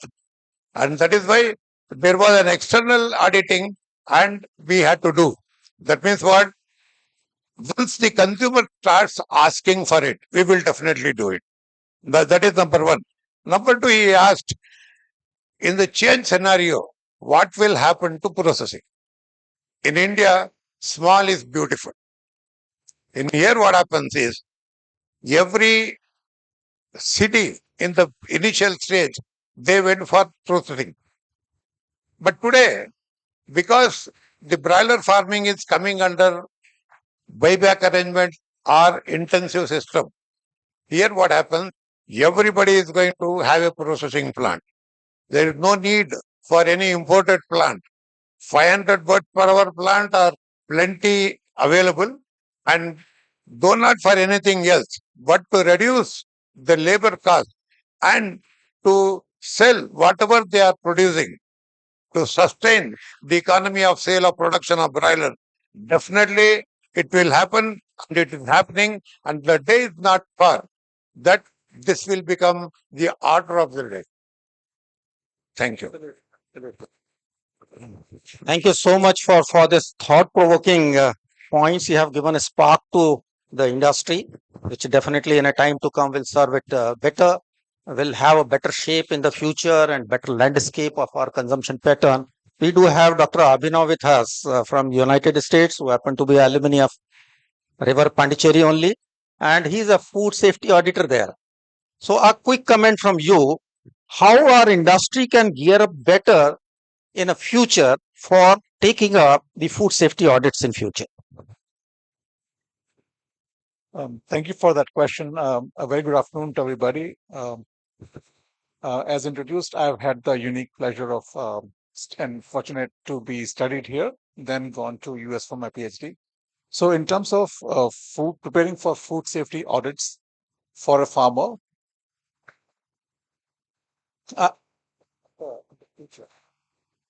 I think from what I've seen in in US, and this question actually falls more in Indu's area of work because she's more of an extension person. But what I've seen there is farmers work very closely with government officials, with the professors from universities.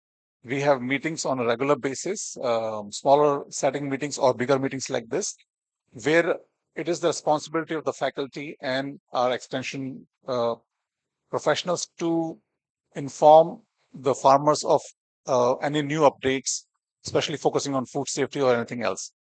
From the producer's side, they take into account those changes that have been happening at the government level, and then they implement those changes at their processing units or at their farms. And those are often mandated by the US government. And if they, during an inspection, if they fall short of any of those mandates, yes, it essentially becomes a regulatory requirements, and it comes with fines for the farmers if they don't comply. But there are several steps before that if they really want to comply, they have plenty of options to work with the university or the government in those states to avoid that. So personally, a person who grew up in India, studied here and now working there, I see that the network setup is very well established that makes sure that farmers or the processor are successful in what they do. That's, I think, my opinion is. I think that factor is missing over here. Here, actually, we have to take many more considerations because for many more, it's a livelihood issue. And going for a compliance of regulatory provisions, it becomes very difficult at that point of time because sometimes it becomes a political issue also. So here, at least we need to have some facilitator who can do that job. And then, no doubt, the awareness becomes one. Educating the farmers and producers is number two. And ultimately, somewhere I feel the extension mechanism is also missing in the animal husbandry practices in our country. So sometimes we need to strengthen that also. Thank you. Thank you so much. We do have our Wvpa president over here who happened to be a man of poultry. And he worked a lot on mycotoxins at that point of time. Look into that problem because yesterday also it has been flagged up. In a time to come, how we can prepare ourselves better in terms of better quality of feed ingredients with lesser and lesser prices, because prices are more competitive in our place. More than 70%, 72% is being invested only on the feed cost. So how we can think in a better, healthy gain production, storage, and making it available to poultry producers in the country so that the threats of mycotoxins can be reduced. Thank you, Pankaj. This is a very, very important topic nowadays because we are having severe crisis of grain. Actually, energy requirement and the energy availability has become a very big issue right now as far as poultry production is concerned. So whatever grain we have, first of all, that knowledge has to go to the farmer level where how he has to keep the grain and after harvesting and all that so that the mycotoxin contamination and other things should not happen. That first thing. But that is a very vast this thing. But in our present circumstances, what industry is doing, now we are doing the backyard where big farmers, big companies, they are doing backward integration and they are giving the farmers the seed and then they are going and then they are harvesting it. So they know how to better to mitigate the challenge with the mycotoxins. And mycotoxins, you know that it is not only one, it is the combination of the mycotoxins which is deadly. We say that only aflatoxin is there or T2 is there, 0 there, but it is the actual the combination which is the synergistic effect of the toxin there. So the more we take care of the grains at the grain level and the storage level. So what Dr. Pankaj said, what we should do. So the storage now we have got a bigger silos and bigger this thing with the automated system which circulates the air inside and does not allow fungus to grow. And there are the things which are highly mechanized nowadays. But still, that has to be practiced because 90% of the grain is still in the gunny bags and which comes to the farmer because it is not there. Farmer has to take care when he buys there are standards which we need to see that it does not affect the overall toxicity level of the bird when bird is eating that. So that is very, very important. Then there are many products which we can mitigate with that, and there are good quality of. So we have to come out with the mentality of chalta hai. That chalta hai and jugaad, these two words are killing our industry. Money is not that we cannot export it and we cannot export it to the other countries at a higher price. But this chalta hai and jugaad, these two words are killing us, and we are stuck with the quality there where we are not able to. So what we initially think, if we put this much of money for this mycotoxin binder or this product, which is a good product, which is helping to mitigate and all that, that should be there. It should be taken as an investment, but that should come out of the enhanced quality which we are producing, and that enhanced quality has to give the price and pay back for that particular steps which we are taking for the quality. So quality is main thing. So very nice question for that. And we should be, when we come out of this, the mentality of, no, this is chalta and we will do that. So that is the important. Thank you. Very well said. Very well said. You invest and get the dividends. This is what is a basic fundamental principle of the any business, I must say, in the country. May I have Dr. Venugopal here? He's a man of production and management, and nowadays we are looking for a good management practices. Now, how we can link this good management practices going to the doorstep of our farmers so that they should have a better practice to produce a wholesome product? Good evening, everybody. Thank you. So, couple of people have discussed various aspects, right from production to toxins and management. So, what I feel personally is there is a missing link between all the things. Okay. Yes. I don't want to come to that. Okay. So right from production to the processing, the farmer produces, he thinks his job is done. Processing person process and packs it, his job is done. Similarly, marketing person. So there is a holistic approach and link should be there for the safe product to reach the consumers. From that point of view, the management is very, very important. Okay, right. Suppose you get the chicks right from the day one till they are marketed, it is the responsibility of the farmer or the technical persons. So whatever the management practices we adopt, still at a very, very basic level compared to other US and other advanced countries, because all are not having a very good infrastructures. Go into the rural background, still in the thatch shed, ordinary farming system, very small birds like that. Many are not even integrated also. Such people have to come out of the system, go for the larger scale integrated production. So that a large scale farming can happen, that will be integrated very early the processing and the production and chain marketing. So that's one thing. So more of the advanced management practice and be adapted for the safe production overall. But that, as you said, it has to be invested and we'll get the dividend. That's the one thing. Because small farmers will not invest at all. Maybe 1,000 birds, 2,000 birds. You know, very integrationally, now there are but less than 5 birds, 1,000 birds, they don't even give the birds. Aggregators, that's why. Yes, they are only marketing. That's what.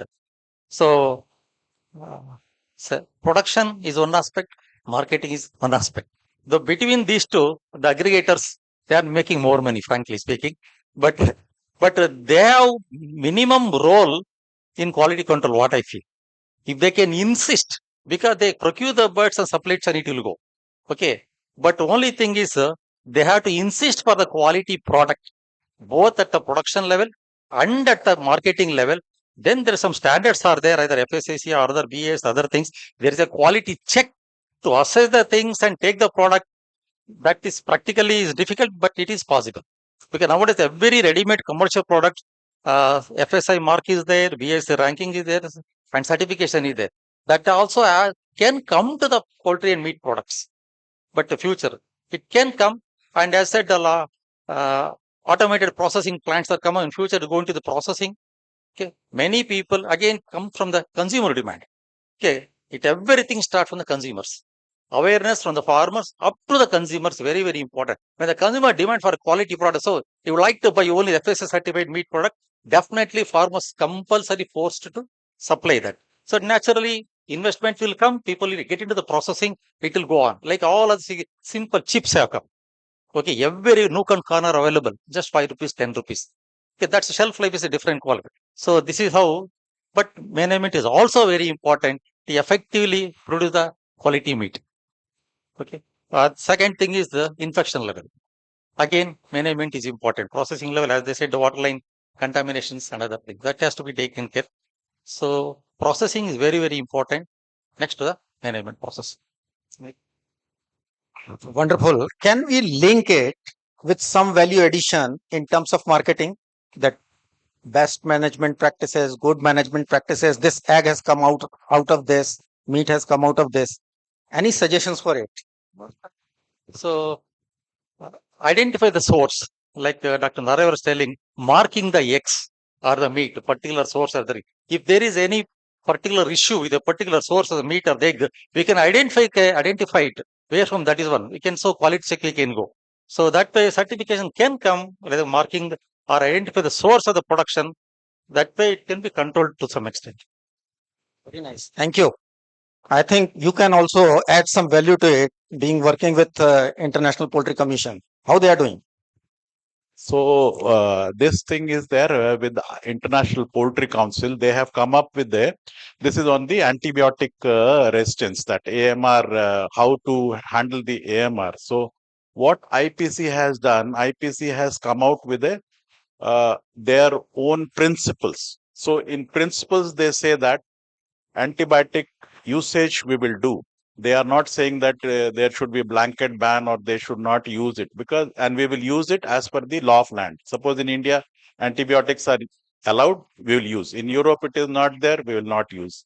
So while using that, you should have how much to use, when to use, what will be the duration, which antimicrobial should be used. So like that you should have the record of that, and it should be transparent, and withdrawal period also. And that IPC logo you can put it in your shop or where you are your product, that you abide with the law of IPC, the law which is there, and you are abiding it and you are doing the marketing. So that yes, so that can help to enhance the quality of that in the meat. Accessibility, of course, is a factor. I'm looking at the watch because you have given me 45 minutes. We are approaching it. 3-4 minutes are still left, and I can take a chance to get Dr. CB Pandey on board.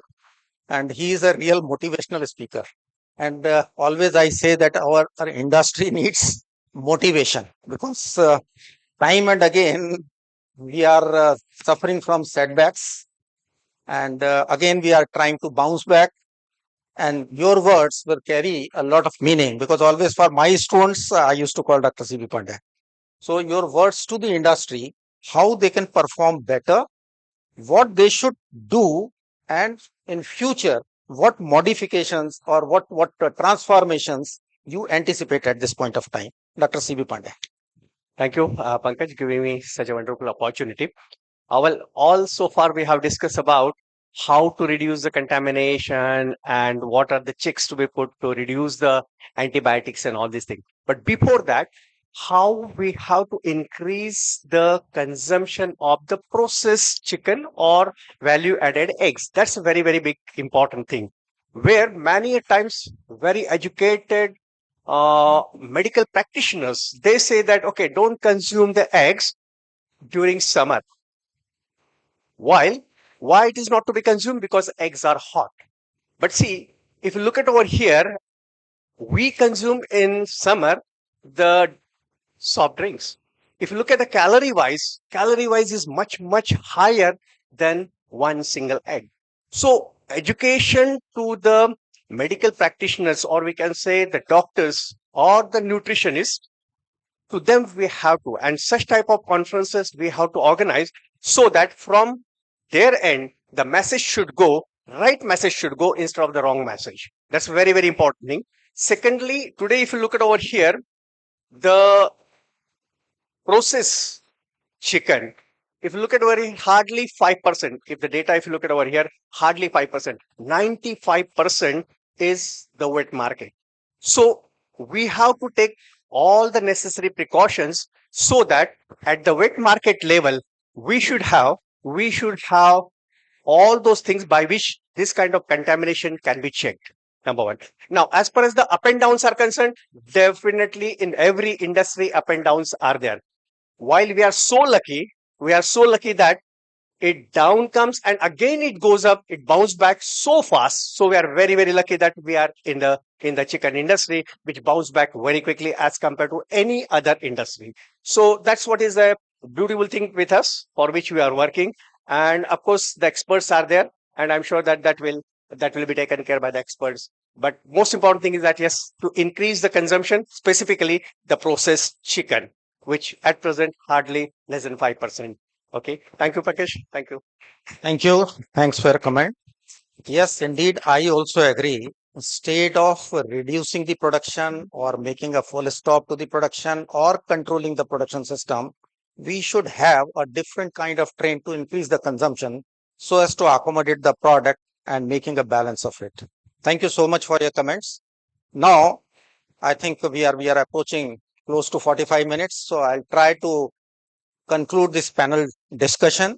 Indeed, it's a matter of pleasure to have a fruitful discussion, the vibrant interaction, and the inputs given by different panelists over here. But again, I would like to remind you, there are some key drivers for economy in our country, including poultry. There, we need not to forget our own strength, which is number one, population. Population, of course, people are saying it's a drawback to the country, but as a poultry industry, I say it's a boost to the industry, because in a time to come, we are going to have many more opportunities for our fellow citizens to give them a food.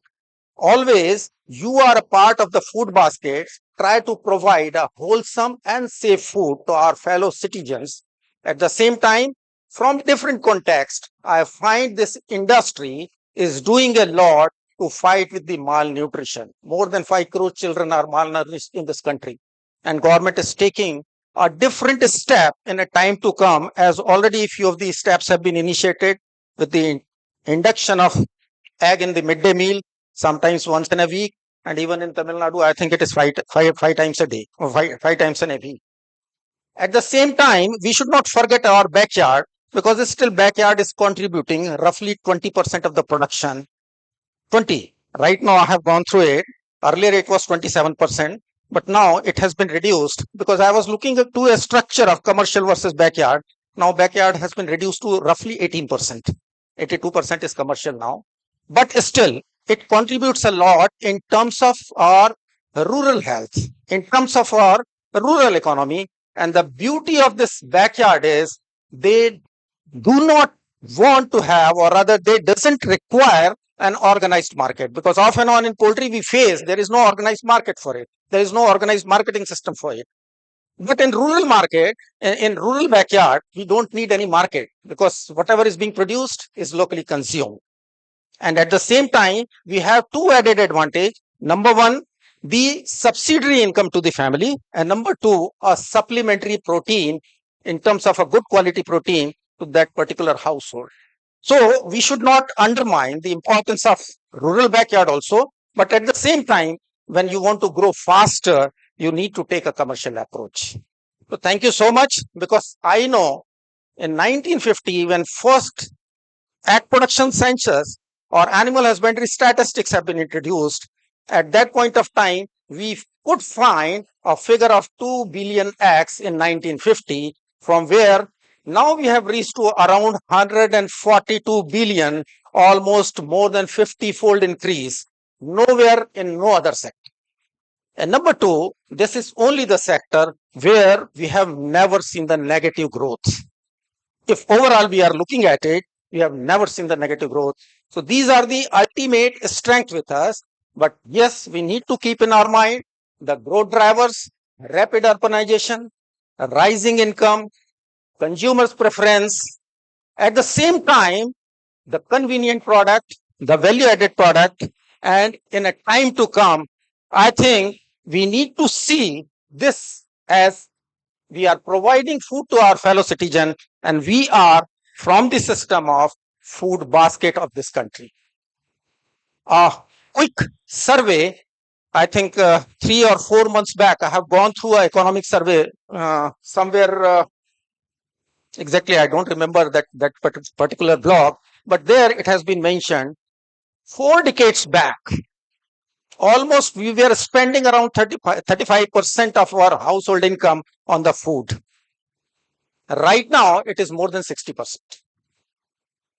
And I could connect to my olden days, when in the household, what we used to have in our food basket, it was chapati, dal, rice, vegetable, that's it.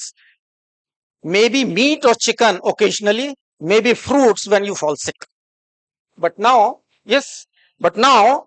your children decides what you want to have it in your breakfast, what you would like to have it in your lunch, or what you would like to have in the dinner. So we need to keep this in our mind that yes, this change is likely to continue and we need to harvest all the tendencies or mindset or consumer preference or the affordability or the rapid urbanization. Thank you very much. I thank each and every person for patient listening to this, and all my thanks, sincere thanks to all my fellow panelists. They were very honest and replying to our queries and enriching our knowledge. Thank you so much.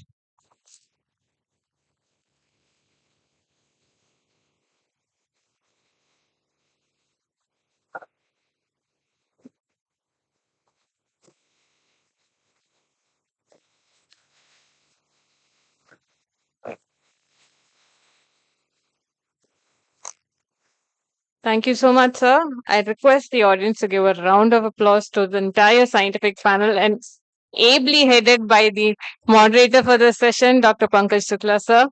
That is a really great discussion that is going on. Moving on to the next, I would kindly request Dr. Bijitran Verma, sir, who would like to come and give a small talk to the students mainly. Once again, requesting all the participants to be back in the hall and especially the students too.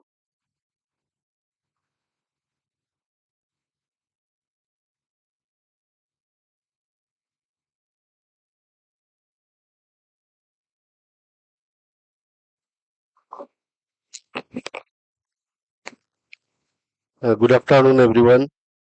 I respected all the dignitaries and the senior academicians, all the members of Executive Committee of WVPA, and team of River, and our colleagues from the industry. I am also from the industry, and my dear students. So, just within 5 to 10 minutes, I'll brief about WVPA and the next future program and how to become a member of WVPA. So this is our global website, web page. It is starting with www.wvpa.info. So if you go through the page, so you will know what is WVPA. It is one of the most prestigious global platform. It's a platform between researcher, academician, and the private partners. So, and this is mostly it is utilized for the launching of the new technologies for the poultry vaccinology and in nutraceuticals. So till now 47 branches are there throughout the globe, and this is the website, and this is the main page. If you open this, you can see who are the partner branches and the contact details of the whom you should contact in that. So WVPA as a technical forum, so we conduct every 4 years one science congress. We conduct every 4 years science congress, and this is a platform almost you can say more than 15 to 20,000 scientists throughout the globe, they attend in one forum. And this is happen in everywhere. You can see this is the next program we are going to have in this year in Kuching, Malaysia.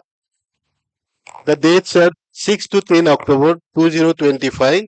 And for this, what you have to do, you have to log into wvpa.info and then you have to submit your abstract. And these are the important dates for the dates for last submission of abstract is 1st May.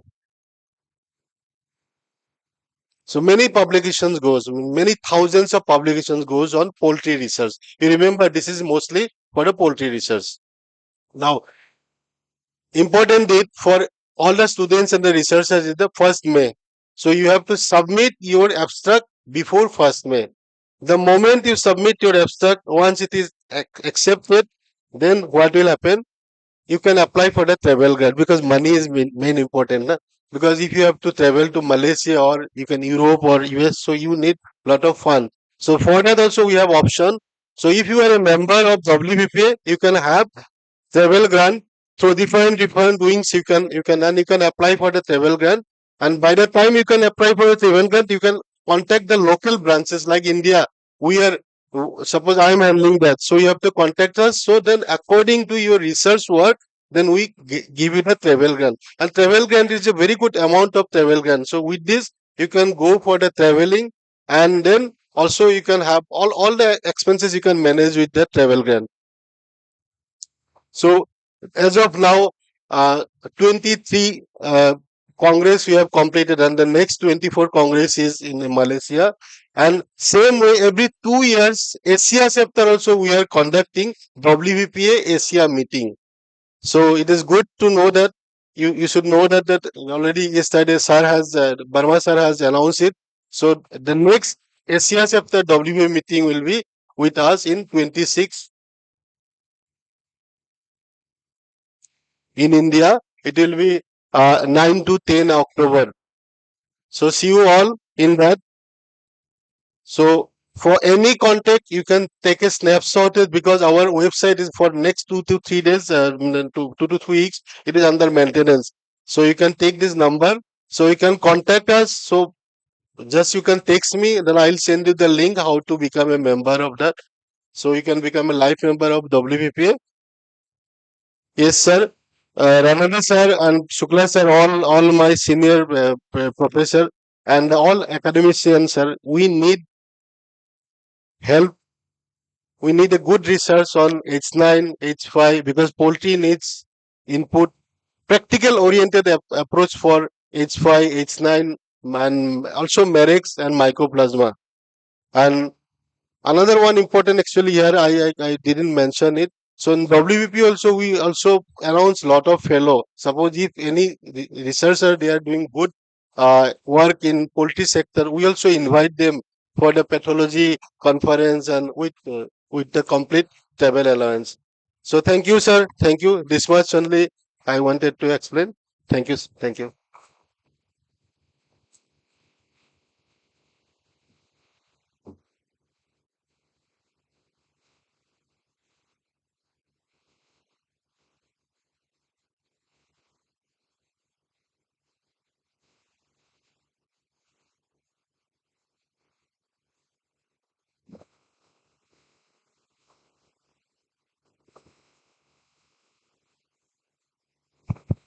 Thank you, sir. We would like to take a moment to honor the WVPA India office bearers. May I kindly request our Honorable VC sir, Dr. K.N. Selvakumar sir, and the Dean sir, Dr. V. Sejan, to felicitate the WVPA India office bearers. I kindly invite the President of the WVPA India, Dr. Jitendra Verma sir.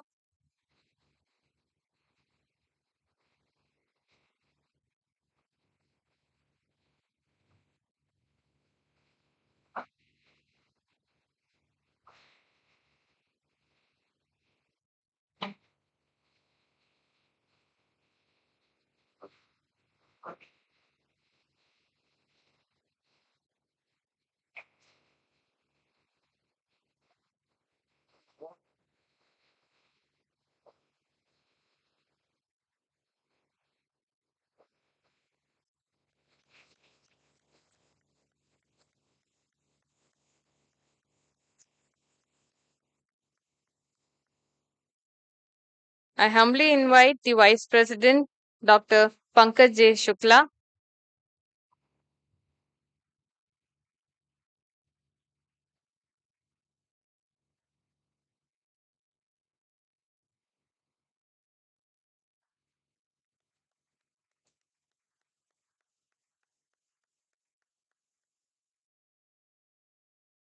I invite the Vice President, Dr. Ajit S. Ranadesa.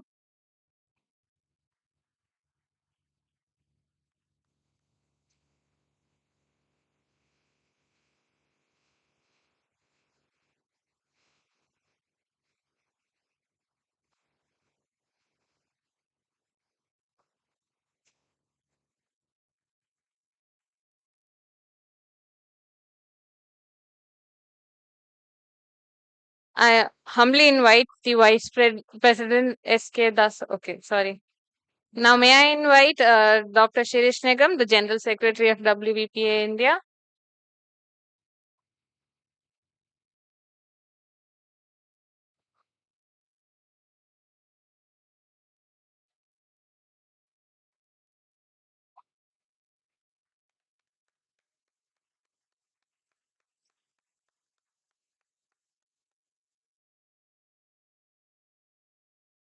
I now invite the PRO, Dr. Bichitra Burman.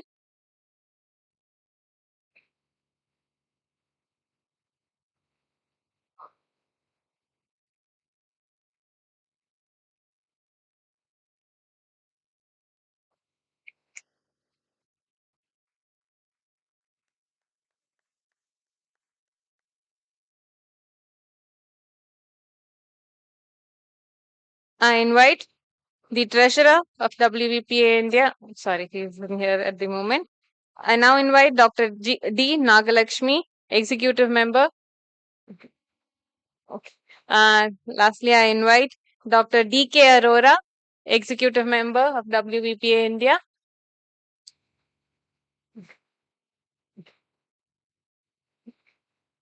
Moving ahead to felicitate the organizing members. Okay. Requesting all the organizing executive members and the committee members of WVPA India.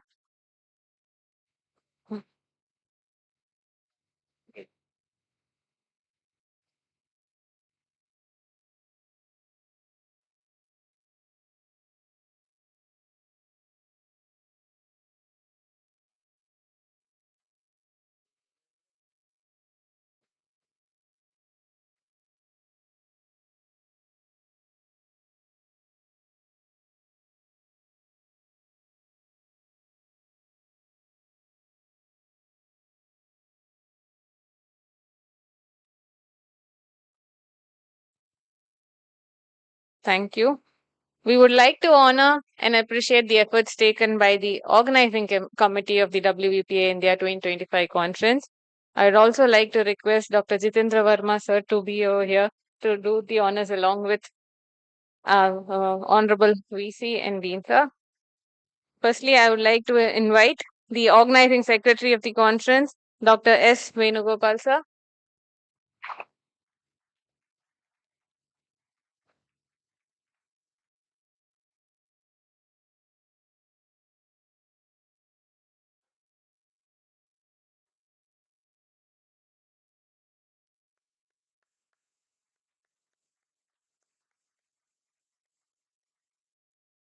I'd like to invite the co-organizing secretaries. Firstly, Dr. P. Ponoel.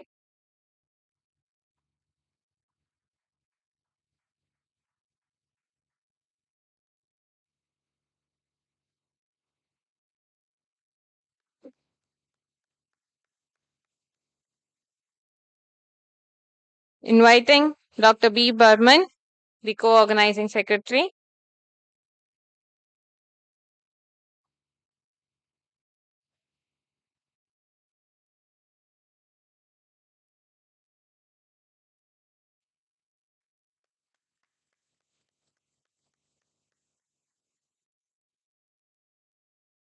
I humbly invite the co-organizing secretary, Dr. A. Varun.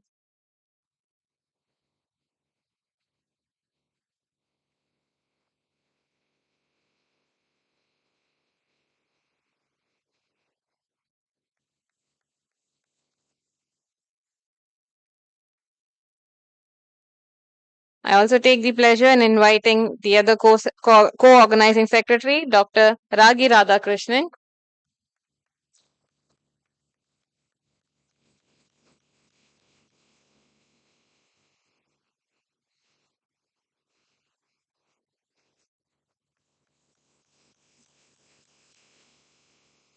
Thank you, sir.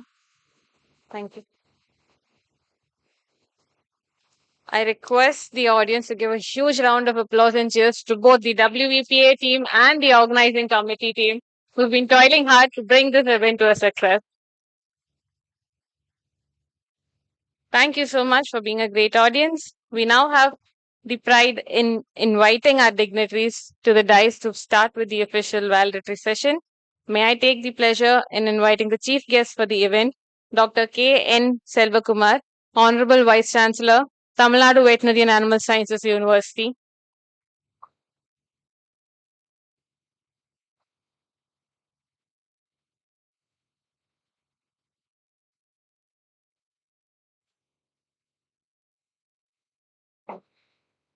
We have Dr. Professor Nadeem Fairuz, the guest of honor for the event, who is a retired professor and head from KVFSU, Bangalore Veterinary College. I humbly invite the Dean, River, Dr. V. Sajan, to the dais, please. Next, I cordially invite the President of WVPA India, Dr. Jitendra Verma. Inviting the Secretary of WVPA India, Dr. Shirish Nigam, to the dais, please. And I take the honor in inviting the Organizing Secretary of WVPA India 2025 Conference, Dr. S. Venugopal.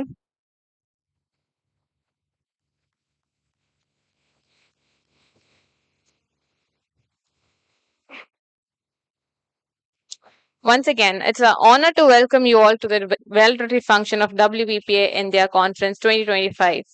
During this two-day conference, we have witnessed a vibrant exchange of ideas, engaging discussions, and insightful research presentations. This conference has been a testament to the power of collaboration and innovations advancing the field of poultry science. As we gather to conclude this event, we reflect on the significant strides we have made together and look forward to the future with renewed enthusiasm and purpose. As we have gathered here today to conclude this conference, let us pause to invoke the blessings of wisdom and harmony. Acknowledging the enriching experiences and meaningful interactions we have had, I kindly request everyone to raise for the invocation song.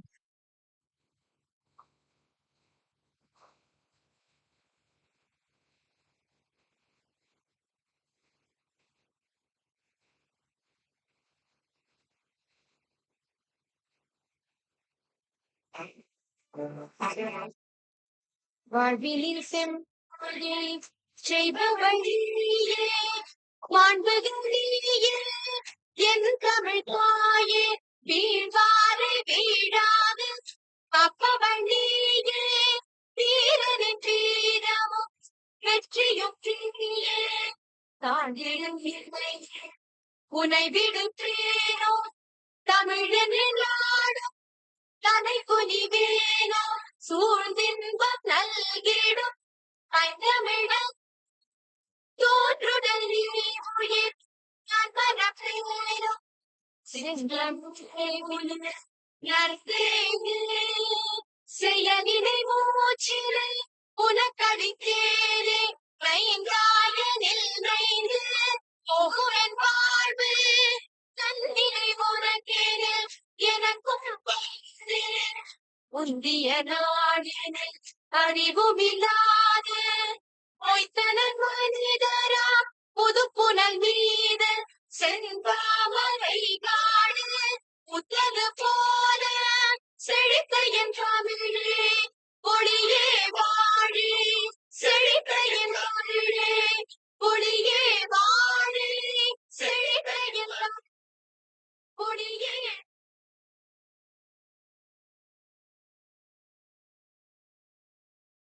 Thank you. It's an honor to invite the Organizing Secretary of the WVPA India 2025 Conference, Dr. S. Venugopal, Professor and Head, Center for Translational Research and Central Instrumentation Facility, River, to deliver the welcome address and present the conference report. His tireless efforts in coordinating the conference and ensuring its smooth process has been crucial in ensuring the success of this conference. Kindly inviting Lisa. Thank you, Shilpa. Good evening, everybody. So, again, we come to the end of the session for today's hectic programs. Outside, I welcome you all for this valedictory program. Respected Honorable Vice Chancellor Tanu Vasu, Dr. K. N. Selvaraj sir, and Dr.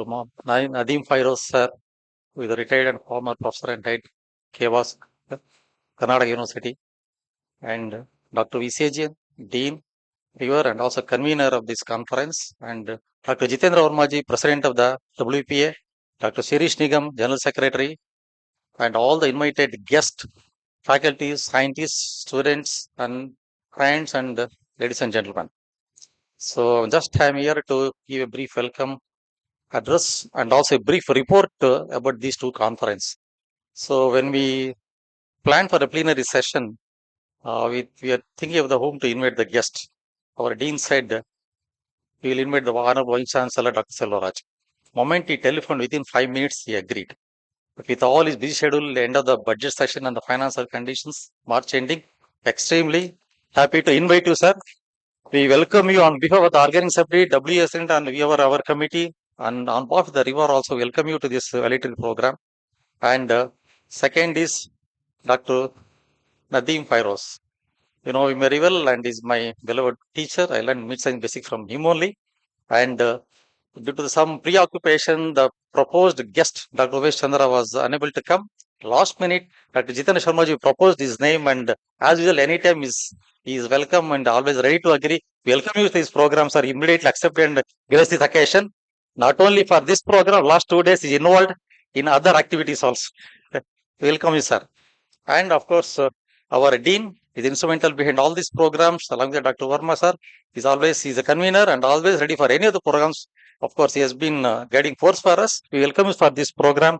And Vermaji, sorry, Dr. Jitendra Verma, you know very well, last 2 days you have experience with this activity, style of function, his knowledge and execution level. And we welcome you, sir, for this program. He's the man behind his entire conference, being a president of the WPA, and Dr. Shirish Nigam. Okay, he is the secretary of this WPA, is involved in W activities and also coping with this conference. We welcome you, sir. And also, I welcome all the delegates, dignitaries who traveled for this program, spent your valuable time and sparing this, sharing your experience and knowledge in the different sectors wherever you are working. And finally, I welcome all the students who have taken a lot of effort to bring in their abstract and presented valuable reports and research studies. Finally, I welcome all the people who are gathered here. And with this, I just give a brief report for the last 2 days, what you people have gone through. And this conference organized by the WP and co-organized with the association with the River, our institute. Once the Dr. Vermaji proposed, we readily accepted. And thank you for giving this opportunity to the River, sir.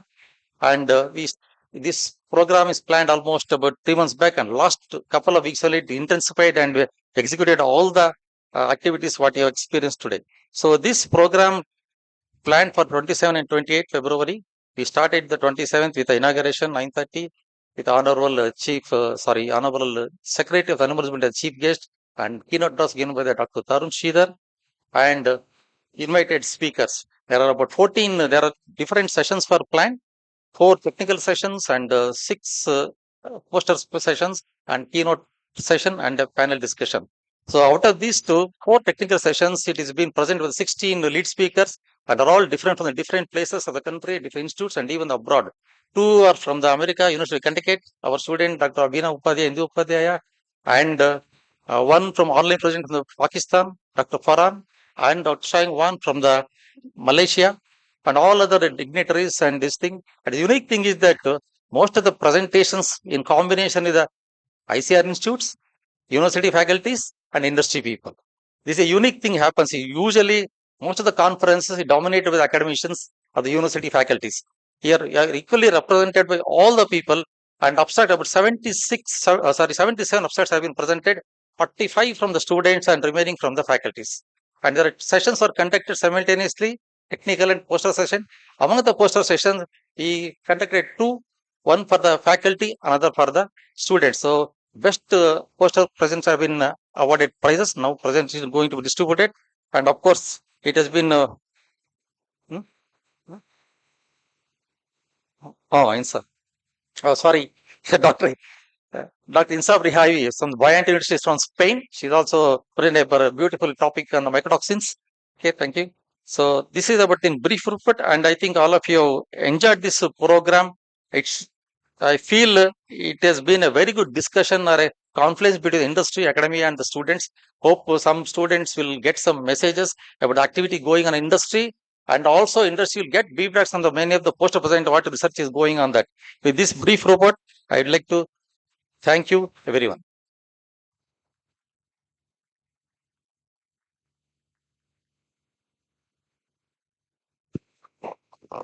Thank you so much, sir. We have the pride in inviting the President of WVPA India, Dr. Jitendra Verma, sir, to honor the chief guest of the event, Dr. K.N. Selvakumar, Honorable Vice Chancellor, Tamil Nadu Veterinary and Animal Sciences University.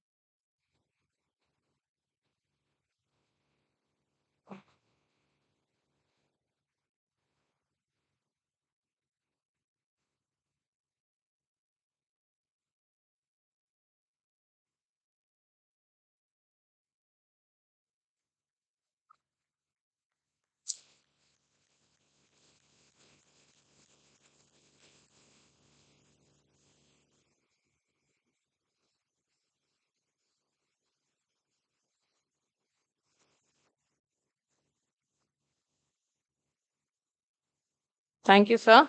I humbly request the President of WVPA, Dr. Jitendra Verma, sir, to honor the guest of honor, Professor Dr. Nadeem Fairuz.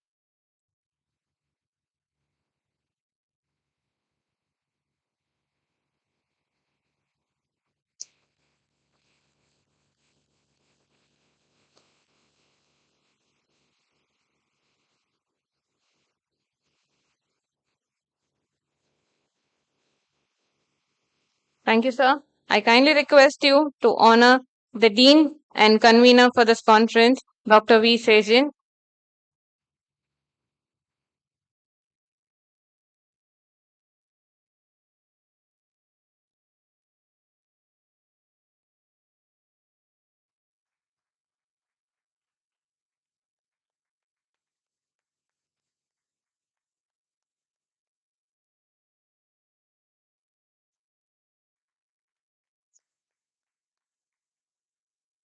Thank you, sir. Now I kindly request Dr. V. Sejin, Dean of Rajiv Gandhi Institute of Veterinary Education and Research, to honor the President of WVPA, Dr. Jitendra Verma.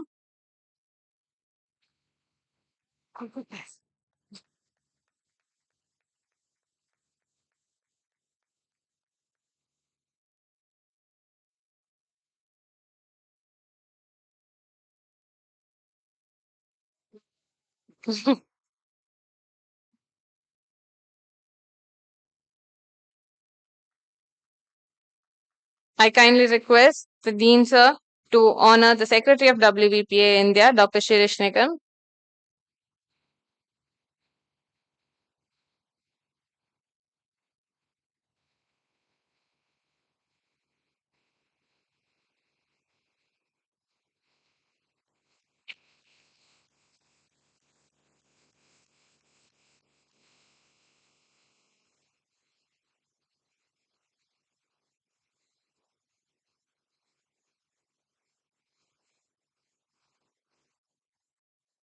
Thank you, sir.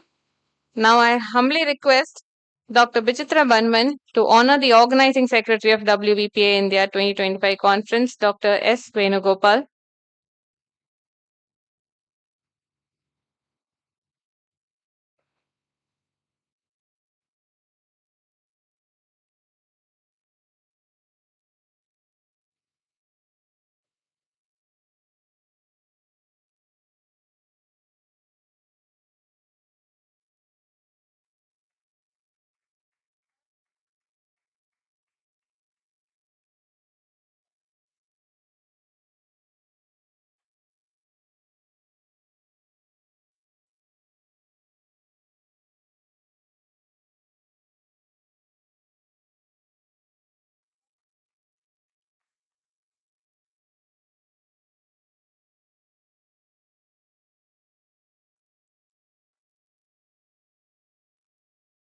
Thank you, sir.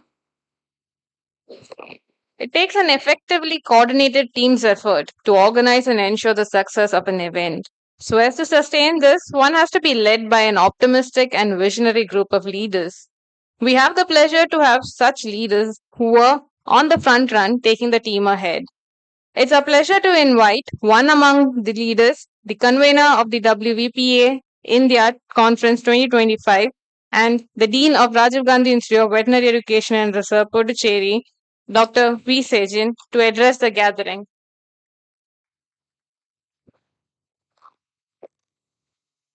Thank you, Dr. Shilpa. Very good afternoon to one and all. Honorable Vice Chancellor Danuvas, Selvakumar sir, and Professor Feroz Nadeem, for the invited guest of honor from Bangalore Veterinary College, and all the office bearers of WVPA and the organizing secretary, and the dignitaries of the dais, and all the professors of River and the other faculty members, above all the invited speakers and the students. Very good evening to one and all present over here. It's been a pleasure to be standing here as the convener after successfully completing the 2-day WVPA 2025 conference. I'm sure like each and every one of you would have thoroughly enjoyed it, because as the panel discussion clearly projected the significance of this conference, and it's a timely one, and this is a need of our, we believe, as the organizing team. So wings of innovations flock forward for future poultry production summarizes what but that we have in offer for last 2 days, and I'm sure like all the scientific the technical session as well as the poster sessions have been very thoroughly informative to each and every one of you, and we have been extremely pleased to have some blend of experienced researchers across the globe to come and share their rich experiences, as we believe that that is the way forward to know what is the current scenario and what is the future perspectives. In that aspect, like we have thoroughly enjoyed, I'm sure, like all the delegates, the various quality presentations that was offered to you last 2 days, and also the poster session. There were some breathtaking presentation from the students, because we believe the future is one of the future is pass on the baton to the next generation researchers. In that aspect, a lot of encouragement has gone to poster presentations of the students, and they have done tremendous job. A quality presentation we could able to witness, although we as an organizers we could not get much time. I'm sure like the audience had definitely witnessed all those wonderful presentations, because there are a lot of young budding researchers coming up. That is the encouraging news, because we believe in passing on the baton. The next generation have to be kept in place by the time we all leave the system. In that aspect, the conference was a very good blend of different stakeholders, the industrialists, the researchers, the academicians, as well as the students. So it is one of the unique conference where more of the industrialized outlook has been provided. And as a dean of the college, I am committed to take science forward in the institute. In that aspect, like River will be looking forward to such type of collaboration. When the president of the WVPA India chapter requested us for this conference, we have readily agreed, primarily because like we are here for disseminating good science, and I'm sure like each and every one of you witnessed the blending of the WVPA office bearers as well as the organizing team, which has given you a very good attractive programs, and above all the evening cultural programs also should have been a top class, as you all witnessed yesterday, because that is what the plan we had together. And we believe that we have offered a quality program, and you all have enriched yourself, because we are concentrating on organizing such international conferences, because this is also an opportunity for us to understand the different strengths of different sectors of people. So this is more or less networking also, as Dr. Barman was mentioning that this is a very good opportunity for the students to come and interact with the vast experienced researchers and the academicians as well as the industrialized people, so that they can know to whom to go for the troubleshooting in the futures. In that aspect, River is committed for organizing such type of international events, and these are all of late we have been starting to organize such international conferences quite regularly in our college. I am also happy to share that River wanted to take such type of collaboration forward, associating in any aspect with any of you present over here. As you know, like in the Pondicherry, there are around 125 education institutions are there. River has been bestowed with the Best Institute Award last year by the Honorable CM of the state for performing outstandingly in the Independence Day celebration. So that augurs well for us, because that is a recognition of entire faculty and the non-teaching staff working together and making the students to perform at the highest level. In that aspect, this is the type of opportunity we shall never miss it, because we will grab with both the hand and then we will be delivering it to the audience what best possible way that we have an offer for all of you. So with these few words, I once again thank each and every one of you for making effort to come and participate in this gathering. I especially mention the international experts who have come from US and Malaysia, and as well as from Sweden. So like it is all important to have such type of international outlook also to the program. So in that aspect, they also came, and then from their country's perspective, what all happening around the globe, they could able to project, so that we can understand that where we need to step up and where need to give an offer to the even the foreigners. So that is the way this conference we took a message from that. As a convener of the meeting, I would take all responsibility if there is any lacuna from our part, and otherwise the all the happy things that has happened last 2 days should go to the entire team of Wvpa members, office bearers, as well as the organizing team of River, who have effectively handled all the scientific sessions and other thing. And another one thing uniqueness about this conference is that we wanted to keep as spot on the timing as possible, which we believe we have achieved that until the morning poster session. So that is another encouraging news, because we wanted to really match as the international standard. If it is an international conference, it has to be at the international par excellent level. So we are trying our level best to keep that timing also, so that we respect each other timing, and then we will achieve such type of thing in a nice manner, so that everybody will have their own time to express their views in any aspect they talk about, and then give the chance to others as well, so that we will listen to them as well. So these are the type of thing in that aspect. The conference was one of the spot on. And another unique thing we introduced here is that we introduced a specialized juries, picking from academicians, researchers, as well as academician in the jury panel, so that they will solely decide on 5 different points of the poster presentation, so that the best of the best presentation and the students who have put toil hard and then they presented excellently and they put effort to prepare their posters very nicely have been recognized thoroughly, and the result will tell to everyone that all went in a true transparent manner. So these are the way forward approach for us when we wanted to believe that we can match up to the Western countries in terms of organizing international conferences. So with these few words, I once again thank each and every one of you for being here for last 2 days, and we also wish to you spend some quality time at Pondicherry, and wish you all a safe journey back home. Thank you so much.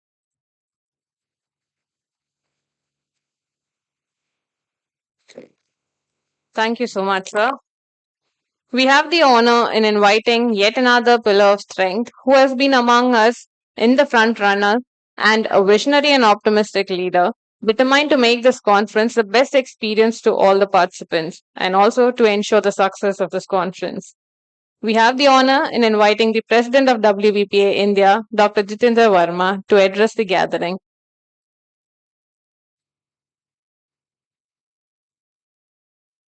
Honorable Vice Chancellor, sir, Honorable Professor Nadeem, Dean of the River Institute, Dr. Sajian, Dr. Nigam, Dr. Selvak, Dr. Venugopal, and all of you, those who are present here, good afternoon. On behalf of WVPA India, I can only say that the 2 days which we have experienced here was unique. The participation of all the staff members, the faculty, students, and support staff of River was magnificent to make this program very successful. Especially, I will like to mention Dr. Sajian. He said that if anything is wrong, it is on his part. A little bit goes to me also. If anything is not done, and if you have faced any difficulty or any problem, I am also responsible for that. But this all is part of organizing any event. This is all. It will never happen. So it will be never 110% correct anytime. So I feel that your participation, your involvement, your presence is important, and we duly recognize it. Especially our international speakers, Dr. Abhinav, Dr. Indu, Dr. Insaf, Dr. Ong, everybody was, and from Pakistan, he was half an hour before his presentation, he was there online. So there was, and I want to tell you that the Indian speakers, those we have, they are also of international caliber, which they have. They were only 2 days back. They were in Bangladesh. Few were coming from Malaysia. So it was they were giving lecture in Bangladesh. Then they were immediately, because of my request, they came here and they were a speaker here. Our General Secretary, Dr. Nigam, was also in Bangladesh. He gave lecture there. So like this, we are all on a same platform where we want to see our industry grow and advancement happens, which is the need of the hour. So I will not take much time. I can only say to my beloved students that WVPA is your organization. You can reach to all of us, all the office bearer, anytime, any moment in your life, anytime if you need any help, we are there to help you. This is a platform where you can learn how to interact with the international community. So if we do not have that facility, we will try to see that you get that facility or that particular thing all over, all over wherever it is available in the globe. So we have the global reach, we have international connects, so we can connect you to there. So please reach out to us. For that, you have to be actively involved with us. You can become member, you can write article, you can send articles to. So for your information, the avian pathology, nobody can pass poultry science MBSc or PhD without referring to avian pathology. Avian pathology is the journal of WVPA, the World Veterinary Poultry Association. So anything you want to get it published and all that. And as Dr. Burman mentioned, that if your abstract gets published or accepted in any of the conferences, you can get the travel grant. And for that travel grant, you have to get endorsed from the WVPA India team that you are allowed to go and you should be granted the, so we are happy to help you. With this, I invite all of you to the next year WVPA Asia meeting, which is a very proud moment for all of us that we have got this. We have told this one or two times in the morning and yesterday also, that we got this by voting. It is not by choice. It is by voting that we have won the right to do the conference next year, 2026 in India. So we will be doing it in 2026 India. Just a small invite for all of you. Just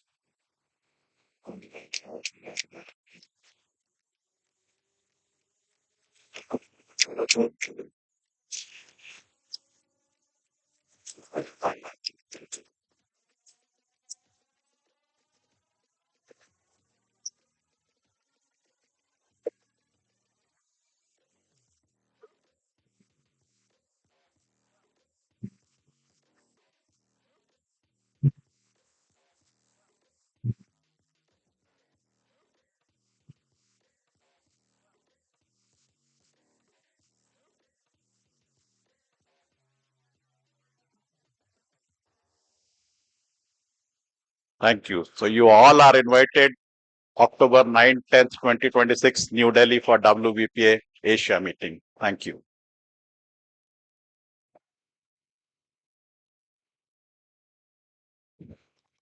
Thank you so much, sir. It's a pleasure to invite our esteemed rapporteurs to present their reports on the technical sessions. These dedicated individuals have worked to capture the essence of the scientific discussions, highlighting key findings and recommendations that emerge from each session. Their reports will provide a comprehensive overview of the insights and innovations shared during the conference. I'd be calling out one of the rapporteurs. I kindly request you all to come on the stage, please. The day one, we had the technical session one, for which we had two rapporteurs, Dr. Sachin Patel, Dr. M. Vivek Srinivas. Thank you.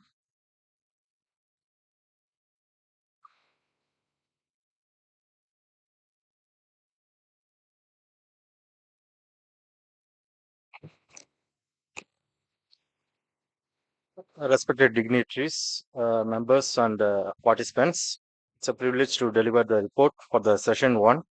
There were three lead paper presentation in the session one. The first is advancing poultry food safety through technology and their current trends and future perspective, presented by Dr. Abhinav Upadhyay, Assistant Professor, University of Connecticut, United States. So in his, he has delivered four key topics which focused on challenges, solutions, and food safety and technologies. In challenges, that is the global population trends and food demands, and solutions regarding the rapid expansion of poultry industry and their key challenges areas, and food safety with the special reference to the salmonellosis and campylobacteriosis in food poisoning, and importance of food safety in global food security, and current trends to improve the poultry industry, and future directions for improving the safety of poultry and poultry products. So in technology, and the next is on the technology and use of nanotechnology, that is an development of phytochemical nano emulsion ultra fine bubble technology as an alternative for the antibiotics to overcome the food safety challenges. So that is what is done, and the session was the topic was concluded with the emergence of precision poultry farming and antibiotic alternatives, CRISPR-based pathogen detection, vaccine strategies, and post-harvest intervention provides an innovative solution to reduce the poultry colonization and improve the poultry production sustainability. And the second topic was on the startup opportunities in veterinary sector, and presented by Dr. R. Sethi from Gaduvasu University.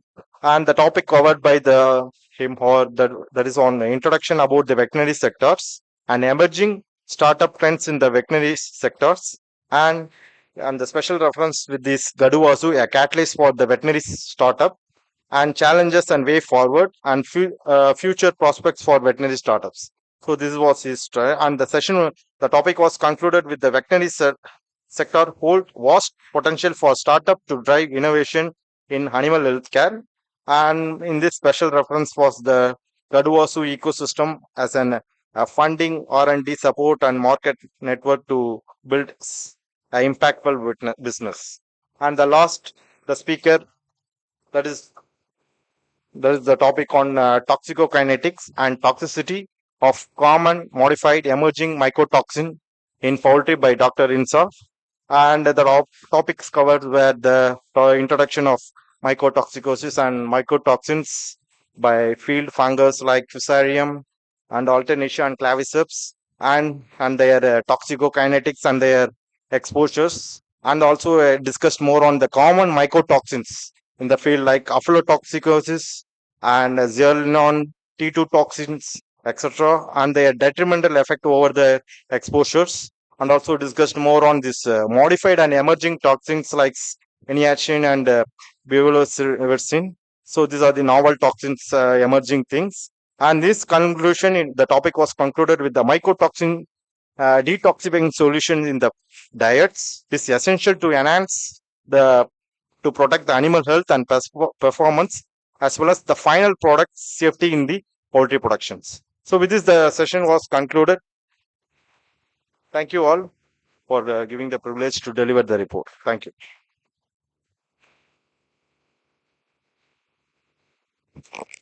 Thank you, sir. My sincere apologies because we have a slight change in plan as we are falling short on time. I would like to request all the rapporteurs, they can send in their rapporteurs report to the organizing secretary. We will compile it and maybe provide it in a compiled format. Now, I take the privilege in inviting the guest of honor, Professor Nadeem Fairoz, retired professor and head, KVAFSU, Bangalore Veterinary College.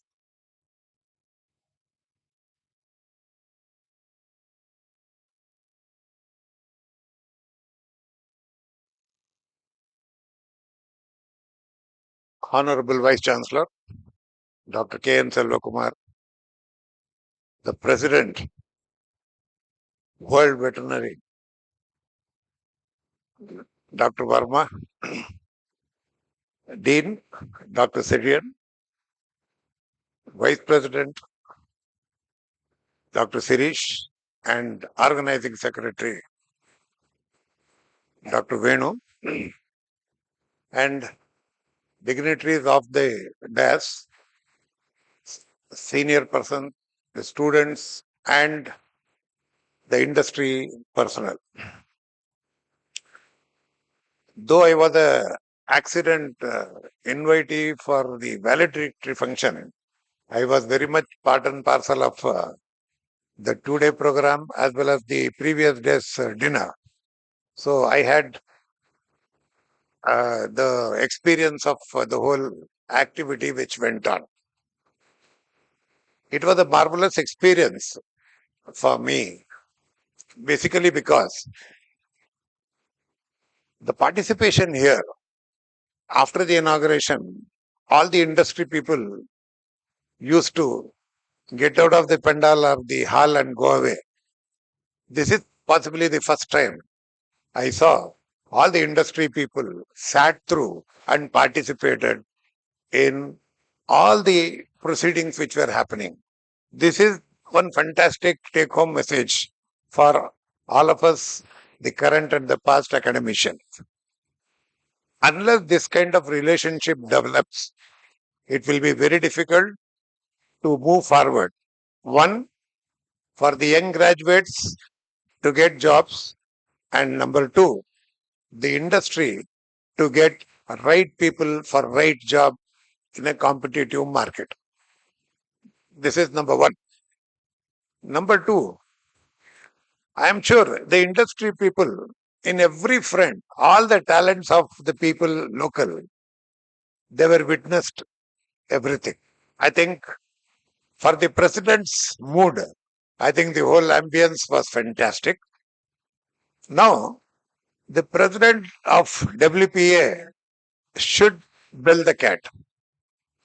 He was looking for all the good talent. I tell you, Pondicherry is a good place. Even my reliever, 6 years back, is a graduate from Pondicherry. And last week I was in Hyderabad. There one ICMR institute head is a graduate of Pondicherry. There are a number of people to count on. And I'm very happy. Even a food safety person from Connecticut comes here, he was a graduate of this place. So, there is talent available. When somebody was telling there is acute shortage, now the shortage is looking for the talent. So now what I want the industry pillars to look for the opportunity and nurture them.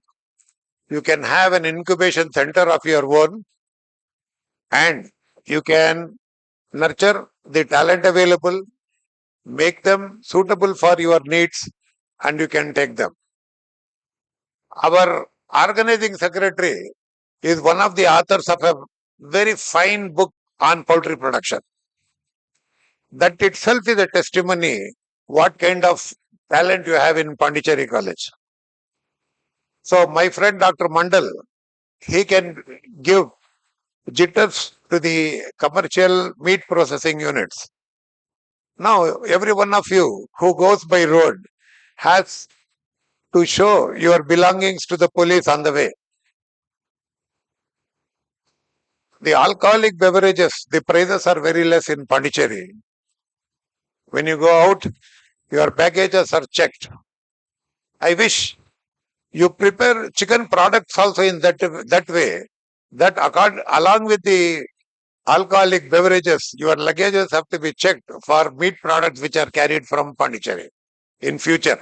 For that, I wish the industry will come forward and make way for such kind of a thing which is going to happen.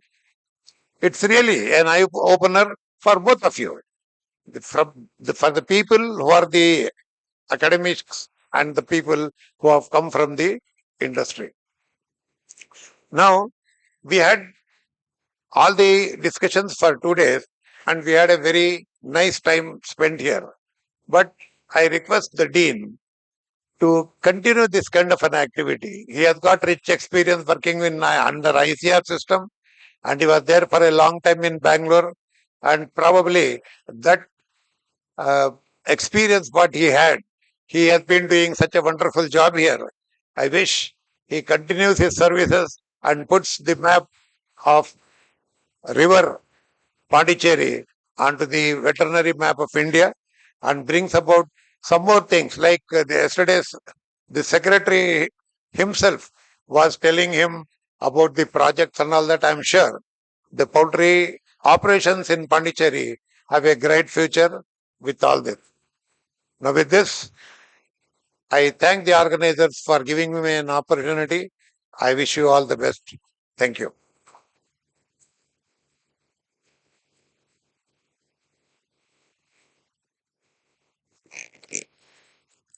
Thank you so much, sir.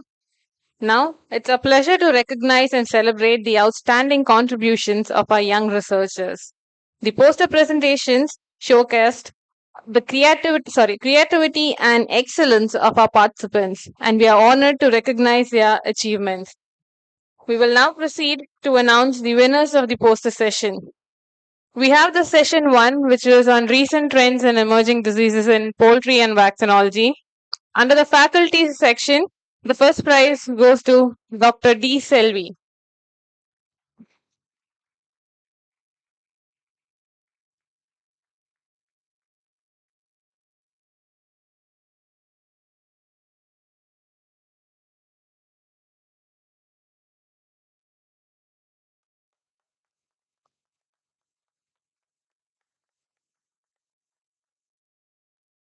The second prize goes to Dr. Shamna TP.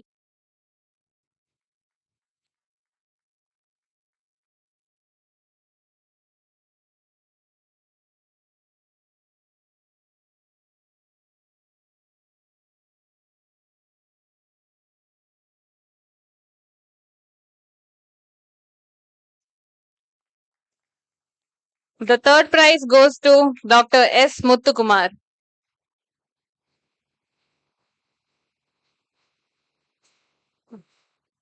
Under the student section, the first prize goes to Dr. Rahul R.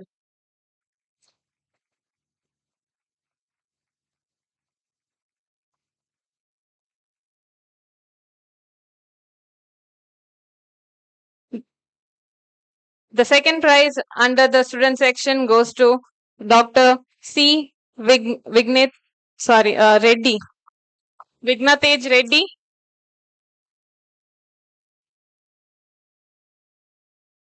The second prize under the poster session by Dr. C. Vignatej Reddy. The third prize is backed by Dr. Akshata Todkar.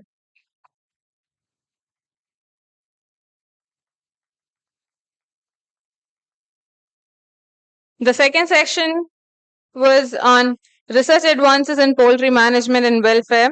Under the faculty section, the first prize was awarded to Dr. Samshuddin P.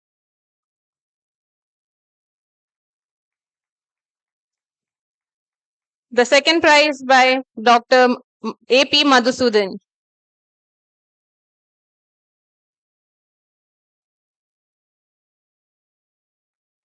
Under the student category, the first prize was awarded to Dr. Martina K. The second prize to Dr. Kaur G.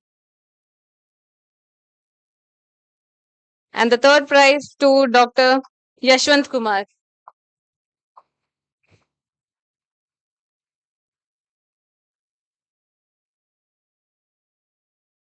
For the poster presentation and the session 3, that's prospects in post-harvest technology and food safety.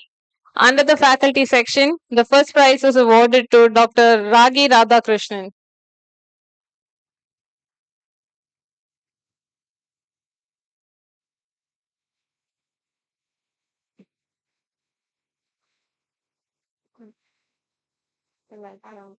Announcing them to be present.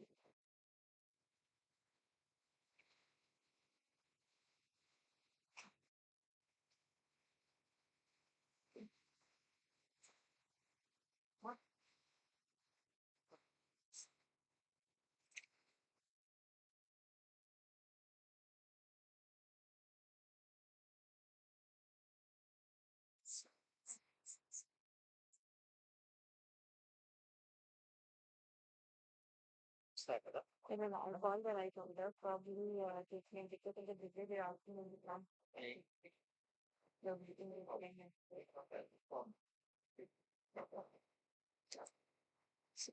Hmm. Apologies for the slight hiccup. That's Dr. Gaur, who got the second prize under the student section. Dr. Yashwant Kumar, the third prize under the student section.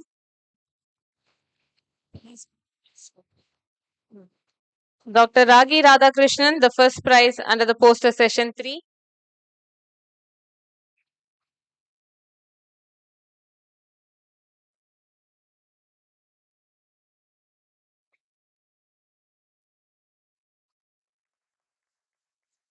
The second prize under the poster session 3 is awarded to Dr. Jayalakshmi.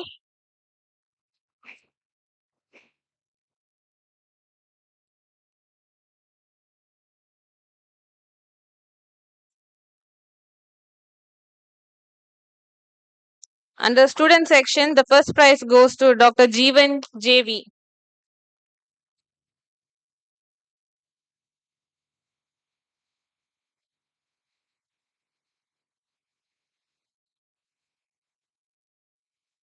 The second prize goes to Dr. Nilay Deshpande.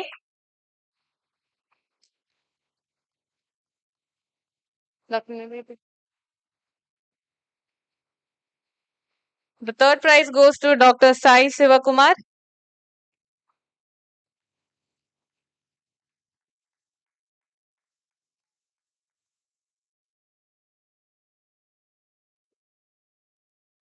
Under the session 4, that's on innovative strategies in poultry nutrition, under the faculty section, the first prize goes to Dr.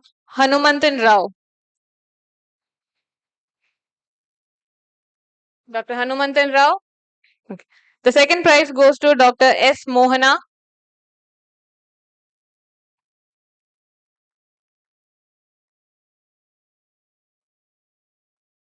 And the third prize goes to Dr. Mijgar Prati.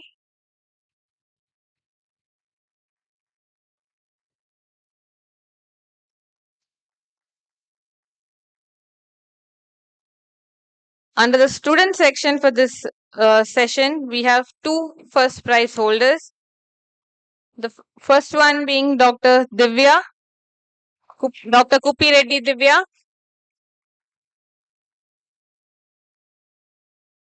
And also the first prize was shared by Dr. Abdul Munir.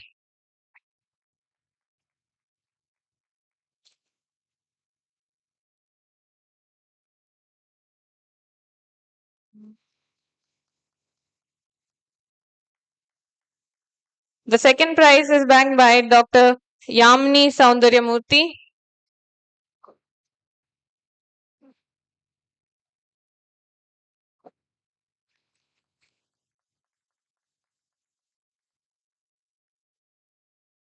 And the third prize goes to Dr. Donna Mary Eldos.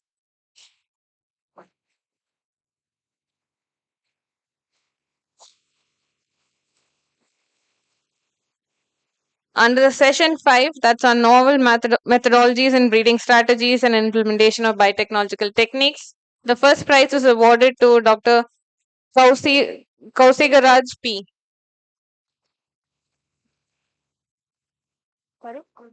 Sure, sir. Sure, sir. Dr. Shirish Nigam would be receiving the award on his behalf. The second prize goes to Dr. Sabita Anthony.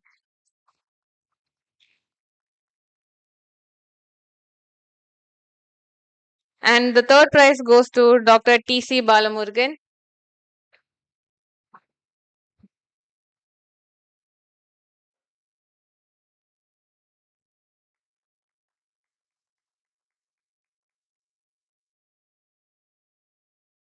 The third prize winner, Dr. T.C. Balamurgan.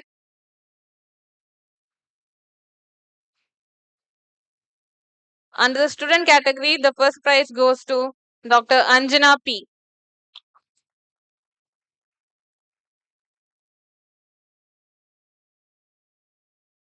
The second prize goes to Dr. Manali Sandesh Patil.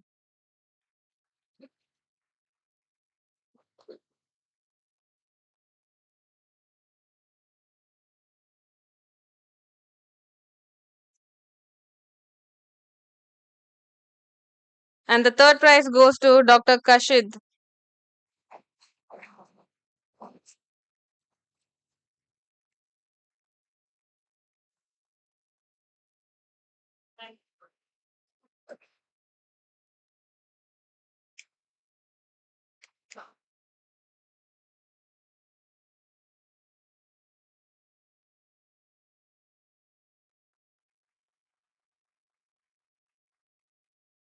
Thank you, sir. Thank you, all the dignitaries. That's all the prize winners. And requesting once again to the audience to share a round of applause to all the prize winners for the sessions.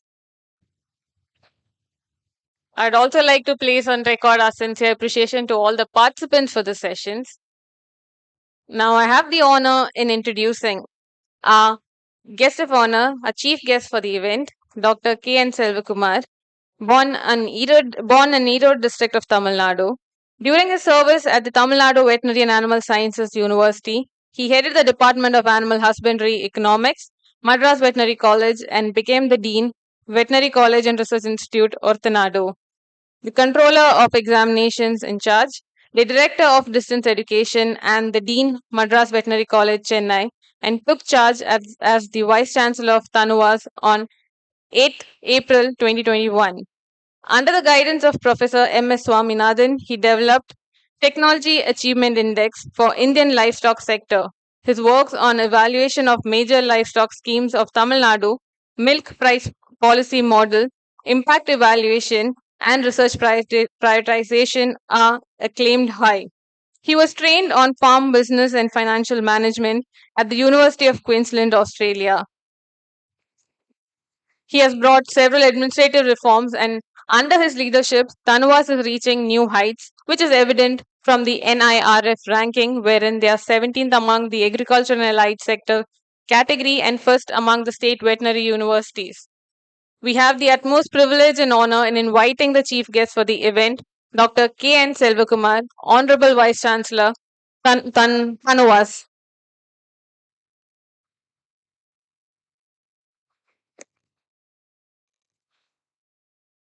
Good evening.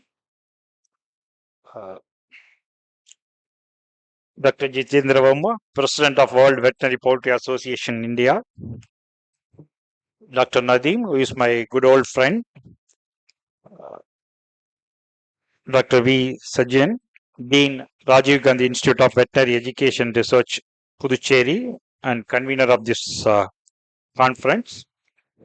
Dr. Shirish, Secretary of WVPA. Dr. Venugopal, Organizing Secretary. Delegates, staff, and my dear students.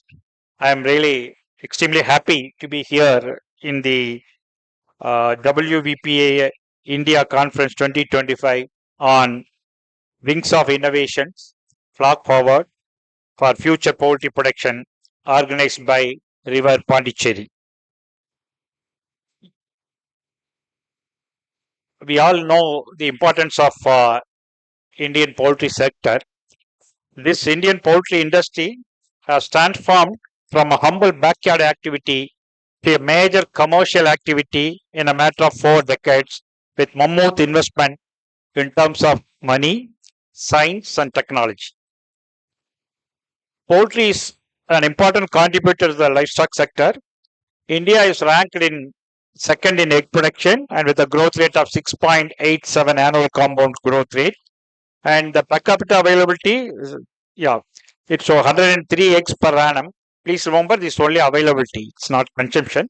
And India is in fifth in meat.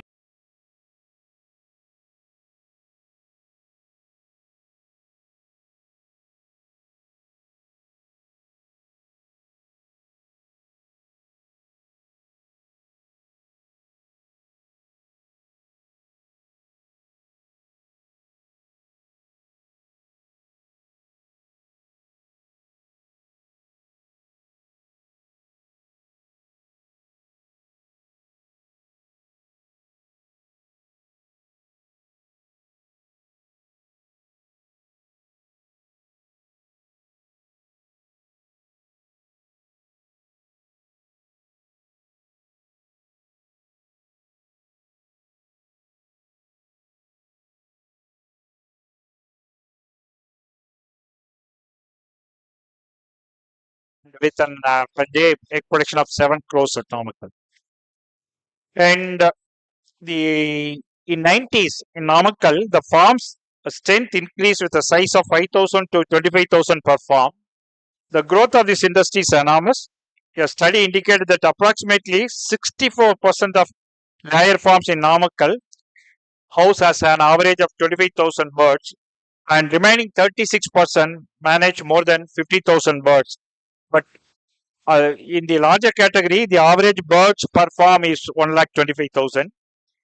And reports from 2019 highlight that certain farms in Namakkal have capacities reaching up to 8 lakhs birds, reflecting the industry's growth trajectory.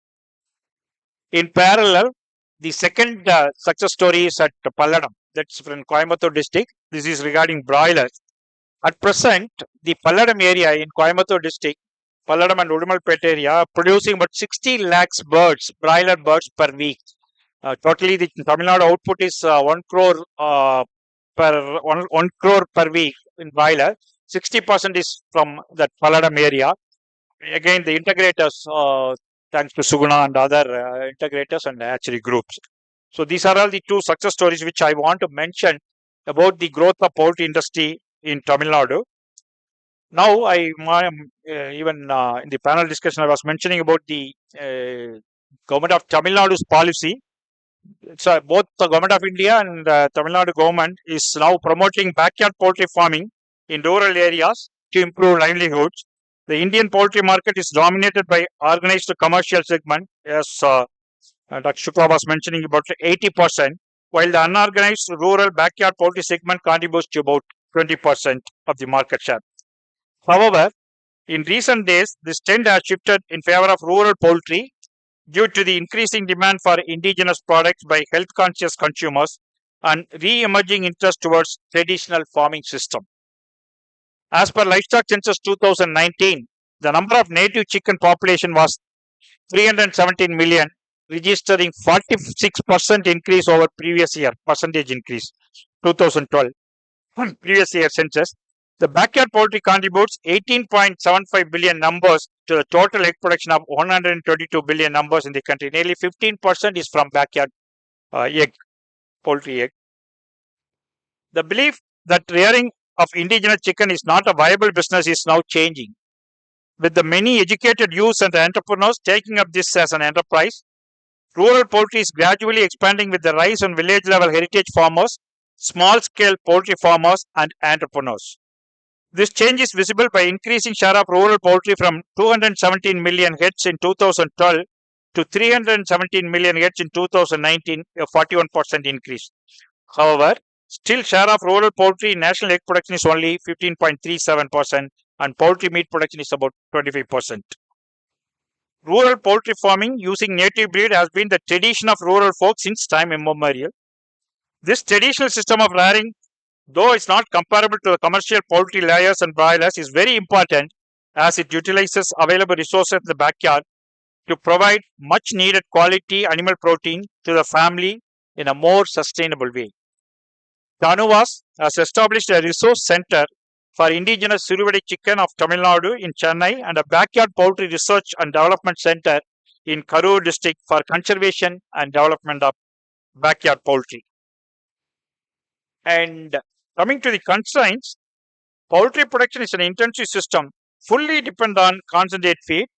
In this regard, the high feed cost due to fluctuating price of maize and soya bean are a cause of concern. This market volatility and price fluctuations often affect the small farmers. Feeds and feeding are integral for the sustenance and further development of the industry. The concept of One Health, which recognizes that health of human being is connected to health of animals and environment, is gaining importance as several contagious diseases affecting humans are zoonotic in nature. One Health is the collaborative efforts of multiple disciplines working locally, nationally, and globally to obtain optimal health for people, animals, and our environment. This rapid growth of poultry production can come with big public health risks such as widespread bacterial food poisoning, the emergence of diseases with the epidemic, even pandemic potential, such as avian influenza, which is zoonosis, and the development of antimicrobial resistance, AMR. As far as the future prospect is concerned, the future of poultry production in India looks promising due to increasing demand, technological advancements, and government support. Here are key trends and factors shaping the industry. Number one, increasing population, as Shukla was mentioning, urbanization, and changing dietary preference and driving demand for chicken and egg. As the income increases, see, these are all the products which are income elastic. So when the income increases, definitely the consumption of both egg and meat will also increase. India is already one of the world's largest producers of eggs and broiler meat. Growing awareness of protein-rich diets is boosting poultry consumption. Technological advancements, including adoption of automation in poultry farming, use of artificial intelligence and IoT for better farm management, genetic improvements leading to faster growing disease-resistant breeds. Sustainable and organic poultry farming are gaining importance. Rising consumer interest in antibiotic-free, free-range and organic chicken and eggs and sustainable waste management and integration of poultry with agriculture are important areas to work on. Government initiative and policies are also supportive for the poultry sector. Schemes like National Livestock Mission and financial incentives for poultry farmers are a boon to this sector. On export frontier, India's poultry exports are growing, especially to the Middle East and Southeast Asia. Need for better compliance with international quality standards to expand the export is a challenge. Growth of value-added product processing, we were talking, is another important area. The increased demand for processed and ready-to-eat chicken products and expanding retail and e-commerce presence for poultry products further expands scope for this sector. To conclude, the Indian poultry industry has a bright future with rising demand, technological progress, and government support. However, challenges such as disease management, feed costs, and environmental concerns need to be addressed. Sustainable and innovative practices will be crucial for long-term growth. At this juncture, I appreciate the Dean, Rajiv Gandhi Institute of Veterinary Education Research, and his team for having organized this important conference under the World Veterinary Poultry Association banner. I am confident that the deliberation would have brought in new information for the benefit of poultry sector globally. Thank you. Thanks for the opportunity. Best wishes. Jai Hind. Valedictory.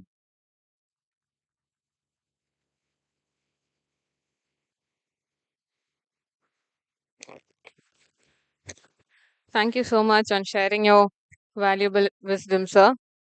As we conclude the WVPA India Conference 2025, we are honored to invite Dr. Shirish Negam, the Secretary of WVPA India, to deliver the vote of thanks. Thank you. Good evening to the distinguished audience. On the dais, Honorable Vice Chancellor, Sir, Dr. K.N. Selvakumar, Guest of Honor, Dr. Nadeem, Sir, President of WPPA, Dr. Jitendra Verma, Sir, and the Dean of the River and the convener of this program, Dr. Sejan, and my fellow colleague Dr. Venugopal, the organizing secretary of this event. You all deserve a big round of applause for your presence, your guidance, your leadership, which you have given to the executive committee and all the members. Ladies and gentlemen, dignitaries, students, esteemed guests, it's my privilege to extend a heartfelt vote of thanks. And on this special occasion, when we are not closing this event, but we are looking forward for a mega event in October 2026. First and foremost, I express my sincere gratitude to our chief guest for sharing his invaluable insights and inspiring us that we are a part of a growing industry. But with growth, there are responsibilities, which I look forward that the institute and the students, with their capacity to innovate, will fulfill and help our country to move forward, remove poverty by giving the new technologies. A big thank to the organizing committee, River. 2 days, 2.5 days I am here. I have seen their dedicated commitment and a big support and a big thanks to the support staff, the hotel and all the other support staff, and a big support which we have got from our sponsors and partners. We deeply appreciate your support and commitment and are filled with a gratitude that we will associate and do mega event in coming days in 2026 in particular. Lastly, it is wonderful audience. You all are here. Your active presence and participation, enthusiasm has inspired us. And thank in finally to all everybody in many way more that we look forward to continue our journey of innovation to strengthen our industry and address the issues of innovation by learning together. Thank you very much. Jai Hind, Jai Bharat.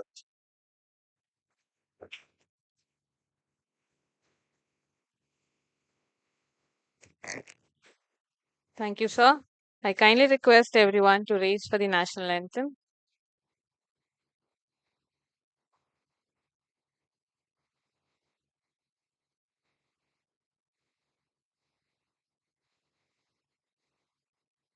Jana Gana Mana अधिनायक जय हे भारत भाग्य विधाता Punjab Sindh Gujarat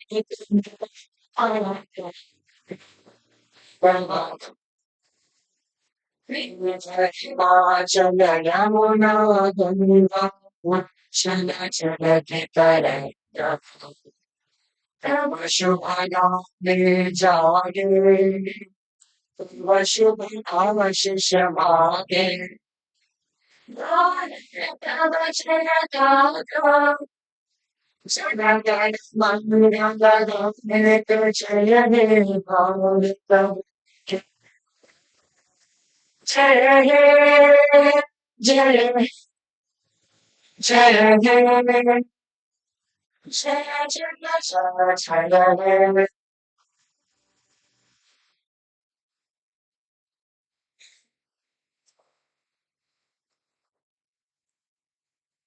Thank you, everyone. We invite all of you for the high tea, which is arranged at the hall below.